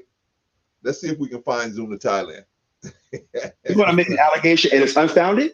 So I'm going to fall back. I'm going to ask all the brothers to fall back and let Zoom handle his business. I don't have the evidence, but I can get the receipt. Yeah. Let's handle this. I didn't know I was going to come here and y'all was going to ask for no. You came up here opposing with an opposing view, and you came here, sir. You came here with this Senator Joe McCarthy type bullshit accusation, sir, with nothing to back it up. You sound like Joe McCarthy. He definitely sounds like Joe McCarthy. But here's the thing, but brother Rico, brother Rico. Wait, hold on, wait. Let me. Hold on. Travelversity. Y'all gonna pretend like him and the girl he tricking off. Sir, you sound like Joe McCarthy. Sir. Oh shit. You know what? That's what you sound like Joe McCarthy. No, hold on. Brother Obsidian, hold on. Wait a minute. Hold on. You ain't got no evidence. Go ahead. Well, Brother Obsidian, let me go on. Here's the problem. You came up here unprepared. Number one. And number two, you're just basically saying, here's the thing, that's not how this works. You claim it, you source it. You can't source it. It's a whole different it'll be a whole conversation if right off the rip you came with a list of channels and a list of videos. At that point, we couldn't be mad. I won't speak for everybody else. I wouldn't be mad at you. I would pull it up in real time and see what you're talking about. But you're coming out here impugning other black men for what? That's some gaslighting, boy. They gaslight. You are not they gaslight. Is that brothers ought to stay here in the States and find themselves wives from ADOS women. That's the argument that you won't make. Want to share my screen, Obsidian? Okay, now he's saying, Rico said it not at least 4 times, right? I didn't say you have to stay here in America. Exactly. You can go do whatever you want to do. But Bro Clarence, he asked him for the 5 names, and when he gave him 5 names, because he gave him 2 at first, and then, I said 5. Then Rico named 3 more. Then because they put Zoom in there, they had a problem with that.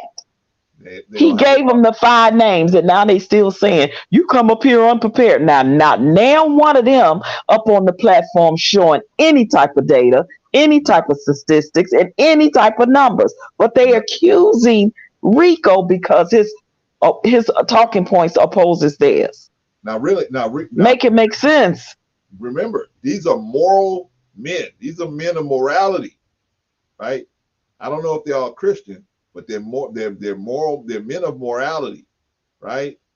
So the more their moral compass is lost. They lost in their moral compass. How about that? Maybe the compass is off a little bit. All right, y'all. The compass is off. Okay, they're gonna read Rico the riot act one more time, and then we're gonna call it a day. All right. Yeah. Wait, before you share the screen, I want to ask you a question, Rico. Was it for a man that's married, focus on black men? It's another form of what they call dick policing. One. And another thing. Now there's countless videos. You think you have a dossier of videos lined up, presented to prove this facts. And another thing, let's say these dudes are doing it. Was it to you? Most black men say they're not going to. Hold on. I'll defend him real quick. I'll defend him. I know you going with brother, but I want to defend. I'm going to offer some of his defense so he can understand I'm fair and balanced. I'm in a long-term relationship, right? I have children. The reason why I support the Passport Brothers and this thing matters to me is because I want my sons to be married. And I cannot see my sons, if this is the kind of climate of women that I would have to deal with, I can imagine the women that they will have to deal with in 10 years. That's why I care. Maybe he has children of his own, or maybe there's people in his life that he cares about. And maybe he may come from a completely different side. I'm willing to give him grace on that. I think how he's going about it is quite foolish, but I'm willing to at least state I can understand that if that's his motivation. If his motivation is, listen, there are plenty of black girls here that need quality husbands. We can't fix our community. If the brothers are going out, fine. I buy that. I'll bite. But the problem is you can't go around making these kind of assertions about people. I take personal offense to that. I'm for the truth, no matter who it favors.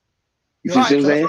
Let me ask Rico. Rico, this is a video that you want to play. So go ahead and play the video. I don't want to play the video. I'm giving you the channel with the video of this person. This young lady who is the girlfriend of a passport bro was a sex worker. Period. Is a sex worker or was a sex worker? I'm assuming was. She did porn. Okay. And he hangs out with Zoom. Okay. I mean, y'all can sit. So now we're going to do guilt by association now. Guilt by association. I'm not even saying he's guilty by association. That is guilt by. So you said he hangs out with Zoom. No. What I'm saying is if you guys care to want to hear it, is again, These guys are selling this narrative that you're going to come over here and you're going to find these fit, feminine, wholesome She's women. not fit and feminine and friendly to you. Did you hear what I told you she was doing? This woman that's on the screen right now, she does not look fit and feminine and friendly to you. She did when she didn't have her clothes on, and them white boys were slutting her out too. How do you know white boys were slutting her out? I saw the video. You saw the video of this woman getting slutted out by white boys who did his her man, her black man hangs out with Zoom the Tyrant. Sir, you sound like Okay, now Oh, that's the man. point where Rico said, This what is they said, wild, man. This is she was wild in right pride, here. man. She was doing pride. And so Rico said, so the guy, so Obsidian said, how do you know? Rico said, I saw the video. I thought, you see how they just swept that under the rug. Well, let's go someplace else, right?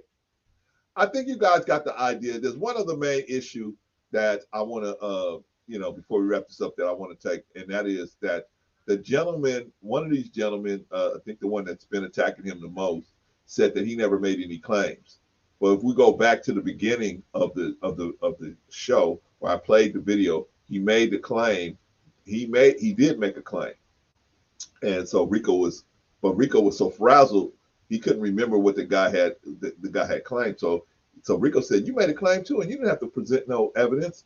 And so the guy goes, "What claim? I never made a claim. I never made a claim." So this stuff had been going on for about an hour. That's why when I told Rico, I said, "Rico, come down. They're not gonna listen to you. They just come on down." And so we'll just do a reaction on it. We can go through the stuff together. So anyway, that was Rico on Obsidian's show. Now, did we? No, Clarence. See, you're not right. See, you should have Obsidian here with you to go through this stuff so that you can see this, so the Obsidian can say something about this situation. I invited Obsidian.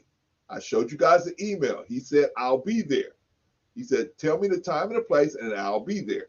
I sent him the link. I gave him the time, the place, the date, everything. I even sent him the link. He did not show. Oh, no, Simon, you're on probation today, brother. We can't. I don't know what you're going to do today. You're on probation. You got another maybe a week or so on Simon, because, man, that last outing you had was really bad. And, we love you, but you got to come better than that, man. All right.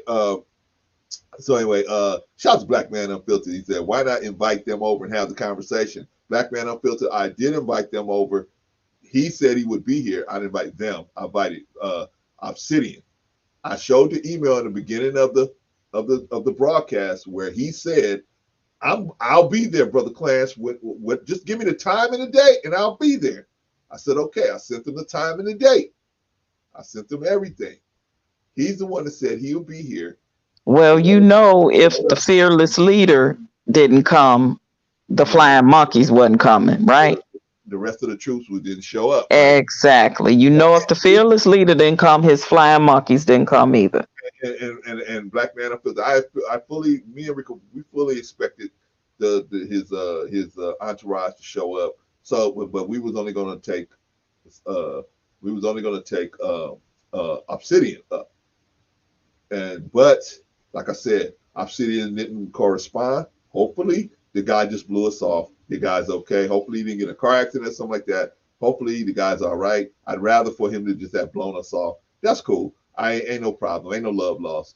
But he probably thought we were going to do to him what he did to Rico, and that wasn't the plan at all. But I can understand how he could think that, right? He don't know me. He don't know too much about Rico.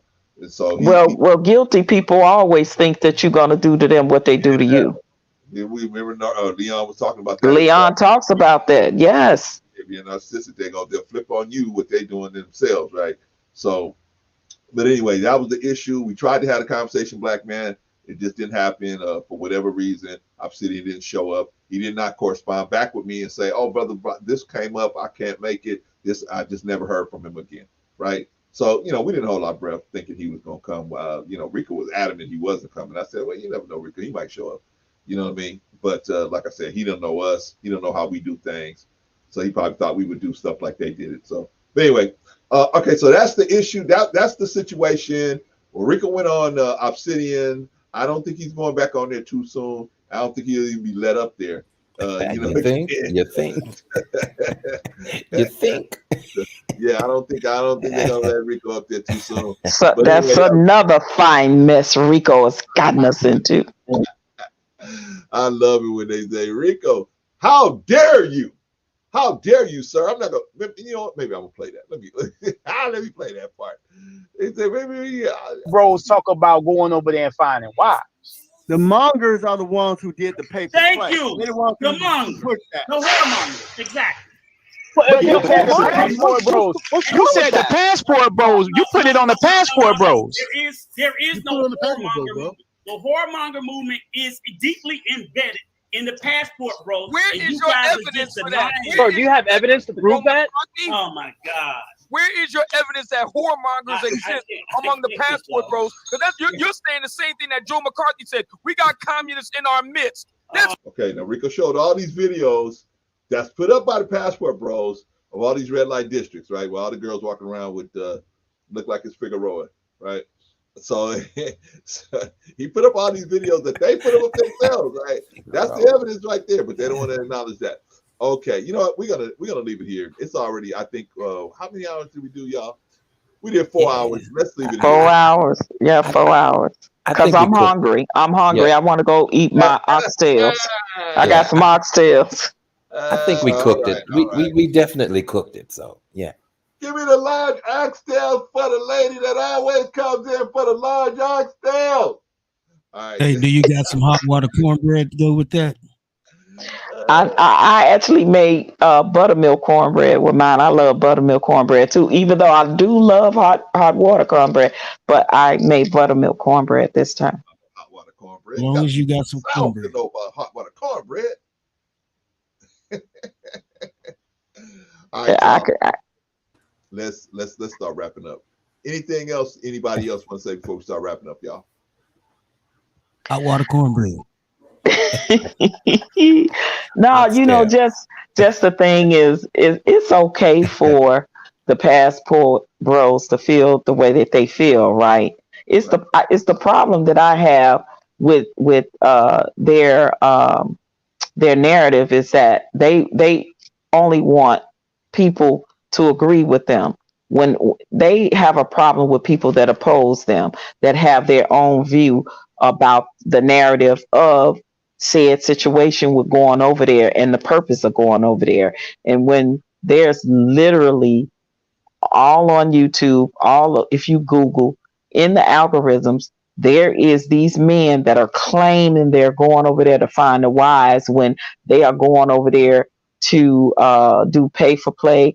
They're going over there and they having women and they're creating babies, but they ain't marrying the women. I told you I got 3 friends that went over to Rio de Janeiro and they all 3 fathered children by 3 different women over there, but they never married these women. So let's talk about that as well. Like they're not marrying all these women that they're going over there being in these relationships with, and that's just factual. And the part about if now some of their own people are leaving the passport sector or whatever you call the sector, and they are calling them out on some of the things that they're doing or not doing, and it's being proven that these things are not doing. It's on, like you're saying, you could pull it up on YouTube and it's right there. They're literally more of them are going over there for pay for play than they are to find wives, and it's just facts. And a lot of the women over there have became hip to the reasoning behind why a lot of men are coming over there. And a lot of them women over there are not taking that crap either. So they find themselves over there and they having very back and forth conversations and getting into it with these women over there. And then a lot of them coming back over here. They getting sent back over here, not married or anything. Or they get over there and they find a woman like my ex-son that's over there in Thailand. He over there and got a girlfriend, and he's spoiled and privileged as ever from American society point. But he get over there with her, she ain't letting them have it. Now you ain't getting over, you're not getting away with that over here. This is what it is. So it's false narratives too that are being created by these guys that are saying that they want to go over there and find a submissive wife and get married. That's not all what's happening over there. And when you got people over there like Brother John that's in the Dominican, like Rico that constantly goes over there, got a home over there, and they're saying, guys, we over here, we know that it's more to it than what you guys saying. They don't want to hear that part though, but they want, no matter what your reasoning is for wanting to go over there, go over there. But why do you have to bash black women and say black American women ain't SHIT? That's the reason why you running overseas. Because black women are not saying, well, I'm going overseas to find me a Dominican man or a white man or whatever kind of man, because these black men ain't it. I don't see platforms that's doing that. And when are black men going to take accountability for them failing in their leadership roles? If you are the leaders in your homes and your communities and things of that nature, and you're failing at it because women stepping up to them roles, what does that say about you? Ouch. Ouch. All right, y'all. Let's thank you for that, Patrice. All right. And I digress. Wow. Let's start wrapping up because everybody's hungry. We done had an earthquake and a hurricane about to hit us over here. So I don't know what God is doing, man, but He's doing something. I told He's turning it up. I told Obsidian. I said, hey man, I'm gonna change my whole platform around. I mean, my whole the Sunday show that I usually do. I'm change that all up just so you could, because you said you coming. And so anyway, the no show, right? No call, no show, right? Anyway, let's start wrapping up, man. Let's get some last words and then let's get out of here. Let's go enjoy our families. All right. I said my last words. I'm done. That's your last words, Patrice? All right, I'm gonna pull you. That's down. my last words, and I'm sticking to it. All right, I'm gonna pull you down, girl. All right, that was Patrice. Shout out to Patrice. OG Patrice is our executive producer. We're gonna have Brother Leon in the building on Tuesday, and OG Patrice put that together. She also put the last brother together, Brother Andretti, who was on here last week. Man, I mean, just a very what do you call that, spiritual brother. And he resonated. I resonated with the brother a lot. But you got to check him out for yourself. Don't just take my word for it. Check him out for yourself. But don't sleep on Leon either. Leon is going to be here on Tuesday, giving us some more another good dose. So don't sleep. All right, that's Patrice. All right, who else? Don GQ. You want to throw something out there, man? Don. Yeah. I'm sorry about that. You know how we do it over here, man. I'm just over to support this channel, man. This is like my home away from home. Exactly. And on that note, man, y'all brothers, y'all take it easy. I was never here. Yes, sir. Thank you, brother. Sir. Appreciate you. That was Don GQ, man. Good brother. And how about that studio? Yikes. He's got a lot going on there. He's got a multi-million-dollar studio, man. He's very tech savvy. If you look at that equipment, man, I think I'm about to upgrade myself. But you got to upgrade, Vaughn. I'm on upgrade. Maybe next week I'm gonna be doing some upgrading. we doing what they call Negro rigging, man. We gotta upgrade, man. We gotta get it get on task here. All right, Vaughn, what you got to say, man? What's your last word? Man, listen, anytime you see someone that you rock with on another panel and they're getting it handed to them, you have to just stop and just listen and see what is it really all about. But I think that watching it again, actually I saw that Rico did better than I thought he did. Oh yeah, he did excellent. You see what I'm saying? Because just to watch it initially, it seemed like he was getting a pounding, but the way that we broke it up, he really made some very good points. Yeah. I mean, I told him, it was no big deal. And then as far as the passport bro thing goes, man, listen, it's your prerogative. You know what I'm saying? Right. Just like the Isley brother said, it's your thing. Do what you want to do. Do what you want to do. But also know that there's some consequences that come behind your behavior, and so you may have to suffer that. But what I found really interesting, Brother Clarence, is how they the receipts that they were able to pull up was the Mocha Fest that took place in Houston, I believe, Texas, right? You know, and I was able to see some of that footage, and it was definitely appalling, definitely, you know. But they made a point of saying that, see, this is why we want to leave. This is why we want to go overseas. See what the women are doing here. Look at them. Look at what they're doing. You see what I'm saying? But at the same time, they never acknowledged the fact that the brethren was there doing it with them. Come on now. You know, what kind of double standard is that, gentlemen? Vaughn, excuse me, and I'm sorry to interrupt you. Let me throw this in there. That's all right. Go ahead. Go ahead. Let me throw this in there. So just like what you were saying. He said, oh man, he said Houston is glowing. There's so many STDs out there that Houston is glowing. But he never said these women ain't getting these STDs by themselves, right? Somebody's giving it to them, right? So that was the point I just wanted to make. He did not qualify what he was saying. He was making it sound like these women are giving each other the STDs. Anyway, sorry about that, Vaughn. Go ahead. No, it's good. It's good. But believe me, the water was murky. If you get a chance, you may want to go back and look at that again, brother, because you know they're all in the pool, and it just looks like a cesspool of it. You know what? It looks like a cesspool of gonorrhea herpes. You see what I'm saying?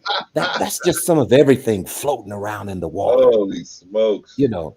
And man, you know, but you know, hey, I'm not surprised because you know we've seen this stuff at Fricknick and all of these other things. Yeah, come on, we've seen this stuff before, you know. But to sit up here and to be that pretentious, to be like, well, it doesn't happen in other countries. I don't believe that. I don't believe that. You have corruption, you know, across the board. But that's just my opinion, man. But great show. I'm glad that Brother Rico was able to, you know, get out of there unscathed. I thought he did an excellent job. He did an excellent job. You know, you know, yeah, he did. He did. He did. I thought he was just going to jump off, but he hung in there. He took a pound, but yeah, he definitely, you know, he definitely came out unscathed. Yeah.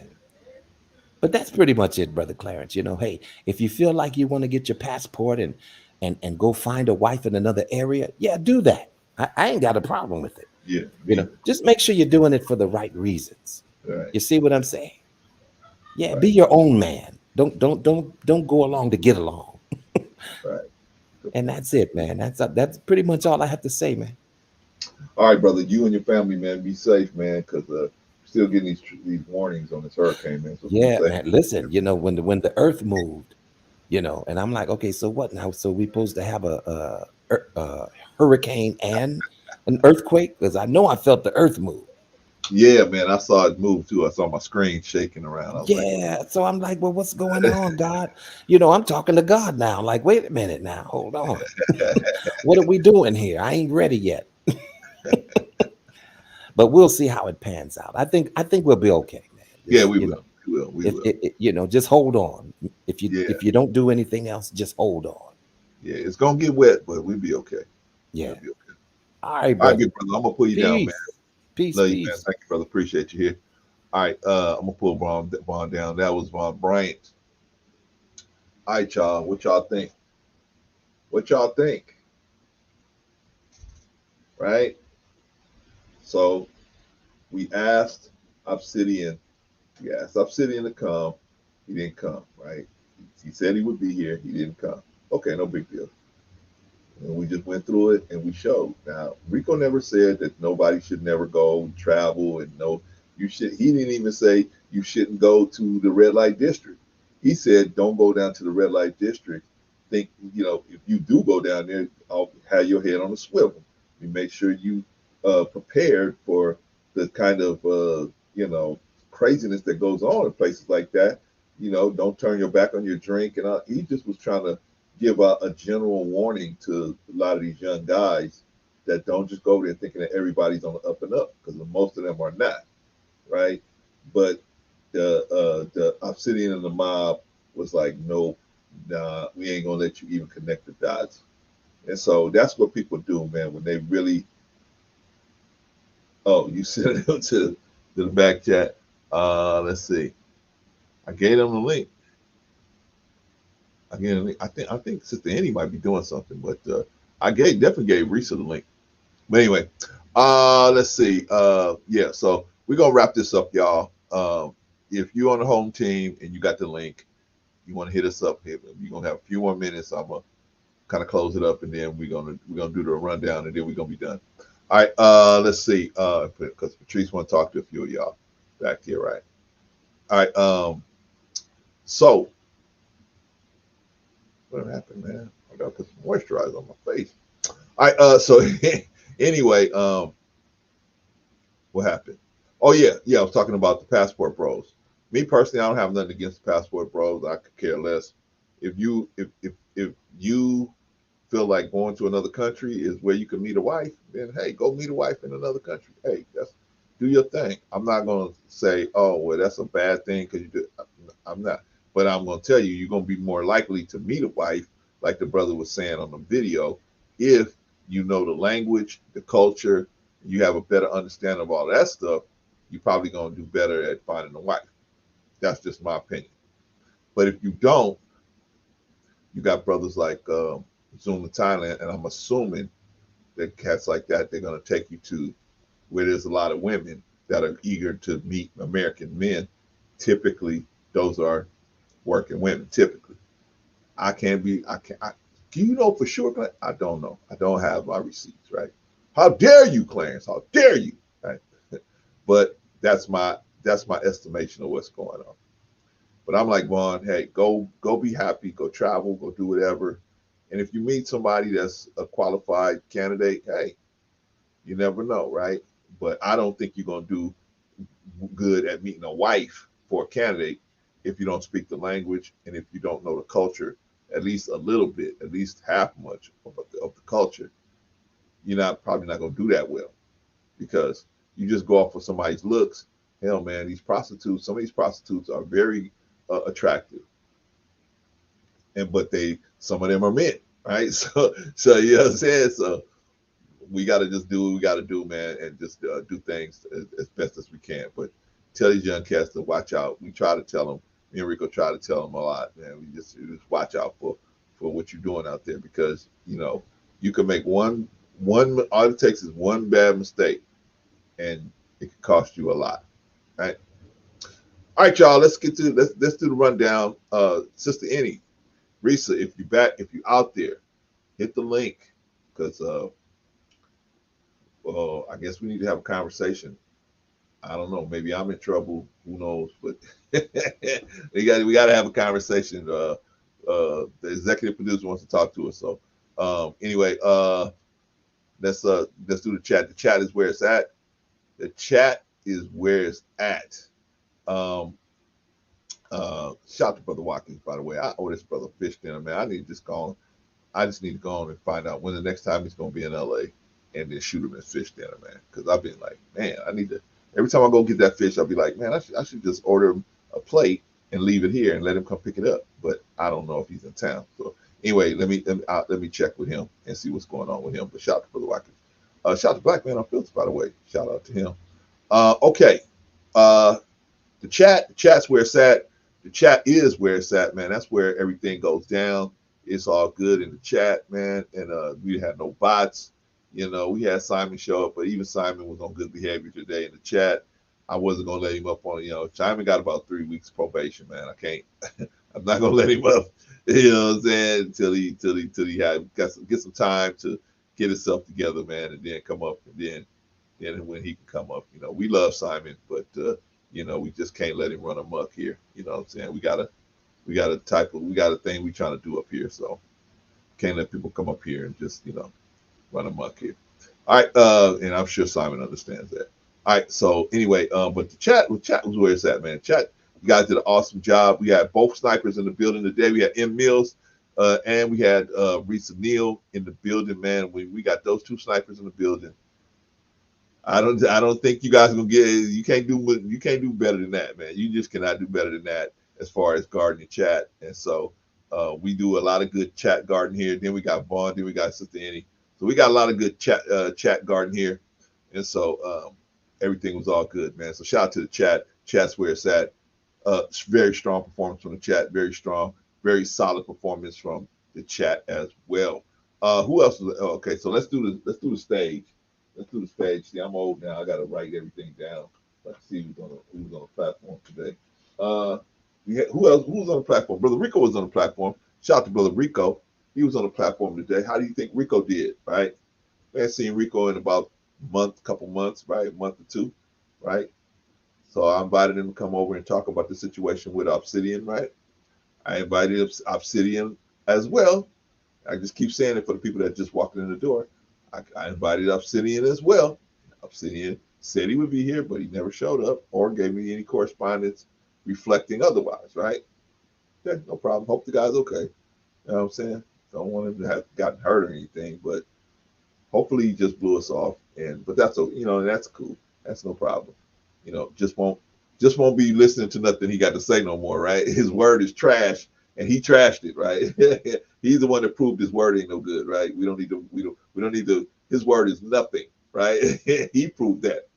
But anyway, shout out to Rico, man. Rico came over and he tried to explain himself, and I'm sure he would have been open to questions from Obsidian, but Obsidian, like I said, it was a no-show. So, but anyway, I think he did a great job. Great job. I'm gonna give him a strong performance. Very strong, very solid performance as always. What about Patrice? What about OG Patrice? OG Patrice is in the building. Shout out to OG Patrice. She came up, right? And I tried. You want to think about family, y'all. You try to leave your family out of it, right? But they come up anyway, right? Told y'all about the time I went over to Black Man Unfiltered, man. Patrice told me, yeah, you don't have to do it. You ain't got to prove nothing, but see. I said, I know, but I gave these cats my word. And if I gave them my word, that means a lot to me. If I tell them I'm gonna do something, I'm gonna do it. And I'm at least be trying to get it done. And so and not turn around. Who's in the chat elbowing and kicking people? Vaughn and Patrice. The two people told me I didn't have to go nowhere. Vaughn and Patrice is in the chat kicking and elbowing people in the chat. But that's just going to show, man, your family going to be there for you, even if they might not agree with, or they was not, in agreement with you clicking that link and getting up there. But once you up there, and then they going to be there for you, man. So anyway, Patrice came up, and what y'all think about Patrice, right? Patrice is executive producer now. She is executive produced the NARC series, and so she got these guys to come in, right? We ain't got no money to pay them, so they coming in and donating their time. Man, that's huge, right? That's huge. To try to help some people, man, find out if you were a narcissist or if you were a suspected narcissist, because we're not, like Vaughn said, we're not doctors. We can't diagnose people, so we're gonna say a suspected narcissist, right? If you were a suspected narcissist, then what I'm saying, this is what you should do probably to walk away from that situation, if not seeking medical assistance, right? But anyway, Leon will be here on Tuesday. Patrice hooked that up, so she's doing a good job, man. Maybe Netflix is still away from us, right? Well, we can say we worked with Patrice. We worked with Patrice when she was just over here. Let's Talk About Black Life, right? They weren't paying her nothing. I know. I need to figure out this monetization situation, and then maybe we can pay Patrice something, right? Shout out to Brother Bolo in the Village, man. If you haven't already subscribed to Brother Bolo TV in the Village, man, what are you doing? What is you doing, man? Get on over there and subscribe to the brother, man. I was listening to the brother today. They were talking about what's that movie with Mel Gibson? What's that movie? I know you can't hear me, Patrice. What's that movie with Mel Gibson, man, where he's fighting the English? I forgot the name of the movie, man. They were talking about that movie, man. Brother Ant was talking about that movie. Good show, good little show, man. But yeah, man. What y'all think about Patrice? How y'all think she's doing as an executive producer? And she's doing real good. Man. She's doing real good as an executive producer, man. Shout out to Patrice, man. Shout out to Patrice. She's like, hey, Clarence, we almost finished. Braveheart. That's it, Bolo. Thank you. I said, Patrice like, hey, we almost finished with this one. I said, well, you gotta get another one, Patrice. I put it right back to work. Hey, we gotta get another one. You can't sit down, right? Man, but shout out to Patrice and all of the work that she does behind the scenes, man. Nobody's, you know what I'm saying? Nobody pays us nothing to do all of this stuff, man. We do all this stuff just because, you know, we want to bring something. We're not trying to take nothing from nobody. We're trying to give you guys something. And so that's all we're trying to do, man. But if we can do it better, you guys got suggestions for us, how we can do it better, we all ears, you know what I mean? It might take us a minute to implement them. Like me right now, I've been having to change this thing around. Yeah, same here, bro. Same here, man. I've been having to change this office around for about 6 months. I finally did it this weekend, man. I was here all night last night, and I came in early again today to clean out the rest of the stuff, and still got more stuff to do. But hey, we getting there, right? Had to order a new computer and all that stuff. Boss said drop the link. I'm in trouble. Patrice is in the back. I'm in trouble already. Okay, here we go. Well, I might come up. Or Bolo might come up, huh? But anyway, that's Patrice. She's doing an excellent job. So, man, y'all see Patrice out there on the streets, in the YouTube streets. Just, you know, give her a nod. Say, hey, Patrice, tell her what you think. And if you think she can do something better, then tell her. Patrice is the kind of person that'll listen to you, right? Only person she gonna pop on the head is me, right? But she still love me, but she still gonna pop me on the head if she got to, right? But shout out to Patrice, man. Thank you for all you do, everything, all of the stuff that you do behind the scenes that nobody knows about, all the phone calls, all the emails, all the stuff you do behind the scenes, planning all this stuff. We appreciate you. Thank you so much. All right, but shout out to Patrice. Very solid performance. Very solid, very strong, as always. As always. All right. Okay, I'm gonna let you up right now. You can let yourself up, Patrice. I don't know why you. Do you want to come up right now? Yeah, I just forgot to make the announcement. I heard you making it about Tuesday with Brother Leon, but I wanted to let everybody in the chat know, all the listeners, all the people in bushes that's hiding. Please subscribe, hit the like button. And also on Tuesday, we're this week coming, it will be our final week for our Knox series. And on Tuesday, Brother Leon has offered to give away one of his books. So we're going to have a fun little contest, maybe like, I'll think of something like maybe ask you a question from a previous video or interview we did with him, just something like that, and you can win one of Brother Leon's books. So that's going to be on Tuesday, and we also going to have Terrell come back to close us out too for our final week of the Knox series. So stay tuned. All right, girl. Is that it? All right, brother. All right, thank you. I'll put you back down. All right, girl. She all excited because she put that thing together, man. She did it by herself. So shout out to Patrice. Brother Polo. Brother Clarence. What up, sir? How you doing, my G? I'm doing good, brother. How you doing? I'm alive, man. You know, I'm alive. I'm breathing. I'm kicking. I'm listening to your content, listening to all the talented people you have around you. You know, I'm enjoying myself. So, you know. I say the same to you, brother. I say the same to you. Thank you, brother. I appreciate you and all that you do. You are a scholar and a gentleman. Agreed, man. I say the same thing to yourself, man. I say the same thing to you. What's happening with you, man? Man, you know, the schedule and everything has been crazy. So we've been doing a few repeats, but, you know, trying to, you know, level things out so that we can get back to normal. But we almost finished with the Bible. We're in Revelations. Imagine that. And we've read from Genesis to Revelation. So, you know, and you know, just having people like you and channels like yours, you know, and other channels support, it's a beautiful thing, you know. So it's an awesome thing to just see truth and empathy and sympathy and love and, you know, understanding is being brought, you know. And, you know, we're in our own little corner, you know, of YouTube, our own little corner of YouTube, but it is what it is, you know. So hey, bro, I feel exactly about you guys in the village, man. I think you guys are absolutely, we are reflections of each other. And, you know, that's why I'm always sending people over there. and hope hopefully those ones that go over there and they see us, they feel us, they feel the same kind of vibe they feel over here, and so hey man, it's all good, man. It's all love, brother. Thank you, brother. Your mic sounds different. My mic? Yeah, it sounds different. Nice. 1, 2. I don't know what happened, man. I'm using the same equipment. Man, but I think probably the acoustics, because I cleaned out my whole office, man. So maybe the acoustics is a little different, and it sounds like a little more of a kind of an echo, because a lot of it I have here, I just got rid of it. So I was like, well, I ain't using this. I ain't using it in 2 years. Yeah, I gotta do that. I gotta do that too. Anyway, man, that was an awesome show you guys doing on Braveheart, man. That was an awesome show, man. Man, Glad that you did that, man. You see, they hit us, right? Oh no, they struck you down. I'm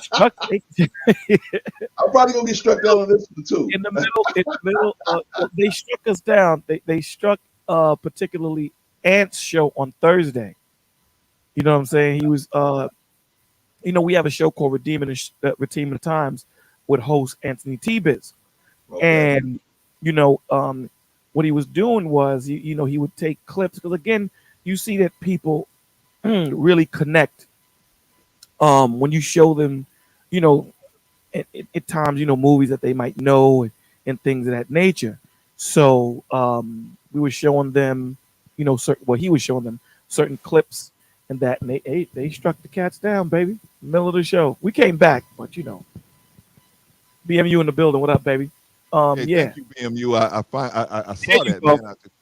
There you go. Like, oh yeah, that must be what's going on. I can't hear. I don't have a headphone, so I didn't hear it like you guys probably is hearing it. Okay, now I'm good. You sound much better. Before you sound like yeah. bathroom, man. Wait, man, it's good to be seen, good to be heard, man. You know what I'm saying? And I'm sorry that you guys got this. I'm sorry that you guys got the strike down, man. It is what it is, man. These things are gonna happen, and you come back. You just come back. So we just got to figure out what we did wrong. Figure out what we did wrong. I kind of figured out what we did wrong. Go back to the drawing board and just make sure it doesn't happen again. And that's it. You move on. Man. See, I did see, this is my issue with YouTube, man. You can have somebody like Nicki Minaj, you can have somebody like Meg Thee Stallion, you can have somebody like Cardi B, you can have all these, you have the City Girls, you can have all these people saying all these kind of derogatory things. You can have a Nas X out here saying all these different crazy things, right? Excuse me. And so, but if you start telling the truth on something, man, you start telling the truth on something, man, they just come and snatch you up, right? Yeah. I mean, bigger, we know that when we do this content that, we're opening ourselves up to criticism. We're opening ourselves up to being attacked in so many different ways. But this is what happens when you speak the truth, and the thing is, we accept it. It takes a certain type of man or a certain type of woman to get up here and speak the truth and be that arrow, I'm saying, the tip of the spear, so to speak, because again, no matter how many people you have on your platform, they're going to come after you, right? They don't come after the people that you invite to your platform. But, this is a spiritual war. We wrestle not against flesh and blood, but against spiritual wickedness in high places. So, we all know that this is temporal. So, as this world starts to progress and as you start to see these things start to unravel, you think we're being censored now. It's going to be worse, a lot worse. Agreed. Agreed. All right, bro, we about to get up out of here, man. You got any last words, man, of wisdom, man, you could drop on us, man? And the words I say is, it's easy to sit down from behind the camera and question brothers and sisters and talk about things. But when you have brothers and sisters that actually come up on the platform and actually in truth want to build, not for YouTube credits and things of that nature, but they really want to help people. You know, it's hard to do what we do. It's hard to do what we do and continue to keep doing it, right? So it's a thankless job. You know, it's a thankless job. You make a mistake, they gonna make sure they on you. They on you. You know, so my words of wisdom is gonna say to all those men and women that are searching for the truth, it's gonna beat you down. They're gonna try and make you conform. Don't. We're not citizens here. We're visitors. Do not give in your green card and become a citizen. And the last what I'm going to say is salute to Brother Clarence. You know, he's been solid since, you know, he's welcomed me into his life, into his platform. He's been solid. So, you know, continue to subscribe to his channel, continue to listen, ask the hard questions, you know, and God bless you and your family, brother. You too, you and everybody over in the village. But Brother Bolo, wait, before you go, yes, there's a request. Somebody got a request that you take us out in prayer, brother. Absolutely. Do you think you can handle? Do you think you can handle that, brother? I don't know. I might. Do we need to go get Lyric? Do you think you can handle this one?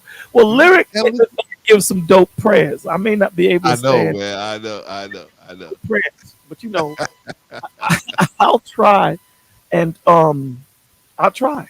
You know, all I could do is say I'll try. So, you know, I believe Father you. I'm rolling with you, brother. all right, Father God, we thank you for giving us life. We thank you for allowing us to wake. We thank you for allowing us to feel your presence and to hear your voice. Father God, we know that it is hard to stand in truth. It is hard to stand in integrity and in character. But you give us the strength. You give us the will. You give us the know how.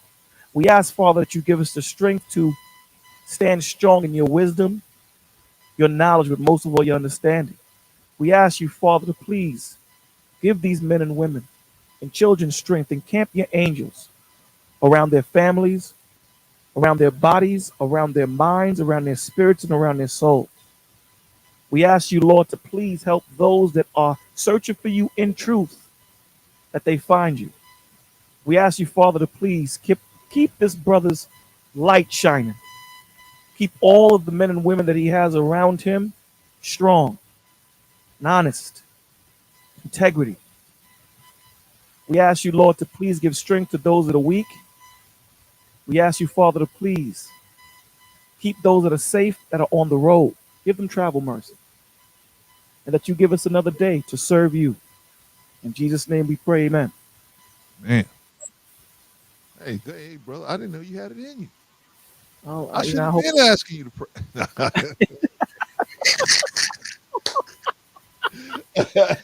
I've been letting you get away all this time.